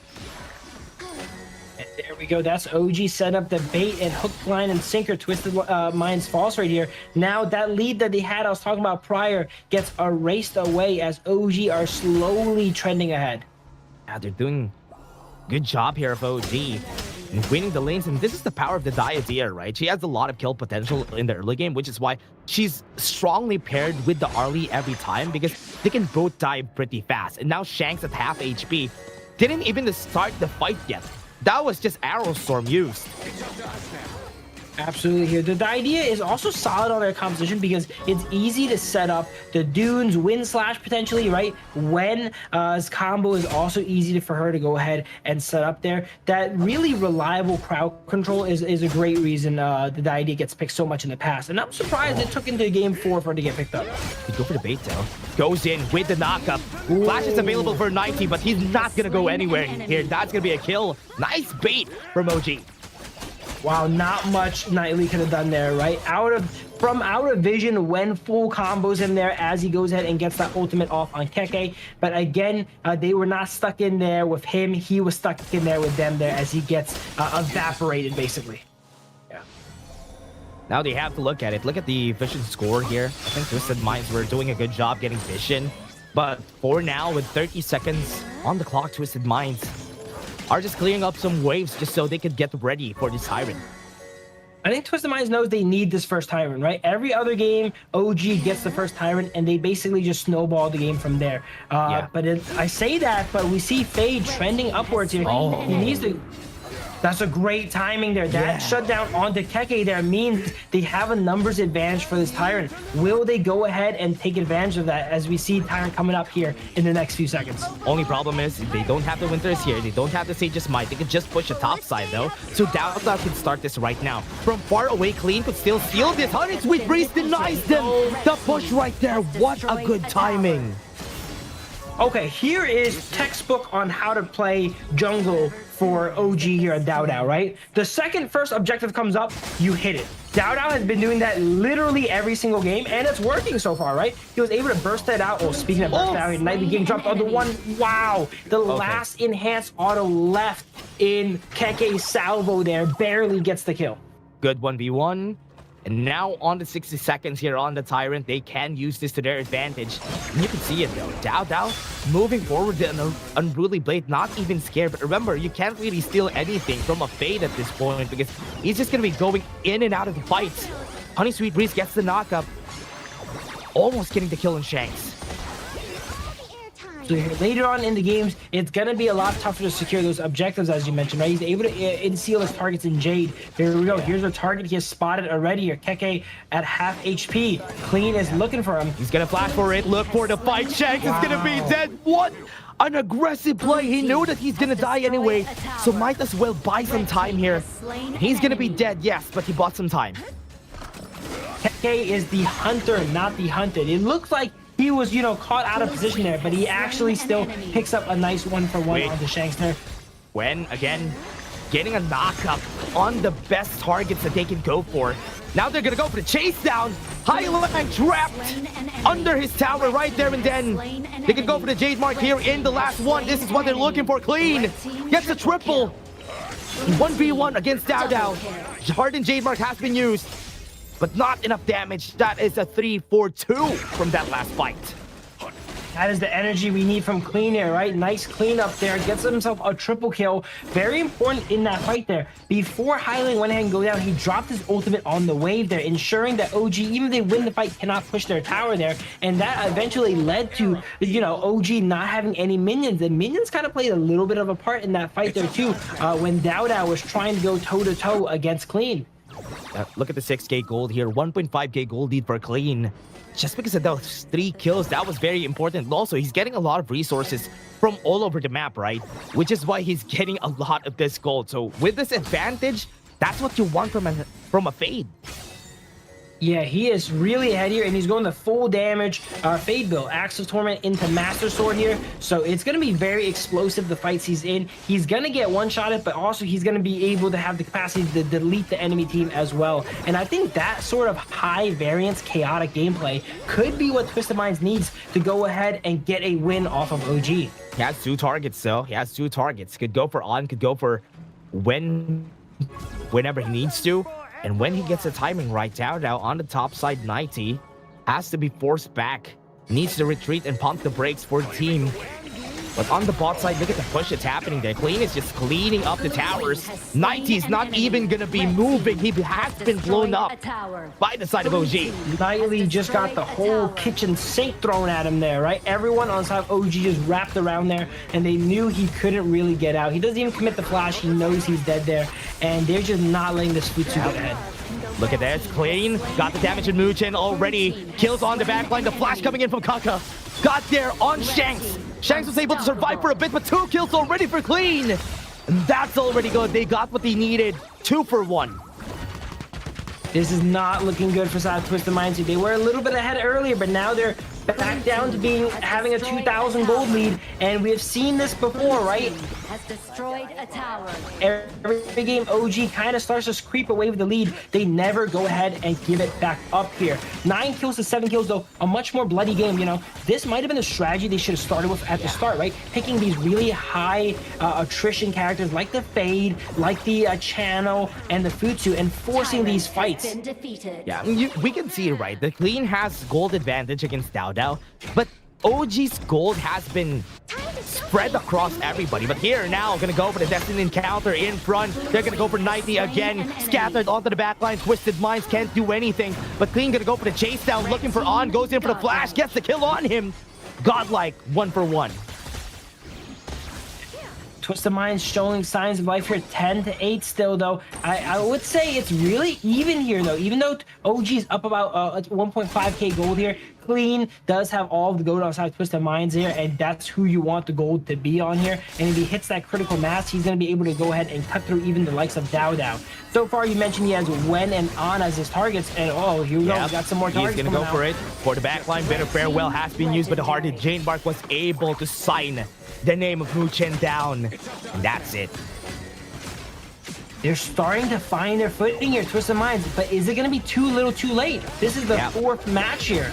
Yeah, the Frigid Prison, Sage's Might got the kill, 90, not able to get on in the end. They can't even move forward. The Meteor Storm is just forcing them away. That is a good way, a good wall to stop them from accelerating forward. Knightley is trying to go ahead and get something done this game, but it is just so hard. Wait, okay. Yep, Kaka gonna be running forward. Sacred Chi Blessing was used though. He wants to go for Shanks. He gets it, but he's still hitting. What? Red team legendary. Keke just randomly goes into enemy jungle, 1v4s, and turns it into 1 for 1. Just Keke things, right? I am surprised how that happened. Yeah, he was hitting while he was encased in Jade here. He just used pure willpower to fight through the Jade there to go ahead and take down Shanks. That's an anime protagonist if I see one, because he was able to use the full will just to get those hits in. Armor has been activated there for Keke. He did go down, but the fact that he takes out Shanks, that's the 2nd time Shanks, you know, gets the short end of the stick versus Keke here, you know, like that's he must be feeling pretty bullied here. They all surround Keke. He knows he's gonna die, but Keke goes like, before I die, Shanks, you're coming with me. He has been running them down every time. That Hardened Jade Mark is going to be clearing the Overlord. ACC getting chased down. Has to force Unending Sorrow. Now they can go for another fight here. The Meteor Storm onto the back. But Wen was taken down pretty easily. Clean shutdown comes in. Kaka, when you need him the most, he will find it. And now they got another knockup coming in. Mu Chen doesn't have anything to help him out. Here comes the Arrow Storm from the back line. On is fighting forward. Nike's gonna fall down 3 for 3. And they are chasing them over. Mu Chen is gonna fall, but at what cost? A 1 for 1. 1v1 between Hailang and On. 4 for 4. These fights are getting more and more explosive there. Wen had a really good open to fight there, but he didn't have something like the Splendor to keep him alive, right? So while he had a great combo on everyone, he had the Meteor Storm in an amazing spot. Faye just gone ahead and swatted him down there and shut down that Meteor Storm from there. But On is able to come here. We didn't see him much this game because he's been farming all game here, and he goes ahead and cleans up that fight. If we ever get a replay of that fight, you're going to see that On was like immune to abilities. He walks in, sidestep the Futsu skill 1, the skill 2 from Princess Ross comes out, sidesteps that as well too. It's just like he was perfectly maneuvering around everything Twisted Minds was throwing at him. Yeah, the Arrow of No Return has been really helpful. Highline doesn't have any flash though, so they have to move forward here. They just might alter the tank, so Dao Dao, could he survive this? Winter is here. Everybody's eating that up. And that's why Twisted Minds wins that. Clean goes for the chase down, looking for Kaka at the top side, and this could be possible. This is definitely a momentum shift here. Clean should easily be able to take down this tier 2 tower if he wanted to. He sees that the Dragons got it, so he opts to go ahead and take down the blue buff here. Keke going ahead and retreating here, and this game, it looks like the momentum is shifting in Twisted Minds here. They're still down gold, but they've been winning these past few fights pretty decisively. Wen has not really been able to survive in these fights here. Yeah, it has been good. Clean has been breaching the back line every time he needs to. And Wen is a primary target because he's the best counter against him. And the Meteor Storm, he can't even stay alive for the Meteor Storm as much. Clean falls down. And that was big. And now they can go for the chase out and really play forward. Knock up with a wind slash. And on the back, Kaka looking for the flash again, gets highlighting on the back. And Nike tanks it up because he knows that he needs to, because Shanks needs to survive this. That was so brutal there. Muchin there catching clean in the wall, and while he was stunned up, a full arrow barrage lands on him there, and 100 zeros him down. We were mentioning how clean was really high damage. Oh, this could be the end. This could be game, set, match. They're playing for the end. Yeah. This could be it. This could be the end. Last match, last fight. OG looking for the finish, going for the chase down onto the backline. Shanks is going to be chased, and he's not going to survive. This could be the end of the fight. They can't clear the wave. This is done right now. They did it. He needs to smite it. He needs to smite it. No. Denied before. Doubted no more. OG are your undisputed kings of the Major West, and they are now the champions. OG definitely made up for last season there with an extremely decisive, all right? Extremely decisive match here. 4-0 versus Twisted Minds, showing that they are far and above. And everyone on the side of OG is quickly pointing it out that they might be talking about who wants to be FMVP. I don't know how that's calculated, but since they are the finals winners now, there is going to be an FMVP crowned on the side of OG. Yeah. You can see here. Look, when it's like, it's gotta be you, Dow Dow. All right, look, you were carrying all these other games, and then I was like, yeah, you too, man. Look, and then Dow Dow was trying to be like, no, man, he's trying to give it back up to someone else. I think they're arguing about the last fight, though. I think they were kind of thinking about who got the hit on that crystal, and I don't know what happened there at the end there. I think they're not as happy as I thought they are on getting the champions, but they definitely deserve it, right? OG, after getting denied from last season, getting this win this time around, very important win for them. And what a nice win. What a good 2 pick-up that they got. The pick-me-up that they got there was the reason why they got the push in the end. Absolutely there. And there's always talks, who's better, Twisted Minds and OG. I think OG has put that to rest for a while now, right? That was extremely decisive, showing that they are easily a cut above, making short work of every single team in the KMW, just like last season, but this time ending it as well. Yeah. And what you've seen here, everybody, is a 4-0, ending the upper bracket finals at the 3-0, 4-0 in the ender for the grand finals. OG are just a step above everybody right now, currently in the Major West. But remember, it's not yet over for Twisted Minds, because they're going to go to last chance. They're going to be fighting against Fearless Esports in the Wildcard King series, and they're going to be fighting against Gen G, who came from Kings Major East and the champions. Right now, everybody, they are now the undisputed Kings Major West champions. OG had the crown now of the Major West. Absolutely, and they have qualified for the KIC as well as getting that handsome prize money there. There we go. Dow Dow getting the FMVP. I honestly don't know how these are crowned, but I saw everyone on his team point at him there, so I'm going to assume that's how they decided here as he gets the FMVP for this tournament here. And I gotta say, now that they've already won, let's talk about these games coming up here. Look at these games here. We have Gen G versus Fearless. Twisted Minds is now going to be our representative here from the West. And I know Gen G is going to be happy about that, because last OG got sent into the last call, and they made quick work of Gen G as well. Yeah, that's true. This is not going to be good for some members right here. But Gen G, currently, for everybody who's watching the Major East, they were once the top dogs of the Major East, but then they were able to get swept away by Nongshim Red Force 4-2 in the end. But this time, that's what happened during the Major East last season. But this time, this is what happened for the Major West this season. The strongest team just won, and that was a good showing. But anything else to say, Phil, before we finish this? What an amazing event. That's going to be the last time I'm casting here, so I really appreciate everyone for tuning in here and watching and supporting not only us, but all the players, right? Drop a like on the broadcast here, make sure to support it here. And if I'm correct, Dash has some amazing closing words for us. Oh yeah, for everybody out there who watch together with us, we still have the last chance tomorrow, so don't miss that. Put a reservation on your schedule. Put that on your schedule, everyone, because we still have the last chance. We have one slot for anybody who is going to be going forward to the KIC. But again, congratulations to OG for getting to KIC. We'll see them here in the Philippines once it comes down in November for the KIC. But again, everybody, thank you very much for watching together with us. It's been an awesome night. It's been an awesome time here in the Kings Major West. Phil and I have been honored to be here, and it's been so fun. Thank you very much for watching with us. See you tomorrow for the Last Chance. I'm Dash, and I was here with Phil. See you guys tomorrow for Last Chance.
Game on. Here's to the madness, the